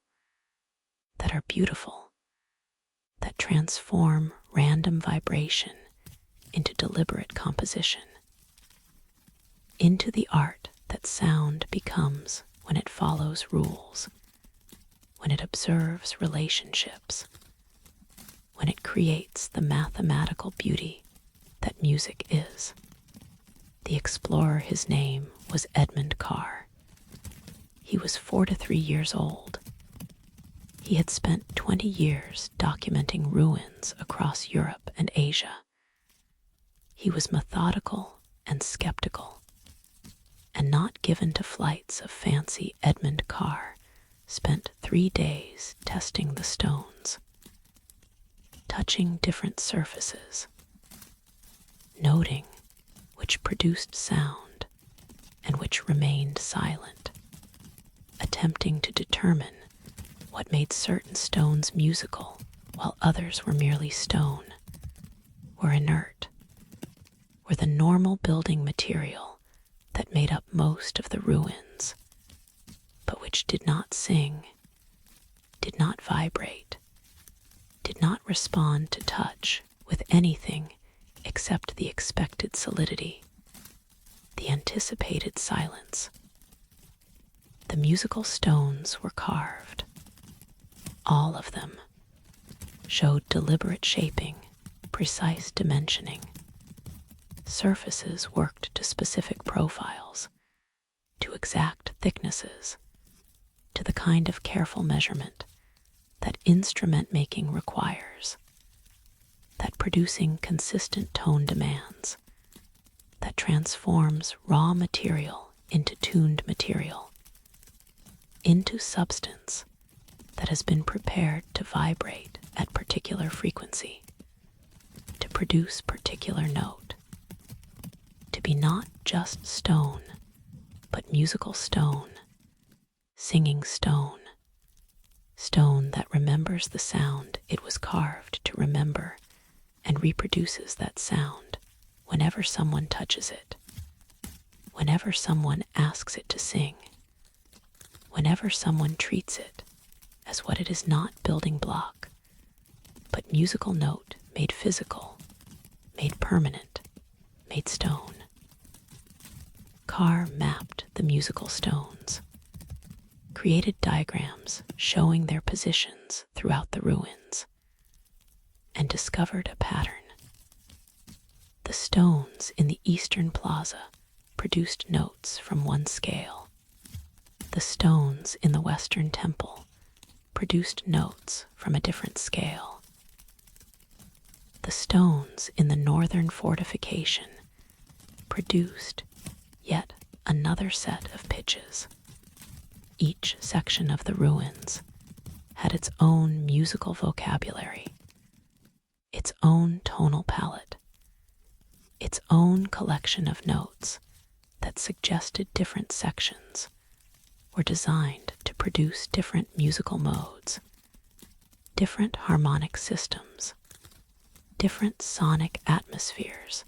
that would change as you moved through the city, as you walked from plaza to temple to fortification, as you traversed the kingdom and heard it sing in different voices, in different keys, in the shifting harmonies that the architecture provided to anyone willing to touch it, to engage with it, to treat the city as the instrument it apparently was. But the most remarkable discovery came when Carr attempted to play the stones in sequence. When he touched not just individual stones, but series of stones, moving from one to the next,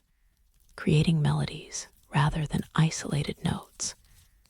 producing phrases rather than single tones.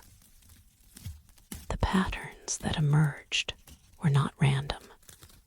were not the arbitrary sequences that touching stones in order would produce, were deliberate, were composed, were music that had been written into the architecture, that had been encoded in the positioning of the musical stones, that existed as pathway through the ruins if you touched this stone. Then that stone,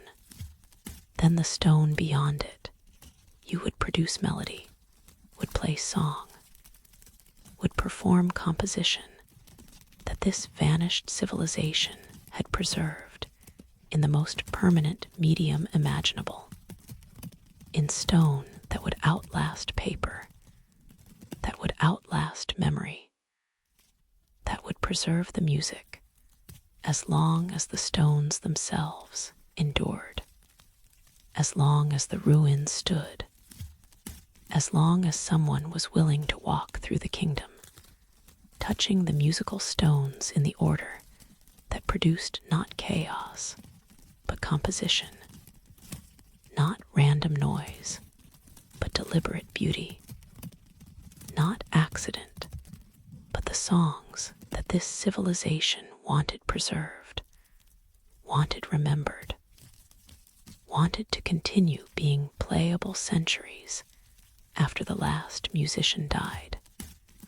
after the last instrument decayed, after everything else about their musical tradition dissolved except for what they carved into stone, except for what they made permanent through architecture, except for what they encoded in the city itself, so that the city could sing their songs, could preserve their melodies, could keep their music alive through the simple, patient method of being touchable, being playable, being stone that remembers sound. Carr attempted to transcribe what he discovered, created musical notation, showing the melodies he could produce by touching stones in various sequences, sent his transcriptions to musicologists who analyzed them and found patterns that were sophisticated, that showed understanding of harmony and counterpoint, and the mathematical relationships that make music meaningful, that make certain note combinations pleasing, while others create dissonance, that make melody more than just sequence of tones, but becomes narrative, becomes emotion, becomes the communication that music achieves when it follows rules that are simultaneously logical and mysterious, that are mathematical and magical, that work for reasons we understand intellectually and reasons we feel but cannot explain. But Carr's transcriptions were incomplete, could only capture the melodies that one person walking through the ruins could produce, could not record the full music that the kingdom had encoded, because that music required multiple performers, required many people touching many stones simultaneously, required orchestration rather than solo performance,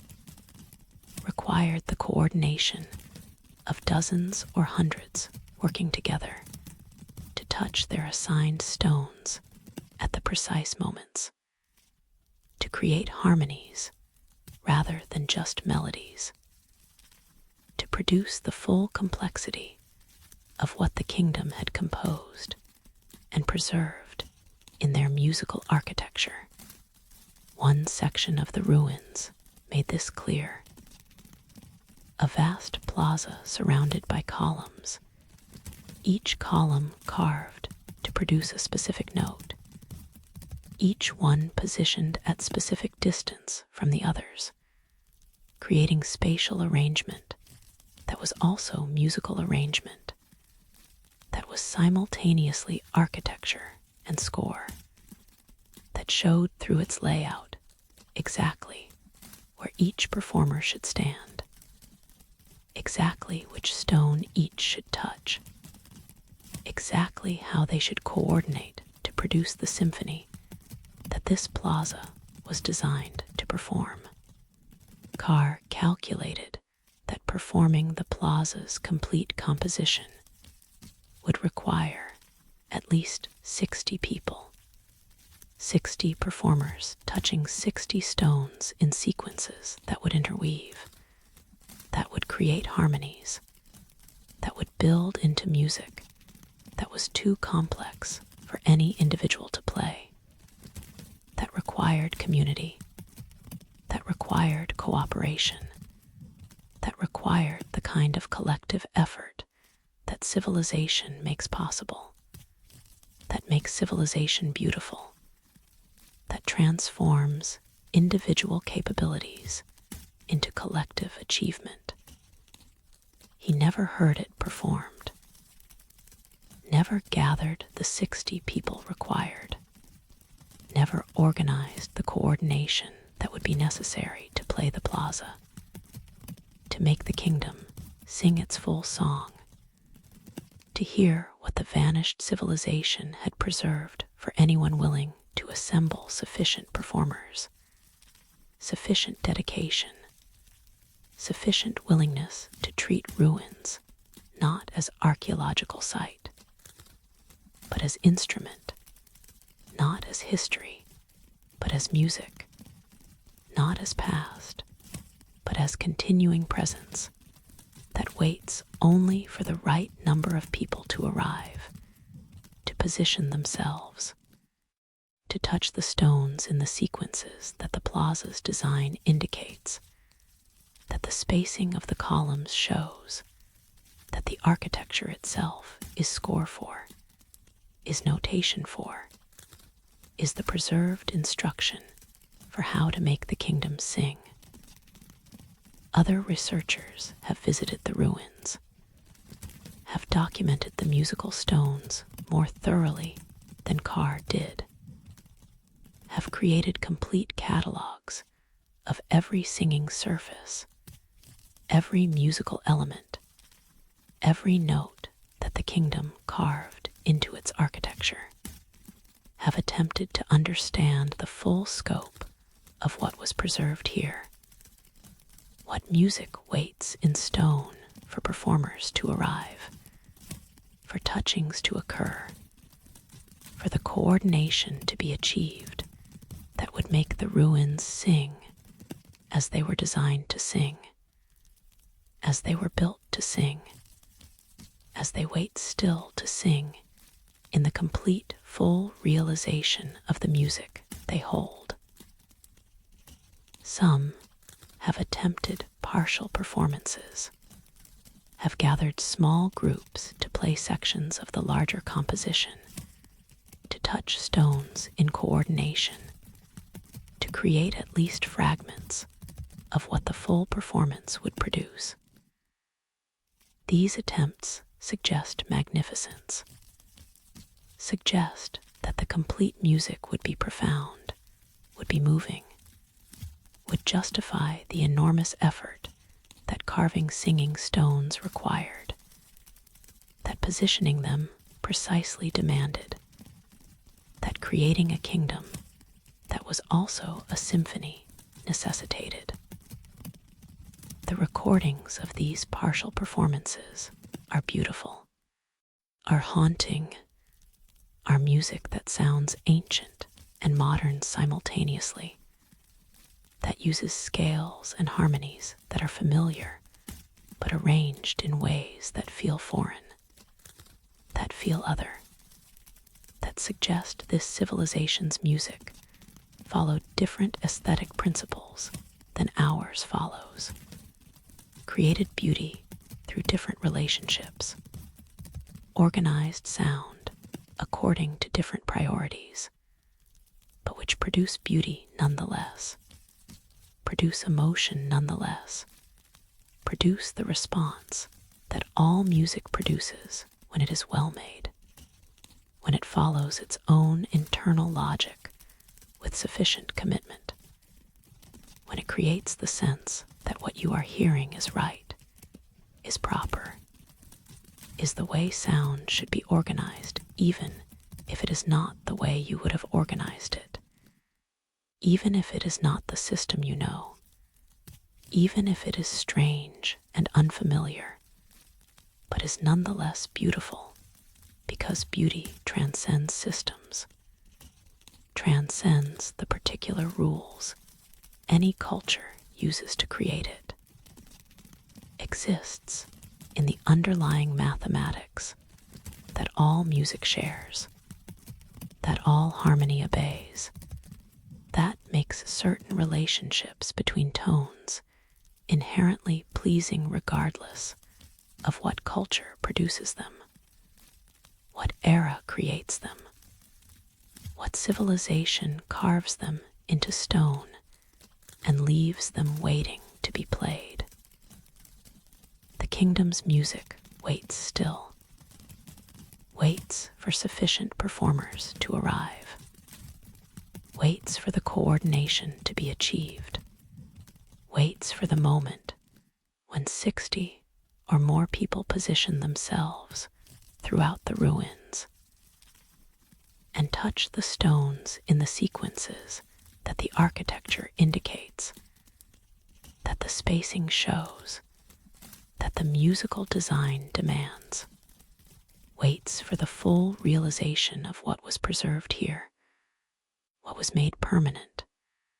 what was encoded in stone so thoroughly that it will outlast everything else about this civilization, will persist after their language is forgotten, after their history is lost, after every other trace of who they were dissolves, except for this, the music they carved into their city, the songs they made permanent through architecture, the melodies they preserved in the most enduring form they could imagine, in stone that sings, in buildings that remember music, in the kingdom that was also symphony, that was also instrument, that was also the most ambitious musical composition ever attempted, because it was not performed once and preserved in memory or notation, but was built, was made permanent,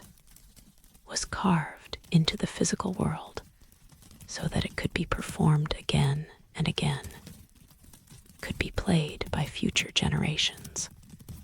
could continue sounding as long as the stones endured,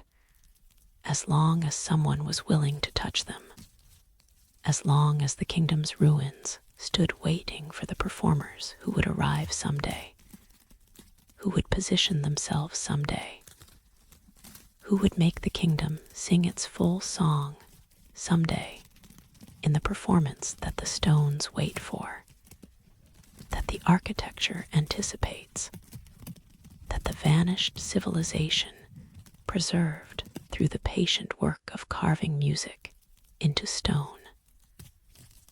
of making buildings that remember songs, of creating city that was also score, that was also instrument, that was also the eternal ongoing invitation to anyone willing to learn its music, to gather the performers,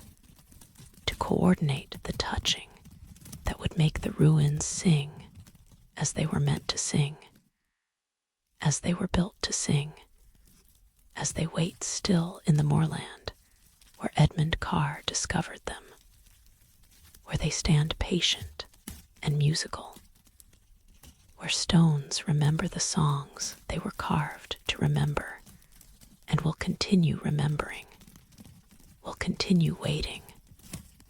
will continue offering their music to anyone who touches them, who plays them, who treats them as what they are, not ruins, but instruments, not past but present, not silence, but song waiting only for the touch that makes it sound,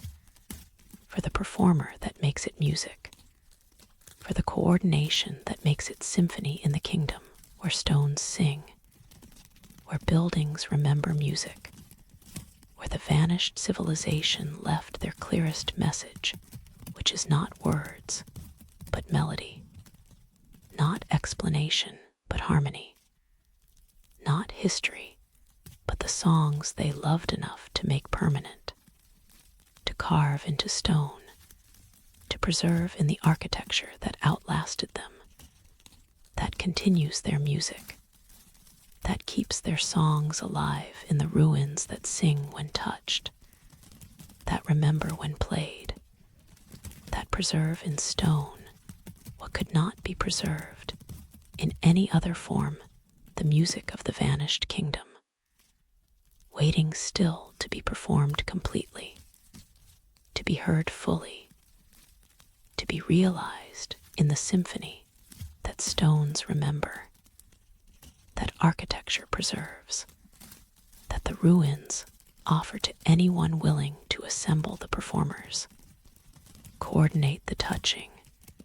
make the kingdom sing its full song at last. The kingdom contained thousands of doorways. It is said that doors are practical necessities, that they mark transitions between spaces, that they provide privacy and security, that they separate interior from exterior, room from room, the domestic sphere from the public sphere, creating the boundaries that civilization requires, that organized life depends upon, that make architecture functional rather than merely aesthetic, useful rather than simply beautiful. But these doorways were different, stood alone, marked thresholds that led nowhere or that led everywhere, depending on how you understood passage, how you defined crossing, how you conceptualized the journey that doorways make possible when doorways serve not practical but symbolic functions, when they mark not physical transitions but metaphysical ones, when they indicate not movement through space, but movement through states of being, through consciousness, through the infinite interior landscapes that exist within each person, and which are as vast, as complex, as worthy of exploration as any exterior geography, as any physical territory, as any kingdom that occupies land rather than occupying mind. The doorways stood throughout the ruins, in plazas, in courtyards, in the middle of what had been streets. Stone frames carved with the same precision as the kingdom's other architecture. 2 pillars supporting a lintel, creating a rectangle of emptiness, of air, of space that you could walk through without impediment, without obstruction, without encountering anything except the other side of the doorway, which was the same as the side you started from, same plaza, same courtyard, same street, same physical location that you occupied before passing through, proving that the doorway led nowhere, connected nothing, served no practical purpose that architecture typically serves. Yet people who passed through them reported change. The first documentation came from a shepherd in 1884. He was crossing the moorland where the ruins stood, was taking a shortcut through what had been the kingdom's central plaza, was walking toward home after a day spent tending his flock in the highlands. He passed through one of the standing doorways, not deliberately, not with intention, simply because it stood in his path, and moving around it would require stepping over rubble, would be less efficient than walking straight through the carved frame that offered no resistance, no barrier, no reason not to pass through it on his way across the plaza. On the other side, he stopped, stood perfectly still. Later, he would struggle to explain what occurred, what changed, what shifted in the moment of passing through. Not his location, he was exactly where he should be, where physics said he should be, on the other side of the doorway in the same plaza he had been crossing. Not his body, he felt physically unchanged, felt the same aches and fatigue that a day of shepherding produced, felt his familiar flesh operating as it always operated, responding as it always responded, being the body he had inhabited for 4 to 7 years without interruption. But something had changed, something interior, something about his relationship to his thoughts, to his memories, to his sense of himself as continuous entity, as person who had existed yesterday and would exist tomorrow, and was the same person across all those days, all those years, all those decades of accumulated experience. Passing through the doorway had disrupted that continuity, not destroyed it. He still remembered his life, still knew who he was, still recognized himself as the shepherd named Thomas, who lived in the cottage beyond the moor and tended the flock that his father had tended before him. But he experienced those memories differently, saw them from different angle, understood them with different emphasis, felt them with different weight than he had felt them moments before, on the other side of the doorway, before crossing the threshold that had somehow reorganized his interior landscape, had rearranged his relationship to his own history, had made him different while keeping him the same, had transformed him while preserving his identity, had taken him somewhere while leaving him exactly where he had started. He stood in the plaza, trying to understand what had occurred, trying to articulate to himself what had changed when everything seemed unchanged, what had shifted when nothing seemed shifted, what the doorway had done to him that left no external trace,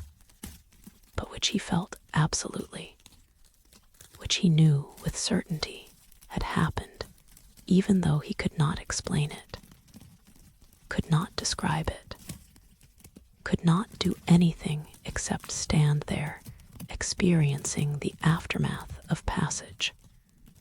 the residue of transformation, the sense that he had traveled immense distance while moving only the few steps required to pass through a doorway that led nowhere, that connected nothing, that stood in the middle of a plaza-marking passage that was not passage in any conventional sense, but was passage nonetheless, was journey nonetheless, was crossing of threshold that mattered even though it changed nothing measurable, nothing that could be documented, nothing except his interior state, which had reorganized itself, which had transformed itself, which had become different in the moments of passing through the doorway that led not to a different place, but to a different relationship with place, to a different experience of being himself, to a different mode of existing that felt simultaneously foreign and correct, simultaneously strange and natural, simultaneously new and like returning to something forgotten, something he had known once and lost, and now recovered through the simple act of walking through a doorway that led inside, that took him not to another location, but to another layer of himself, to depths he had not accessed before or had accessed, but had forgotten how to reach until the doorway showed him, taught him, brought him there through its patient, silent, standing in the plaza, where it offered passage to anyone who walked through it, to anyone willing to cross its threshold, to anyone ready for the journey that doorways make possible, when doorways lead not outward into the world, but inward into self. Thomas returned home, told his wife what had occurred. She did not understand. How could she? He barely understood himself, could not find words that captured the experience adequately, that conveyed what passing through the doorway had done, what it had changed, what it had reorganized in the unmappable interior terrain that consciousness occupies, that self inhabits, that mind traverses daily without recognizing that it is terrain, is landscape, is geography as complex and worthy of exploration as any physical territory, as any kingdom that exists in space rather than in awareness. But his wife noticed differences, subtle changes, the way he spoke about memories, the way he related to their children, the way he moved through the cottage, as if seeing it freshly, as if experiencing their home for the first time despite having lived there for 20 years, despite knowing every corner, every shadow, every detail of the space that should be so familiar that it no longer required attention, no longer demanded notice, had become invisible through familiarity, the way that familiar things become invisible, the way that we stop seeing what we see constantly, stop experiencing what we experience daily, until something shifts, until something changes, until we pass through some doorway and return to familiar spaces with unfamiliar eyes, with renewed capacity for attention, with the fresh perception that the doorway somehow granted, somehow awakened, somehow made possible through the transformation it enacted, through the journey it facilitated, through the passage it provided into depths that existed all along,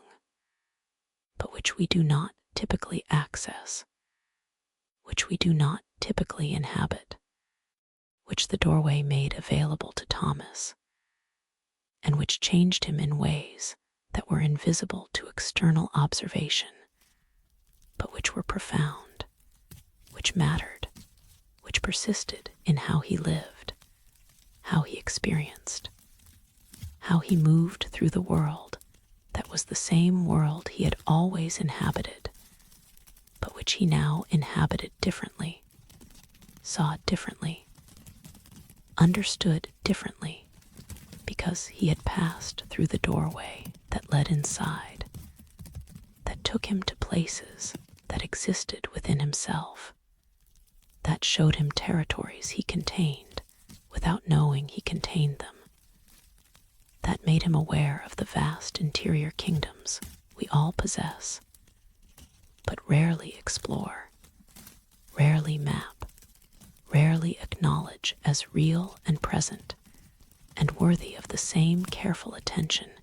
we give to exterior geography, to physical landscapes, to the territories outside ourselves that we navigate daily, while ignoring the territories within that are equally vast, equally complex, equally deserving of exploration. Word spread. Others attempted to replicate Thomas's experience, walked through the doorways deliberately rather than accidentally, sought transformation rather than stumbling into it, hoped to access the interior depths that Thomas described, that he insisted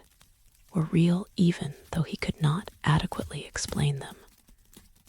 could not provide evidence beyond his testimony, could not prove that the doorways did anything except mark empty space,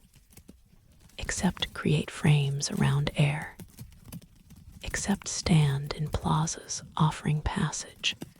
that most people experienced as simply walking through carved stone, as moving from one side to the other without incident, without change,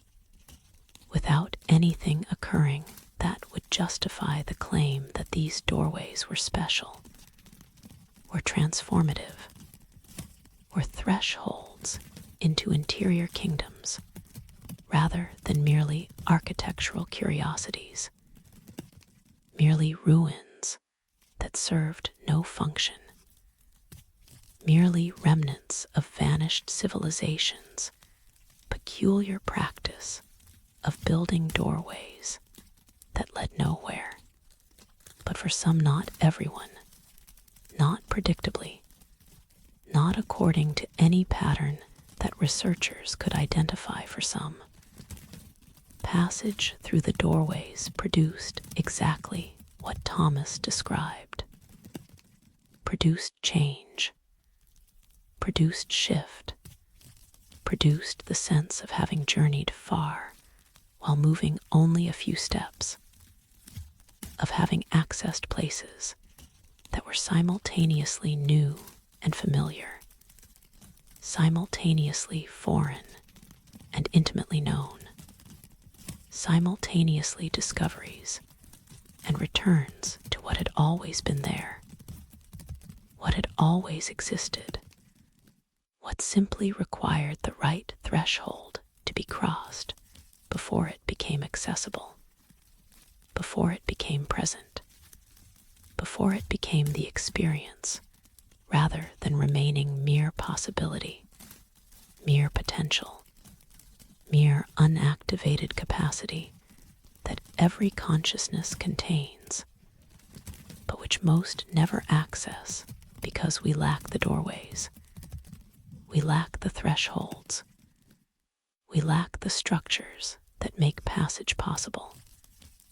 that make the interior journey feasible, that make the exploration of inner kingdoms as straightforward as the exploration of outer territories. Simply walk through the doorway. Simply cross the threshold. Simply allow the passage to occur and discover what waits on the other side, which is not other side in spatial sense, but is other side in consciousness sense, is different layer of awareness, is altered relationship to self and memory, and the ongoing experience of being alive, of being conscious, of being the mysterious entity that we are but which we understand so partially, so incompletely, so inadequately that entire kingdoms within us remain unexplored, remain unknown, remain waiting for doorways to grant access, for thresholds to make passage possible, for the journey inside to begin. One woman who passed through reported that she experienced her entire life simultaneously, not as sequence, not as past leading to present leading to future, but as eternal now, as all moments existing at once, as childhood and adulthood and age all present simultaneously in consciousness that had reorganized itself, that had abandoned linear time, that had accessed state where duration folded, where sequence became simultaneity, where all her years existed together in eternal present that was overwhelming, was beautiful, was so complete that when she returned to normal consciousness, when the effects of the doorway faded, and she experienced time sequentially again, she wept for what she had lost, for the totality she had briefly accessed and could not sustain, could not maintain, could not carry with her back into ordinary awareness that experiences moments one at a time rather than all at once, that moves through time rather than containing time, that is subject to sequence rather than transcending sequence in the way that passage through the doorway had allowed her to transcend, had enabled her to experience, had granted her access to, for those few moments on the other side of the threshold before ordinary consciousness reasserted itself, before linear time reclaimed her, before the journey inside ended, and she returned to the exterior life where moments follow each other in order, where past is past, and future is future and present, is only the brief instant between them rather than the eternal now that contains all moments, that holds all time, that the doorway had shown her exists within her, within everyone, within consciousness that has capacities we do not typically access, that we do not normally inhabit, that doorways can reveal if we pass through them, if we cross their thresholds, if we allow them to take us inside to the places we contain without knowing we contain them. Another man reported losing language. Not the ability to speak, he could still make words, could still form sentences when he returned to normal state. But while under the doorway's influence, while experiencing the altered consciousness that passage produced, language seemed unnecessary, seemed inadequate, seemed like crude approximation of communication that was possible more directly, more completely, more truthfully when consciousness operated without words, without symbols, without the mediation that language provides, and which we mistake for essential, which we assume is necessary for thought itself, when actually thought can occur without words, can operate without language, can function more purely, more clearly, more directly when freed from verbal structures, when allowed to be thought itself rather than thought translated into words, when consciousness experiences itself immediately rather than experiencing itself through the filter of language that shapes thought, that constrains thought, that makes thought conform to linguistic structures that are arbitrary, that are cultural, that are learned rather than innate, and which the doorway temporarily suspended, temporarily removed, temporarily allowed him to exist without, and discover that consciousness operates perfectly well without words, thinks perfectly clearly without language,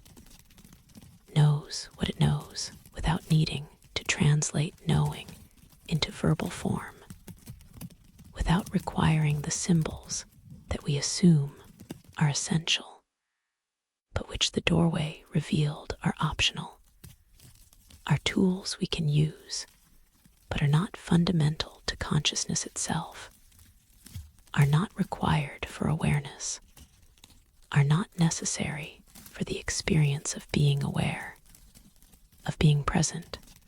of being conscious in the wordless state that the doorway granted access to, that it made possible, that it showed exists within all of us beneath the language, beneath the words, beneath the constant verbal narration that most people experience as thought,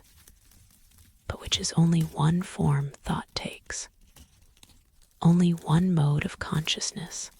among many possible modes that doorways can reveal, can make accessible, can grant passage to for those willing to cross the threshold, to pass through the frame, to take the journey inside where language falls away, and consciousness experiences itself directly, purely, in forms that words cannot capture, cannot describe, cannot do anything except gesture toward in the inadequate way that language gestures toward experiences that exist beyond language,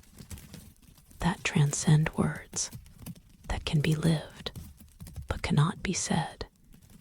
can be experienced, but cannot be explained, can be accessed through doorways, but cannot be brought back completely, cannot be preserved in verbal form, can only be pointed toward by those who have passed through, who have journeyed inside, who have discovered that consciousness contains kingdoms that language cannot map, that words cannot describe, that exist in the wordless depths that doorways access, that thresholds reveal, that passage makes possible for those ready for the journey, for those willing to cross, for those prepared to discover what they contain without knowing they contain it, what they are without recognizing what they are, what consciousness can do when freed from its normal constraints, its habitual patterns, its assumption that it is only what it usually experiences itself as being rather than the vast, mysterious territory that doorways reveal it to be, that thresholds provide access to, that passage through empty frames can somehow initiate by taking you not to a different place, but to a different experience of being yourself, of being conscious, of being the awareness that you are, but which usually operates in such limited modes, such constrained forms, such narrow portions of what it could be, what it could experience, what it could access if only there were doorways to pass through, thresholds to cross, frames to walk through that would take you inside, that would show you the interior kingdoms, that would reveal consciousness itself in its full mysterious complexity, rather than in the simplified, habitual, constrained form that daily life produces, that ordinary awareness maintains, that we mistake for all that consciousness is, when actually it is only the smallest portion, only the surface, only the beginning of what awareness can be when doorways grant access to depths, when thresholds permit passage to interior territories, when empty frames standing in plazas offer the possibility of journeys that are not journeys through space, but journeys through self, not passages to other locations, but passages to other states of being, other modes of awareness, other ways of experiencing the consciousness that we are, but which we know so partially, so incompletely, so inadequately, that we require doorways to show us, require thresholds to teach us, require passage through empty frames to discover what we contain, what we are, what consciousness can become when it journeys inside, when it explores its own depths, when it crosses the thresholds that doorways mark, that empty frames indicate, that stone pillars and lintels preserve from the vanished kingdom, that understood something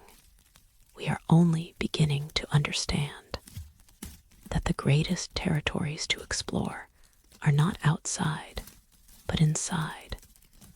that the most important journeys are not through geography, but through consciousness, that the doorways worth building are not those that connect room to room, but those that connect awareness to its own depths, consciousness to its own possibilities, self to the vast interior kingdoms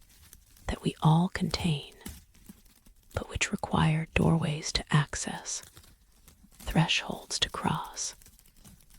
passages to undertake in the journey inside that these empty frames make possible, that these standalone doorways facilitate, that this vanished kingdom, preserved through the simple, patient architecture of building thresholds that lead nowhere and everywhere simultaneously, that take you on the shortest journey imaginable, a few steps through a doorway, and the longest journey possible, the exploration of consciousness itself, of awareness in its full complexity, of self in all its mysterious depths, in the doorways that lead inside, that the kingdom built, that stands still in the ruins waiting for those ready to pass through, ready to cross, ready to discover that the kingdom they're seeking is not the vanished kingdom in the moorland, but the interior kingdom that everyone contains, that everyone can access, that doorways make visible, make reachable, make present through the simple act of passage, of crossing, of walking through empty frames that are not empty, but are full of possibility, full of transformation, full of the journey inside that is the real journey, the important journey, the journey that the vanished kingdom understood was worth building doorways for, worth preserving thresholds for, worth leaving empty frames standing in plazas for anyone who would pass through them, who would cross them, who would take the journey inside to the kingdom that waits not in ruins, but in consciousness, not in the past, but in the eternal present, not in geography, but in awareness itself, in the interior territories that doorways lead to, that thresholds provide access to, that empty frames mark passage toward in the ruins, where the vanished kingdom left their most important architecture, not temples or palaces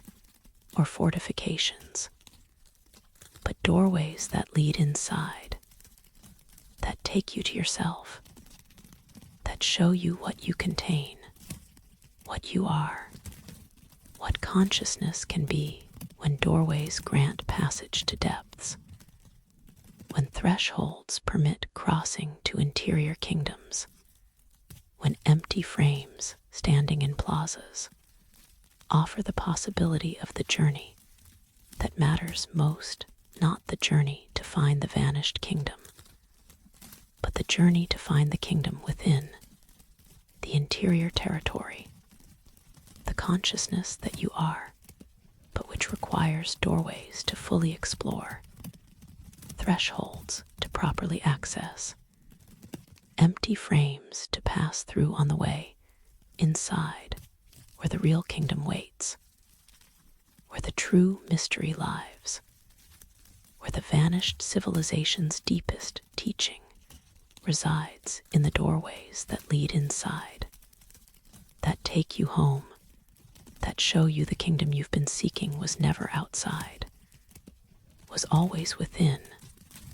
was always accessible if only you knew where to find the doorway, how to cross the threshold, how to pass through the empty frame that leads not away, but inside, not to other places, but to other depths, not to the vanished kingdom, but to the kingdom that never vanished because it exists inside consciousness, inside awareness, inside the interior territories that we all contain, and which doorways make accessible, which thresholds make reachable, which the vanished kingdom preserved through the simple, powerful architecture of empty frames standing in plazas, marking passage, indicating thresholds, showing the way inside where the journey begins, where transformation occurs, where consciousness discovers itself, where the kingdom waits not in ruins, but in awareness, not in the past, but in the eternal now, not outside, but inside where doorways lead, where thresholds mark passage, where empty frames offer the journey inside that is the only journey that truly matters, the only exploration worth undertaking, the only passage that leads home to the interior kingdom, to consciousness itself, to the vast, mysterious territory that the doorways revealed, that the thresholds provided access to, that the vanished kingdom preserved through their empty frames that lead inside, always inside, to the kingdom within, in the deepest chamber of what had been the kingdom's central palace, behind 7 doors that had remained sealed for 3,000 years. Researchers in 1903 found a room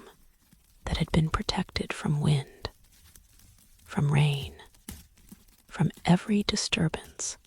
that the centuries had brought to the ruins that surrounded it.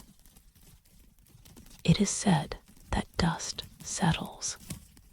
that particles fall according to gravity, according to air currents, according to the random physics of small things drifting through space, until they find surfaces to rest upon, accumulating in layers that mark time's passage, that testify to abandonment, that prove no one has disturbed what dust covers. No one has cleaned what dust claims. No one has maintained what dust transforms from pristine to neglected through the patient work of settling, of accumulating, of building layers that are simultaneously preservation and decay, protection and evidence of time's patient victory over all human effort to maintain, to clean, to keep things as they were rather than allowing them to become what time makes them. But the dust in this chamber had not settled randomly, had arranged itself into patterns, deliberate patterns, organized patterns, patterns that resembled writing or mathematics, or some hybrid of both, some system that combined symbol and number,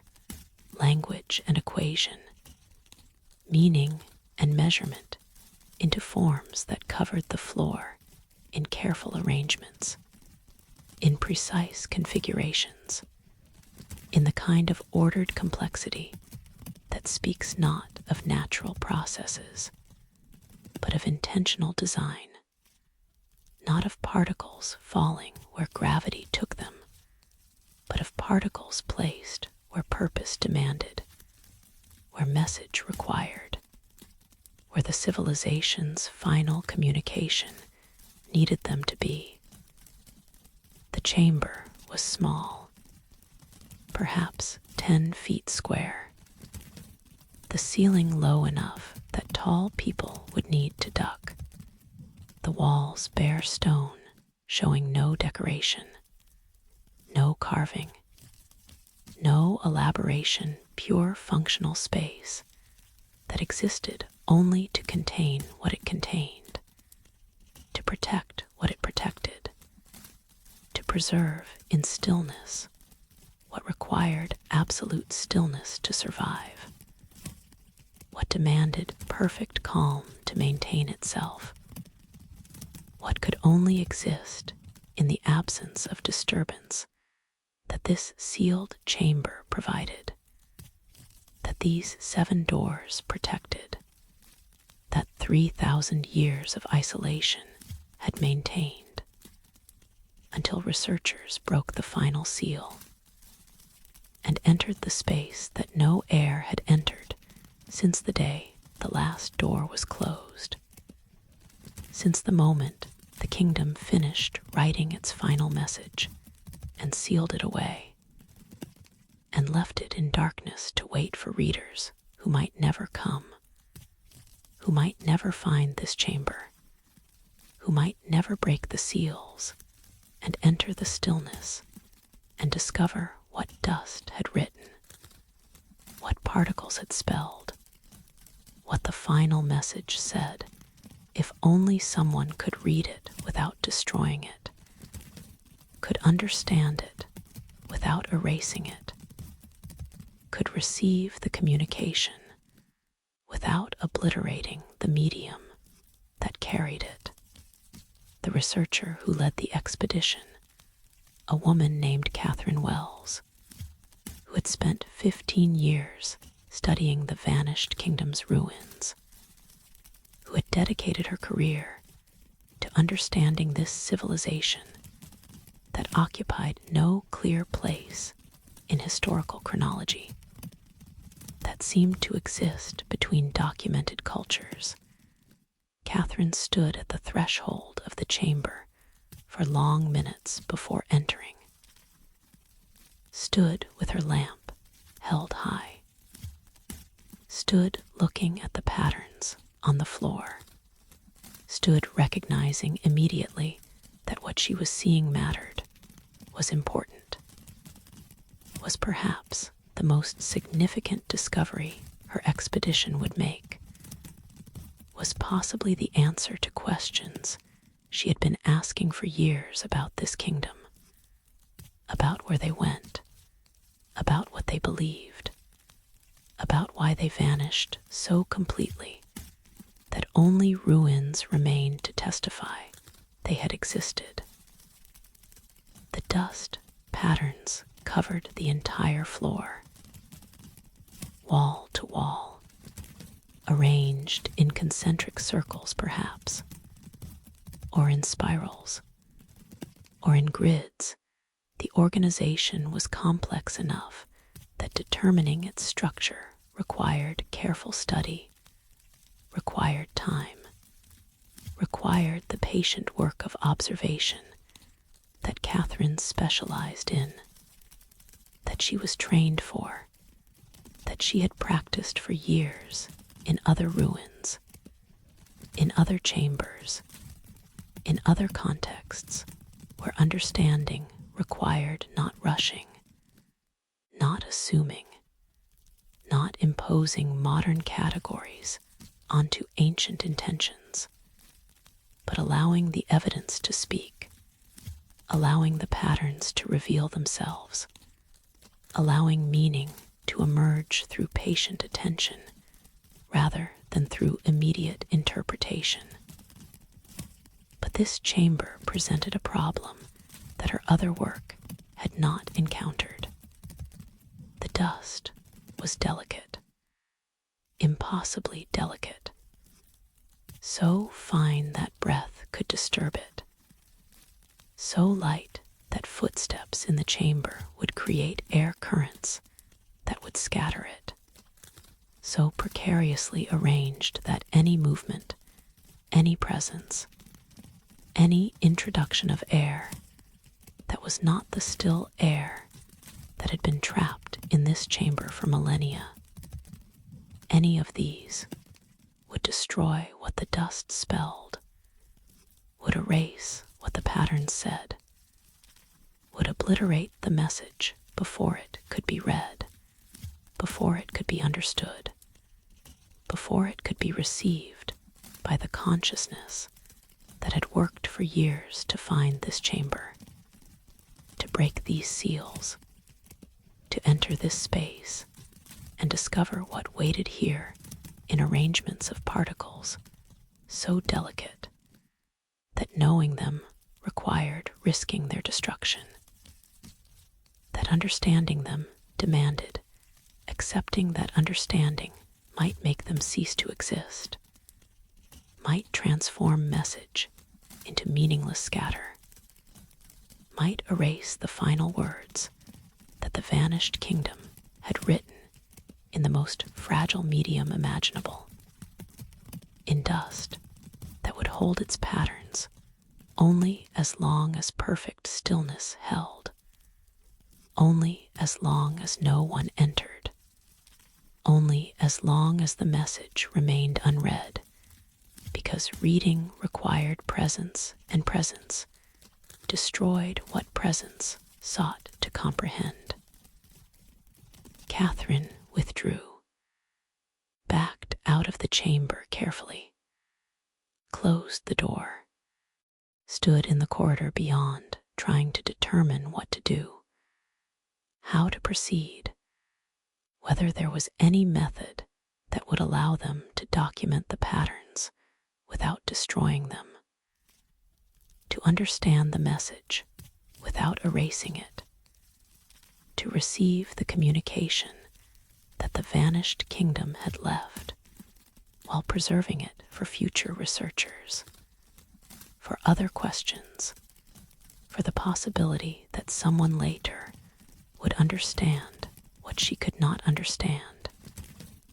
would see what she could not see,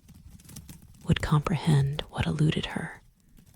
but which might be accessible to consciousness differently prepared, differently oriented, differently capable than hers was. Her team discussed options, photographing from the doorway possible, but the distance and angle would make detail difficult to capture, would miss subtleties,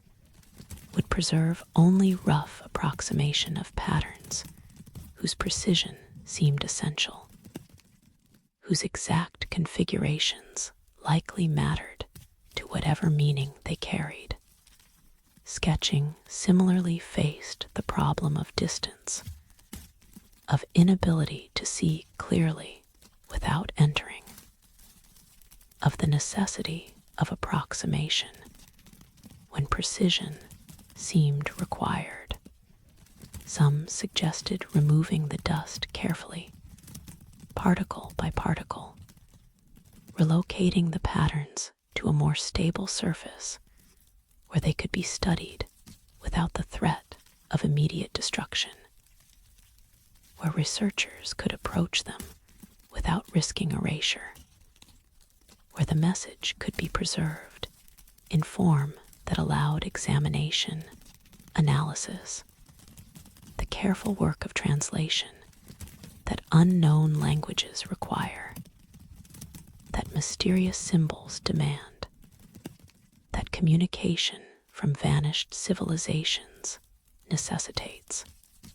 But this option seemed worse than the others, seemed like violation, seemed like the kind of intervention that changes what it attempts to preserve, that destroys through the very act of saving, that transforms message into something else, into reconstructed approximation that might preserve the symbols, but would lose the essential quality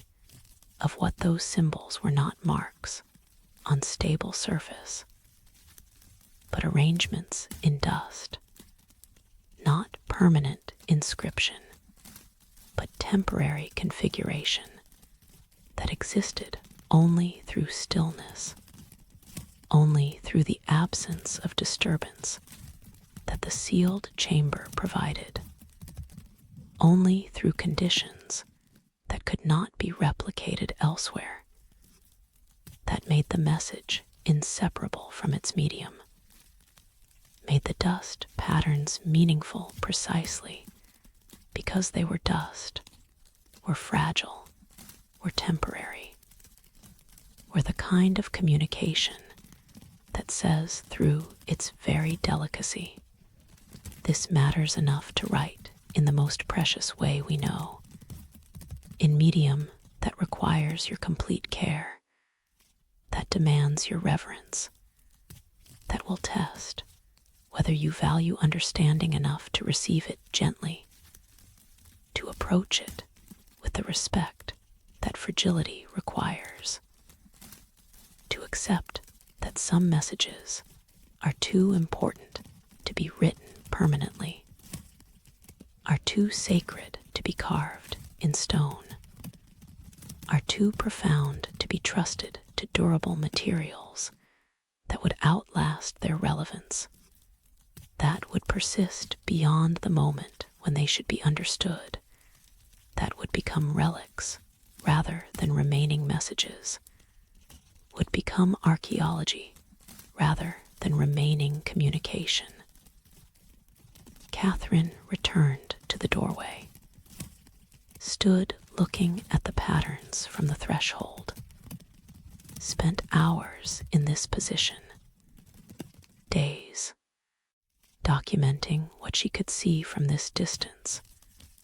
what the lamplight revealed when held at certain angles, what patterns emerged when she looked long enough,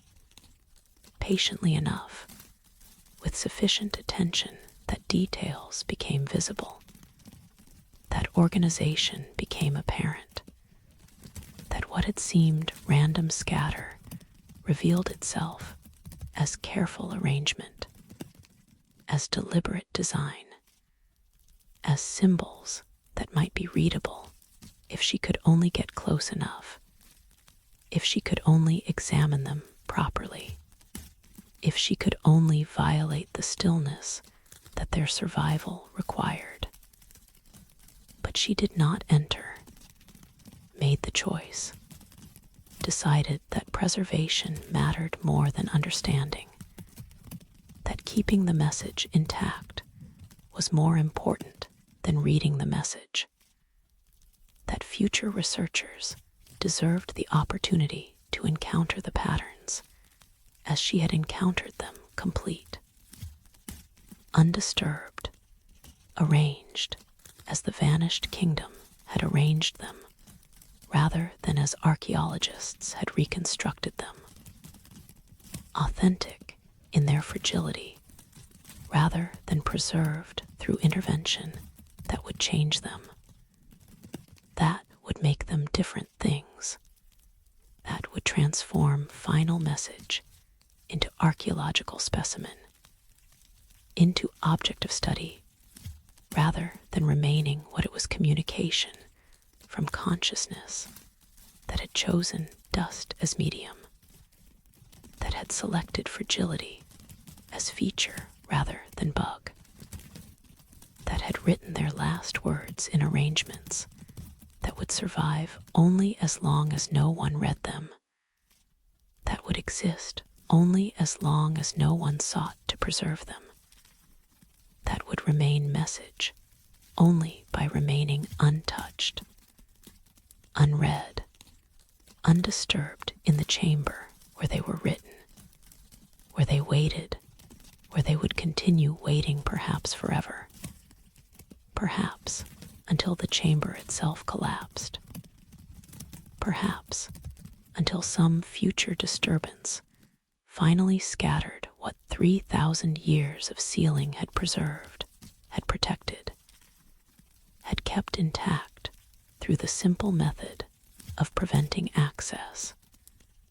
of maintaining stillness, of refusing entry to the very consciousness that the message was presumably written for, creating paradox that Catherine recognized, that she accepted, that she chose to honor by photographing from doorways, by sketching from distance, by documenting what could be documented without entering, without disturbing, without risking the erasure that her presence would cause, that her breath would initiate, that her footsteps would complete in the chamber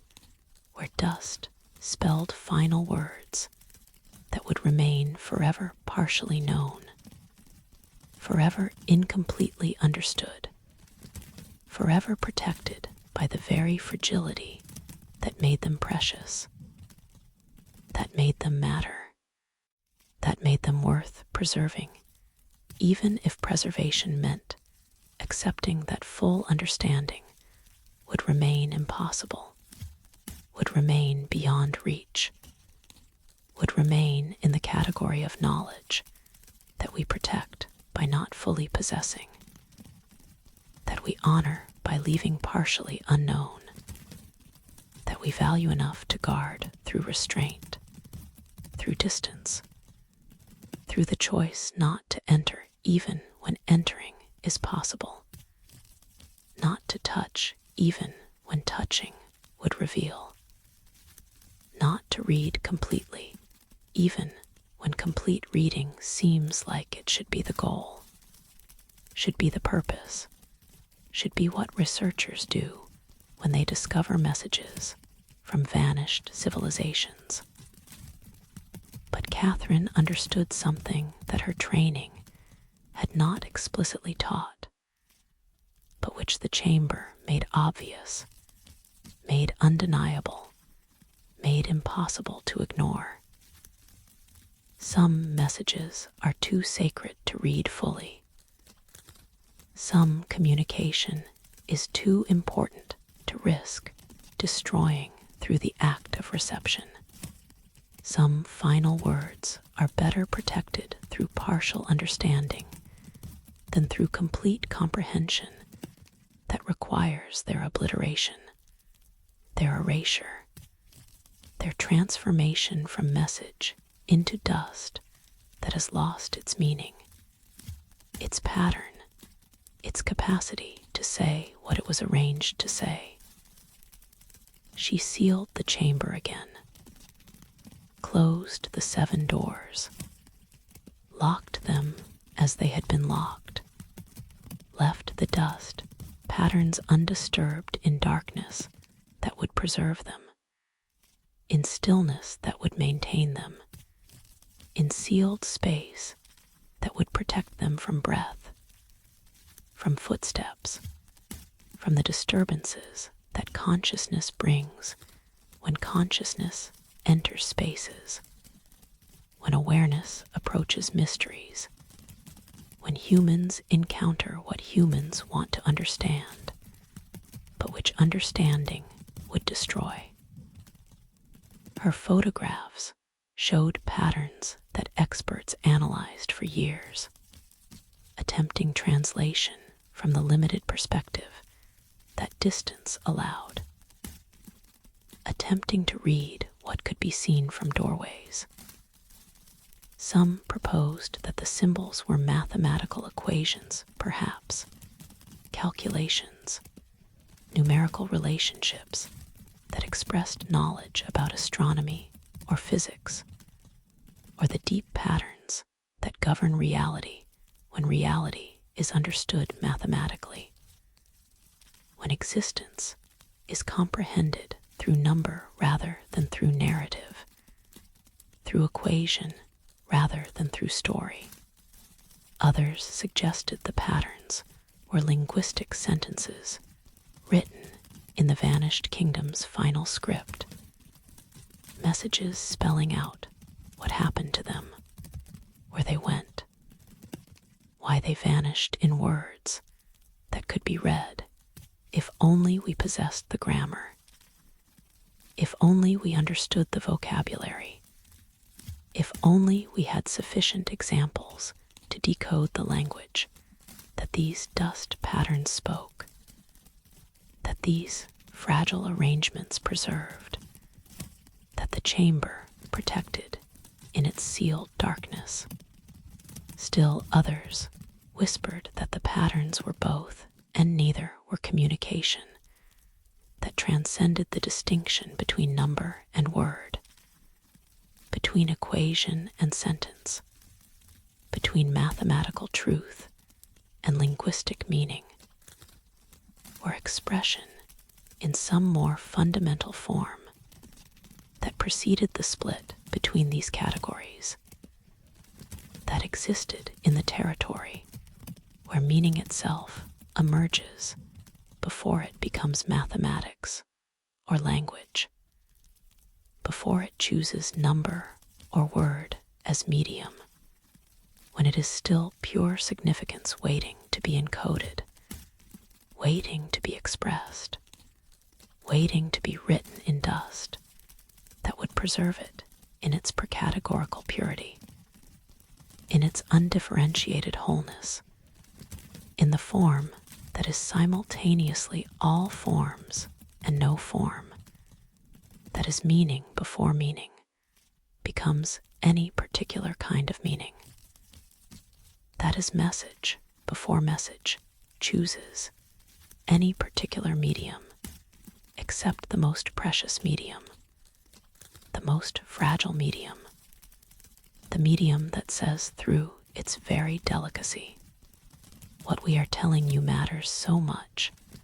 that we will write it in dust that breath can scatter, will arrange it in patterns that footsteps will erase, will trust it to medium that survives only through your restraint, only through your choice not to approach too closely, only through your understanding that some messages are better preserved through distance than through proximity, better protected through partial knowledge than through complete comprehension, better honored through the choice not to fully read than through the determination to understand completely at the cost of destroying what you seek to understand. The chamber remains sealed. The dust patterns wait in darkness, and Catherine's photographs hang in museums where they are studied still, where researchers continue attempting to extract meaning from the limited perspective they provide, where the partial view from doorways becomes the only view that ethics allows, that preservation demands, that respect for the vanished kingdom's final communication requires. Some criticize this choice, argue that knowledge should take precedence over preservation, that understanding the message is more important than maintaining the message in its original form, that researchers have obligation to future knowledge that outweighs obligation to current preservation, that what we can learn should determine what we do rather than what we can save determining what we refrain from doing. But Catherine's decision has held. The chamber remains closed. The patterns remain undisturbed, and the final message written in dust continues to exist in its fragile perfection, in its delicate wholeness, in the stillness that preserves it precisely, because stillness prevents the full reading that would destroy it, that would scatter what it spells, that would transform careful arrangement into random distribution, would change message into meaningless dust, would erase final words in the very act of reading them completely. Perhaps this is the message. Perhaps the meaning is not in what the patterns say, but in what they require the restraint, the distance, the choice to leave something unread because reading would destroy it, to leave something partially known because complete knowing would erase it, to accept that some communications are too precious to possess fully, too sacred to comprehend completely, too important to risk destroying through the very attempt to understand them. Perhaps the vanished kingdom knew this, knew that their final message should be written in medium that would test future readers, that would require them to choose between knowledge and preservation, between understanding and respect, between the desire to know completely and the wisdom to know partially, to accept partial knowing as sufficient, as appropriate, as the only ethical response to messages written in dust that breath can scatter, in patterns that presence will erase, in arrangements that survive only through the choice not to approach, not to enter, not to read fully even when full reading seems possible, seems desirable, seems like what researchers should do, what seekers should attempt, what consciousness should pursue when encountering mysteries that promise revelation if only you get close enough, if only you disturb the stillness, if only you sacrifice preservation for understanding, and accept that understanding costs what it costs, that knowledge demands what it demands, that full reading requires full erasure, and you must choose which matters more, knowing completely or preserving perfectly, understanding totally or protecting absolutely, reading the message or leaving the message readable for others who might come later, who might develop better methods, who might find ways to understand without destroying what 3,000 years of stillness has preserved, what sealed chambers have protected, what the vanished kingdom wrote in dust, and trusted to darkness, and left waiting in the fragile arrangements that Catherine chose to honor by photographing from doorways, by sketching from distance, by accepting that some final words are too precious to read completely, too sacred to understand fully, too important to risk erasing in the attempt to comprehend them. In the chamber where dust still spells patterns that might be mathematics or language or both or neither, that might say everything about where the kingdom went and why they vanished, or might say nothing except this: some messages are written to test whether future readers are wise enough to leave them unread, careful enough to preserve them undisturbed, reverent enough to accept that partial knowledge is sufficient when complete knowledge requires destruction, when full understanding demands erasure, when reading the final message means the final message ceases to exist, ceases to be readable, ceases to be the communication it was written to be, and becomes instead just dust, just scattered particles, just the residue of meaning that was destroyed in the very act of being fully received, in the chamber where patterns wait still in darkness, where dust holds still in stillness, where the vanished kingdom's final message remains partially known and completely preserved in the sealed room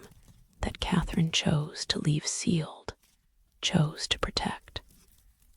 chose to honor by not entering, by not reading fully, by not possessing completely, by leaving in dust that breath would scatter, in patterns that presence would erase, in arrangements that survive only through absence,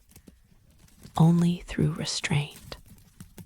only through the choice not to know completely in order to preserve absolutely what might be the most important message. The vanished kingdom left the message that says through its medium, through its fragility, through its dependence on stillness, some things are too precious to fully possess. Some knowledge is too sacred to completely comprehend. Some final words are written in dust precisely because dust teaches what stone cannot teach, what permanent medium cannot demonstrate, what durable inscription cannot communicate, that meaning sometimes resides not in what is said, but in what is required to preserve it, not in what messages contain, but in what messages demand, not in words themselves, but in the relationship between words and readers, between message and medium, between knowledge and the cost of knowing. In the chamber where dust spells patterns that might tell everything or nothing, but which certainly tell this: we wrote our final message in the most fragile way we knew, in medium that would force future readers to choose, to decide, to demonstrate through their choice what they valued understanding or preservation, knowledge or respect, possession or protection. And you chose well, chose wisely, chose to leave us partially unknown, because you understood that some messages survive only when left unread, persist only when protected from complete comprehension, remain meaningful only when preserved in the fragile medium where we wrote them, in dust that waits still in darkness, in patterns that hold still in stillness, in the final message that remains forever partially read, forever incompletely known, forever protected by the choice not to enter, not to approach, not to scatter what we arranged with such care in the chamber we sealed, in the room we protected, in the space we left dark, so that darkness would preserve what light would reveal, and revelation would destroy our final words written in dust. Waiting in stillness, surviving through distance, protected by restraint, honored by the choice to leave them there, to photograph from doorways, to know partially rather than understanding completely, to preserve absolutely rather than possessing fully. In the sealed chamber where dust spells patterns, where fragility is meaning, where the final message waits in arrangements too precious to fully read, too sacred to completely know, too important to risk destroying in the eternal patient darkness, where they survive, where they persist, where they remain the final communication from the vanished kingdom that understood. Some things should be written in dust, because dust demands care, requires reverence, teaches through fragility. What permanence cannot teach, that meaning resides in relationship. That messages live in the space between writing and reading. That final words matter most when they require us to choose between knowing and preserving, between understanding and protecting, between the desire to possess completely and the wisdom to honor partially. In the chamber where dust waits, where patterns hold, where the final message remains forever protected by the choice not to fully read it, by the restraint that preserves it, by the distance that honors it, by the sealed doors that Catherine closed, and which remain closed still, keeping safe what care keeps safe, protecting what reverence protects, preserving in darkness and dust and delicate arrangements the final words that survive by remaining partially unknown, incompletely read, absolutely preserved in the chamber where the vanished kingdom wrote their last message, in dust that waits for no one, in patterns that teach through existing, in the fragile final words that say through their medium what their content might never reveal. We trusted you to care enough not to destroy us, and you proved worthy of that trust by leaving us here, by keeping us safe, by choosing preservation over comprehension in the sealed chamber where dust writes still, where patterns hold still, where the final message waits in the darkness that preserves it, in the stillness that maintains it, in the distance that honors it forever, in the kingdom's central square, where all the radiating streets converged, where the geometry of the city found its focal point, where ceremonial processions would have culminated and civic life would have centered their stands a monument. It is said that monuments commemorate the past, that we erect stone markers to remember what has occurred, to honor what has been, to preserve in permanent form the events and people that shaped history, that mattered enough to warrant preservation beyond memory, beyond oral tradition, beyond the fragile human capacity to recall across generations what should not be forgotten. But this monument does not commemorate the past. Records, instead, the future, is carved not with dates that have occurred, but with dates still to come, with festivals that have not been celebrated, with ceremonies that have not been performed, with gatherings that remain always ahead, always approaching, always written in stone as promises, as appointments, as the calendar of return that the vanished kingdom maintained even as they prepared to vanish, even as they sealed their chambers and wrote their final messages in dust, even as they walked through their doorways and disappeared into absence so complete that only their architecture remains, and this monument, this calendar, this schedule of return that suggests they never intended to leave permanently, never meant to disappear forever, never planned to become the mysterious, vanished kingdom, but intended something else, something temporary, something that the monument marks with its careful dates, its precise notations, its astronomical calculations that indicate when they would return, when they would gather again, when the kingdom would resume its life in the square where this stone pillar stands marking time, counting years, waiting with the patience that stone possesses for the fulfillment of promises carved in its surface,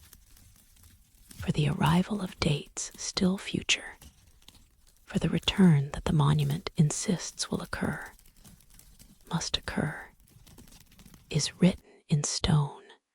and therefore is certain, is permanent, is as inevitable as the monument itself. The pillar is tall, perhaps 20 feet, octagonal in cross-section,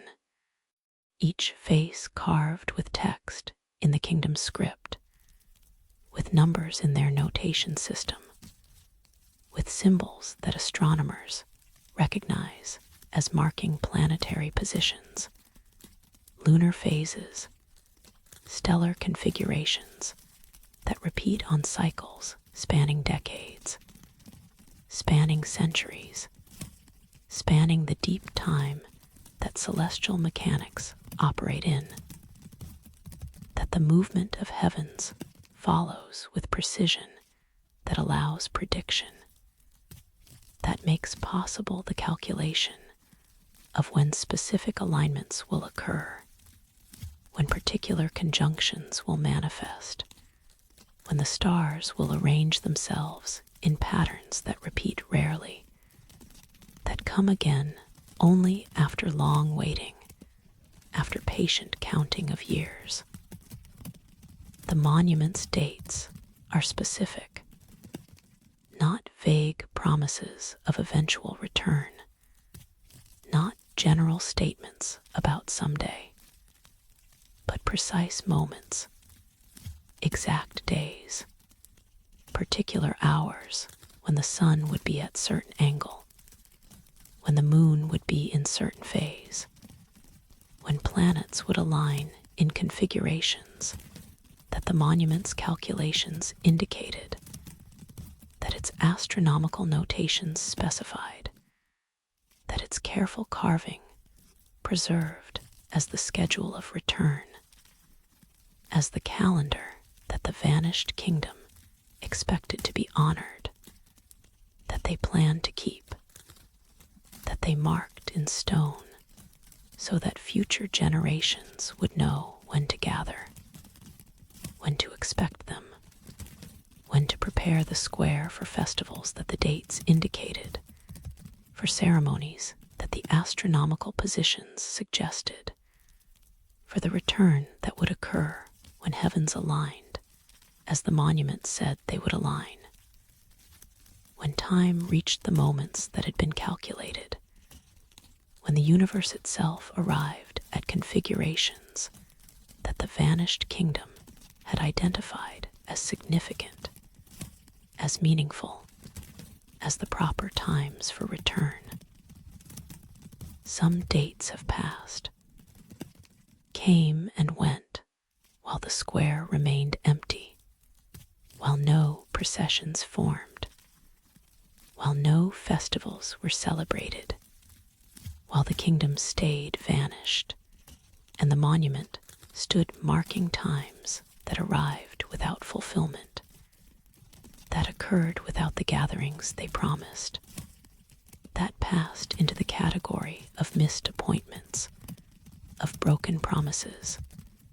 of dates that the stone said would bring return,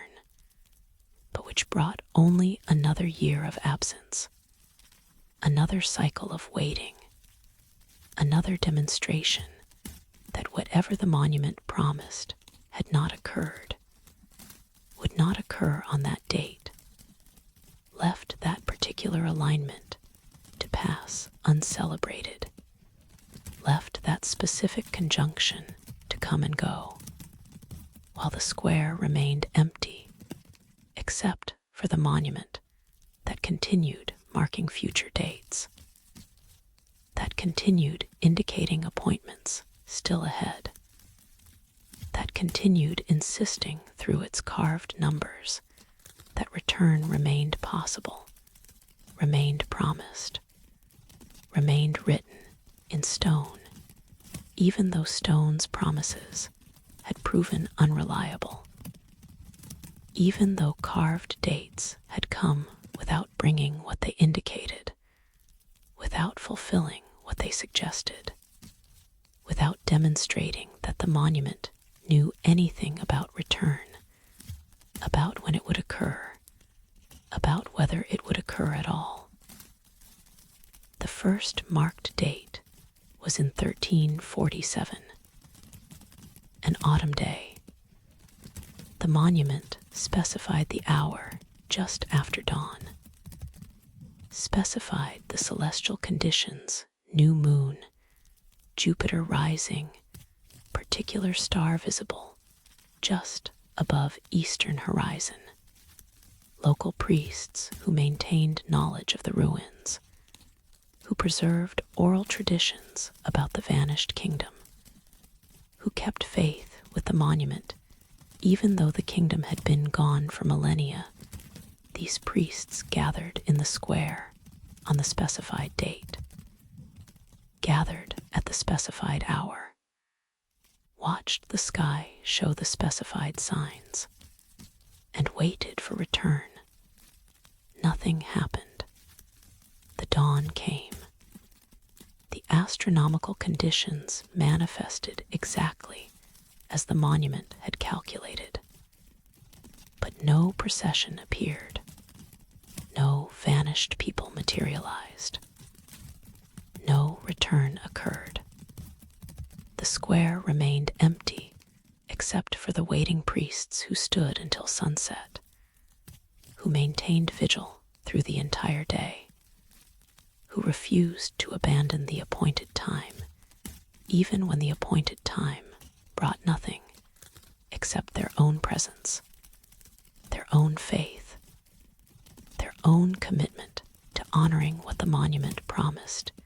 even when the promise proved empty, even when the date passed without fulfillment, even when return did not occur. They came again for the next marked date, 1389, a spring morning, different astronomical alignment, different celestial configuration, same emptiness, same waiting, same failure of return to manifest, to materialize,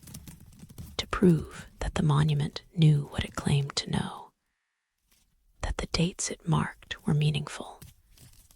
that the kingdom would honor the appointments they had carved in stone before vanishing, before becoming mystery,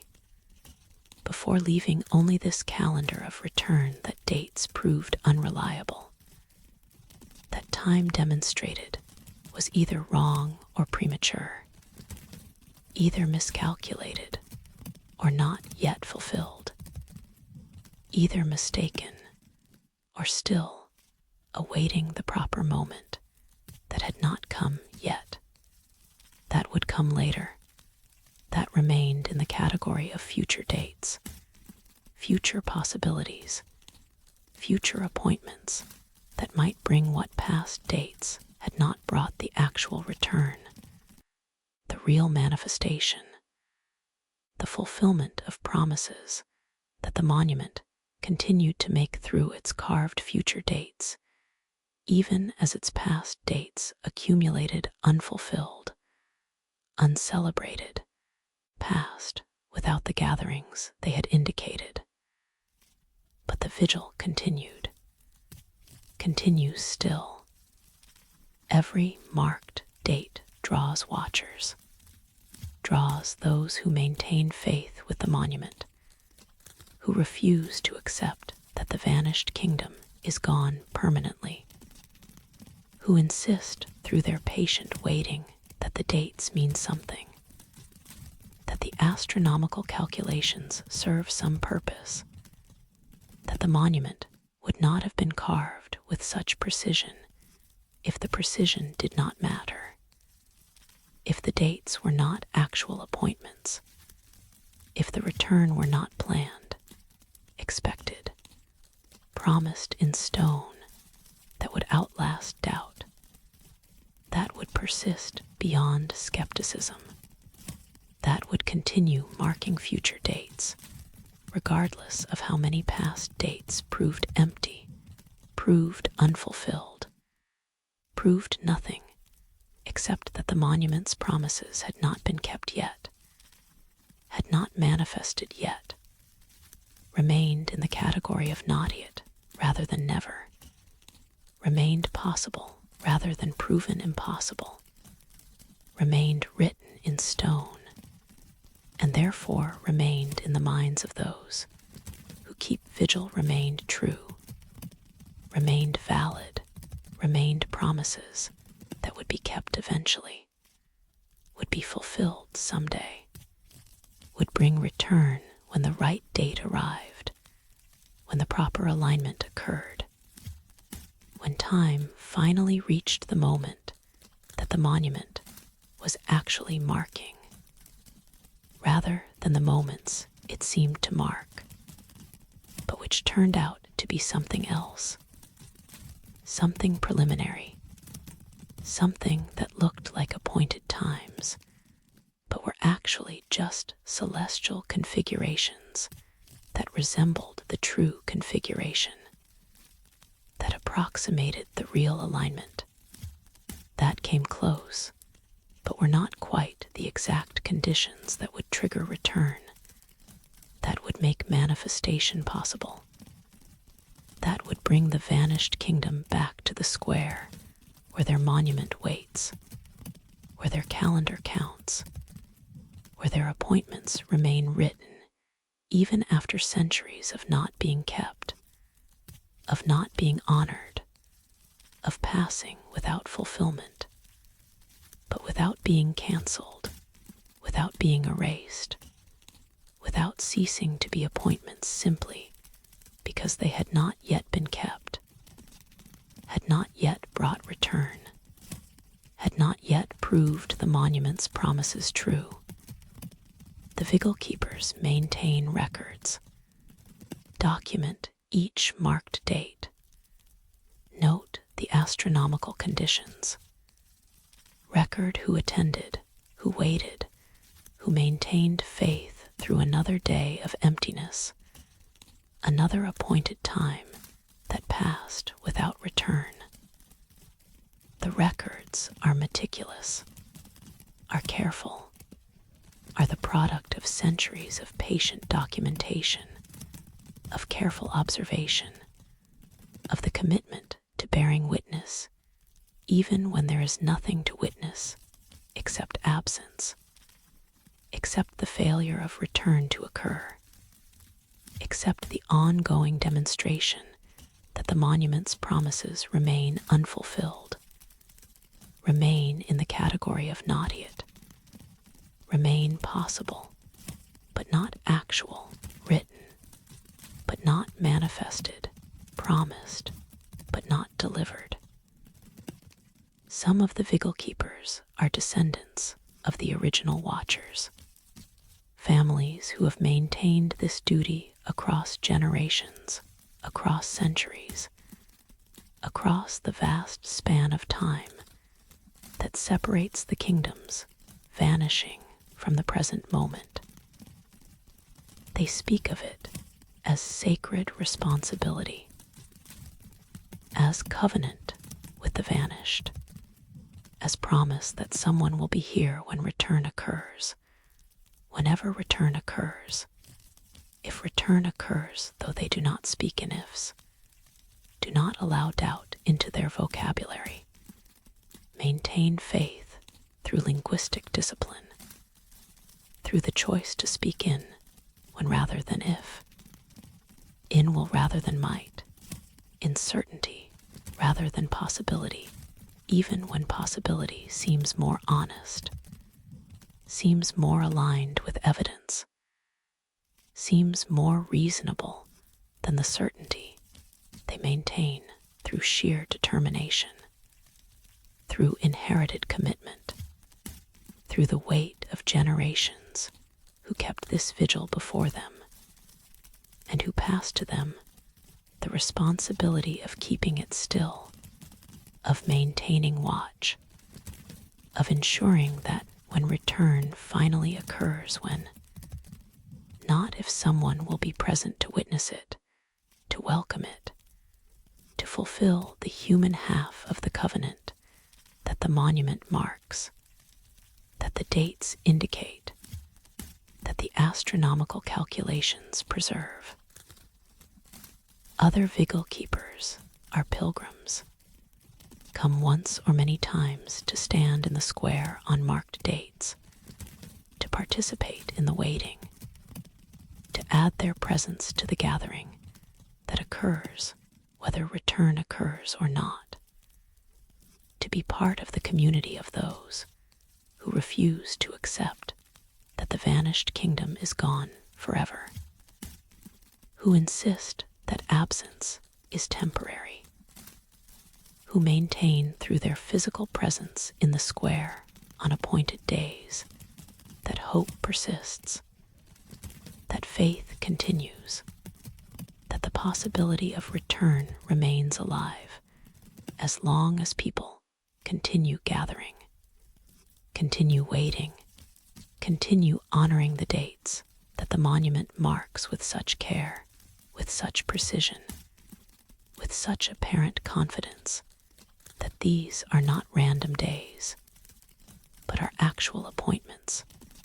are real promises, are the calendar of return that will be fulfilled when the right moment arrives, when the true alignment occurs, when time finally reaches the configuration that will trigger manifestation, that will make return possible, that will prove the vigil keepers were right to wait, right to gather, right to maintain faith across centuries of apparent emptiness, of seeming futility, of dates that passed without bringing what they promised, but which the vigil keepers insist were not the true dates, were not the actual appointments,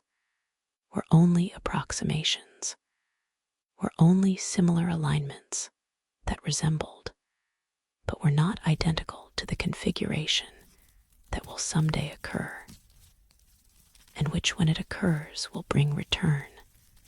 will manifest the vanished kingdom, will prove that the monument's promises were true all along, were accurate all along, simply required more patience than humans typically possess, more faith than evidence typically supports, more commitment than reason typically justifies. The next marked date is approaching. 17 years from now, an autumn evening, the monument specifies conditions more complex than previous dates, more precise than earlier appointments, involving not just lunar phase and planetary positions, but also the conjunction of 3 stars, the angle of certain constellation, the precise moment when multiple celestial factors align in pattern that the monument's calculations indicate occurs rarely, occurs perhaps once in several thousand years, occurs with such specificity that this date cannot be approximation, cannot be preliminary, cannot be anything except the actual appointment, the real moment, the true alignment that will the vigil keepers believe bring return. Preparations have begun, not elaborate, not presumptuous. The vigil keepers do not know what form return will take, what the vanished kingdom will need, what should be prepared or left unprepared. So they prepare only what all gatherings require: cleared space in the square, willingness to witness, commitment to be present regardless of outcome, regardless of whether this date proves like all the others or proves different, proves empty or proves fulfilling, brings nothing or brings everything that centuries of waiting have anticipated, have hoped for, have maintained faith with through the long, patient years of disappointed dates, of unfulfilled appointments, of promises that have not been kept yet, but which remain written in stone, remain marked on the monument, remain part of the calendar that continues counting toward moments still ahead, toward dates still future, toward the possibility that remains possible as long as future dates exist, as long as the monument continues marking times that have not occurred yet, as long as stone continues promising what stone promises, that return is coming, that the vanished kingdom will manifest, that the dates are meaningful and the appointments are real, and someday, when the right alignment occurs, when the true moment arrives, when time finally reaches the configuration that all previous dates approximated but did not match, someday return will occur, and the vigil will end, and the waiting will be justified, and the monument will prove itself true, will prove itself accurate, will prove that its promises were never broken, were only delayed, were only waiting for the proper moment that all the previous moments resembled, but were not, that approached, but did not achieve, that suggested, but did not fulfill. Or the date will pass like the others, will bring only more waiting, will add itself to the long list of disappointed appointments, of unfulfilled promises, of moments when the square filled with watchers and emptied with only watchers, when no return occurred and faith was tested and maintained, when belief persisted despite evidence, when hope continued despite disappointment, when the vigil keepers returned home carrying nothing except the commitment to gather again for the next date, to maintain watch for the next appointment, to keep faith with the next promise that the monument makes, that stone carves, that the calendar marks in dates, extending far into the future, far beyond the lifetimes of current vigil keepers, far into the time when their descendants will stand in the square waiting as they wait now, hoping as they hope now, maintaining faith as they maintain it now, keeping the vigil that was passed to them and which they will pass forward keeping alive the possibility of return through the simple act of gathering, of waiting, of being present on appointed days, regardless of outcome, regardless of fulfillment, regardless of whether return occurs or not, because the vigil is not contingent on success, is not dependent on the kingdom actually manifesting, is valuable in itself as witness, as faith, as the human commitment to remain faithful to those who vanished, to keep appointment with those who are absent, to maintain covenant with the gone through the ongoing patient work of gathering in the square where the monument stands, where the dates are carved, where the promises wait to be fulfilled or to remain unfulfilled,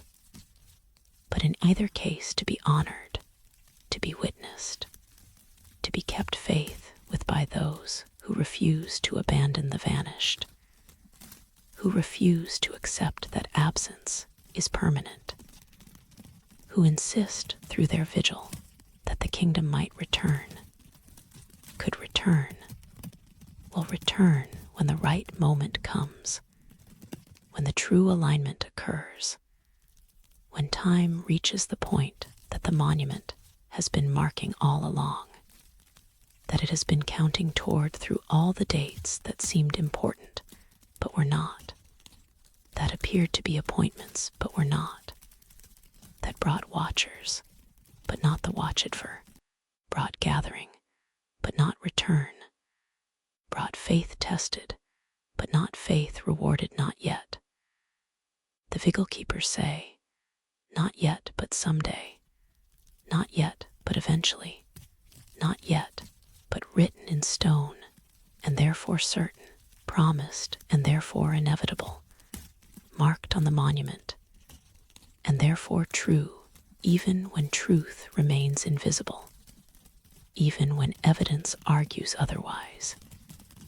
even when every date that has passed suggests that no date will bring what the monument promises, because the monument's promises are not about dates, but are about faith, are not about astronomical alignments, but are about the human commitment to wait, to hope, to gather on appointed days, regardless of whether the appointments are kept, regardless of whether return occurs, regardless of whether the vanished kingdom ever manifests or remains vanished forever, but is honored nonetheless, is remembered nonetheless, is kept alive through the vigil that continues, that persists, that gathers in the square where the monument stands marking dates, promising return, maintaining the calendar that extends into the future as far as stone allows, as far as calculation can determine, as far as faith can reach in the patient ongoing work of waiting for the return that never happened yet, that might never happen, that the vigil keepers insist will happen when the right moment arrives, when the true alignment occurs, when time fulfills the promises that stone has made, that dates have marked, that the monument continues to make through its carved numbers, its astronomical calculations, its precise notations that say, they will return on these dates, in these years, when the stars align as the stars aligned when they left wait for them. Keep faith, mark time, until they come back to the kingdom. They never intended to abandon permanently, only to pause, only to leave temporarily before returning on dates we calculated, at moments we determined, when alignings we predicted would occur. Trust us, believe us, wait for us in the square where we placed this monument, where we carved these dates, where we made these promises that have not been kept yet, but which remain promises nonetheless, remain written in stone that will outlast doubt, that will persist beyond skepticism, that will continue marking future dates regardless of how many past dates proved empty, because the empty dates were not failures, but were preparations, were not disappointments, but were practice, were not broken promises, but were preliminary gatherings, were the vigil establishing itself, the faith strengthening itself, the commitment proving itself capable of persisting through disappointment, through unfulfillment, through the long, patient years when return does not occur, but hope continues, when manifestation does not happen, but waiting persists, when the vanished remain vanished, but the vigil keepers remain faithful in the square where the monument stands, where the calendar waits, where the dates continue counting toward moments still ahead, toward appointments still future, toward the return that never happened yet, but which remains possible, remains promised, remains written in stone that marks time, that counts years, that maintains the schedule that the vanished kingdom left behind when they departed, when they disappeared, when they became the mysterious civilization that vanished without trace,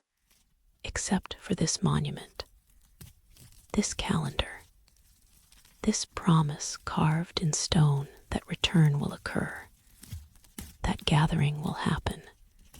that someday the square will fill not just with watchers, but with the watched for, not just with vigil keepers, but with the vanished kingdom returning, manifesting, fulfilling the promises that stone makes, that dates mark, that the monument maintains through its patient, standing in the square where it has stood for millennia, where it will stand for millennia more, marking dates that extend far into the future, promising return that has not occurred yet, maintaining faith that stone maintains better than flesh maintains, keeping appointment that rock keeps better than humans keep, waiting with the patience that only monuments possess, that only carved stone achieves, that only architecture can sustain across the centuries of disappointment, across the millennia of unfulfillment, across the vast patient span of time that separates the vanishing from the return that the monument promises will come, that the dates indicate will occur, that the vigil waits for still in the square where watchers gather, where faith persists, where hope continues despite evidence, despite reason, despite all the dates that have passed without bringing return, but which have not erased the possibility that future dates will bring what past dates did not, that eventual alignment will trigger what previous alignments did not, that someday, somehow, when time reaches the right moment, when the heavens achieve the right configuration, when the universe arrives at the pattern that the monument has been calculating all along, someday return will occur, and the vigil will be justified, and the faith will be rewarded, and the monument will prove itself true in the square where it stands, where it waits, where it marks the calendar of return that never happened yet, but which remains, always, perpetually, eternally promised in stone that will will not stop promising, will not cease marking dates, will not abandon the vigil even if the vigil keepers abandon it, even if humans stop gathering, even if faith finally fails, because stone's faith does not fail.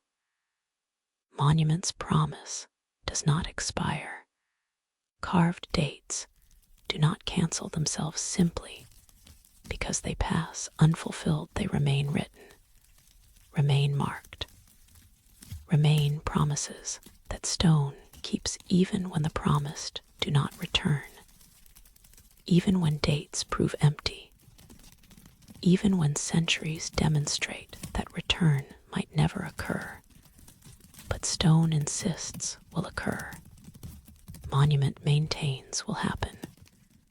Calendar continues to promise through dates, extending far into the future, far beyond our ability to imagine, far into the time when perhaps no humans will gather, no vigil keepers will wait, no one will witness except the monument itself, standing in the empty square marking dates that no one reads, promising return that no one expects, maintaining faith that no one shares except the stone itself, except the monument itself, except the carved calendar that continues counting, continues marking, continues promising in the patient, eternal voice of stone that says, they will return, the dates are real, the appointments are actual, the vanished kingdom will come back when time is right, when alignment is achieved, when the universe reaches the configuration that will trigger manifestation, that will make return possible, that will fulfill what stone has promised, what dates have marked, what the monument maintains in its patient,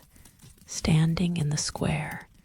where the vanished kingdom left this final message, this last promise, this eternal appointment that says through carved numbers and astronomical calculations, and the calendar extending into the future, we are not gone forever. We are away temporarily. We will return on these dates, in these years, when the stars align. Wait for us. Keep faith. Mark time until we come home to the kingdom we left, to the square where our monument stands, to the appointments we made in stone before we vanished, before we became mystery, before we left only this promise carved in granite that will outlast memory, outlast doubt, outlast even faith itself, and will continue standing, continue marking, continue promising return in the square where it waits, where it counts, where it maintains the vigil that stone maintains better than flesh, that rock keeps better than humans, that monuments preserve better than memory, in the patient, eternal ongoing work of marking time, promising return, maintaining faith with the vanished kingdom that might come back someday, might manifest eventually, might fulfill the promises carved in stone, or might remain forever absent, while stone remains forever promising, forever marking dates, forever maintaining the calendar of return that never happened, but which remains always, perpetually, eternally possible in the square where the monument stands, where the vigil continues, where faith persists despite centuries of disappointment, despite millennia of unfulfillment, despite all evidence that return will never occur, but despite which the promise remains written in stone that will not stop promising, will not cease hoping, will not abandon the vanished kingdom, but will continue marking their return, their eventual manifestation, their promised arrival on dates that extend into the future as far as stone allows, as far as time permits, as far as faith can reach in the square where the monument stands eternal, patient, faithful, waiting for the return that never happened yet, that might never happen, that stone insists will happen when the time is right, when the alignment is achieved, when the moment finally arrives that all previous moments approximated, that all past dates suggested, that all failed appointments pointed toward the true return, the actual manifestation, the fulfillment of promises in the square, where the mysterious vanished kingdom left their final testament carved in stone. We will return, wait for us. Keep faith in the monument that stands, in the calendar that counts, in the promise that persists forever. Soft fade of ambient sounds, wind across empty moorland,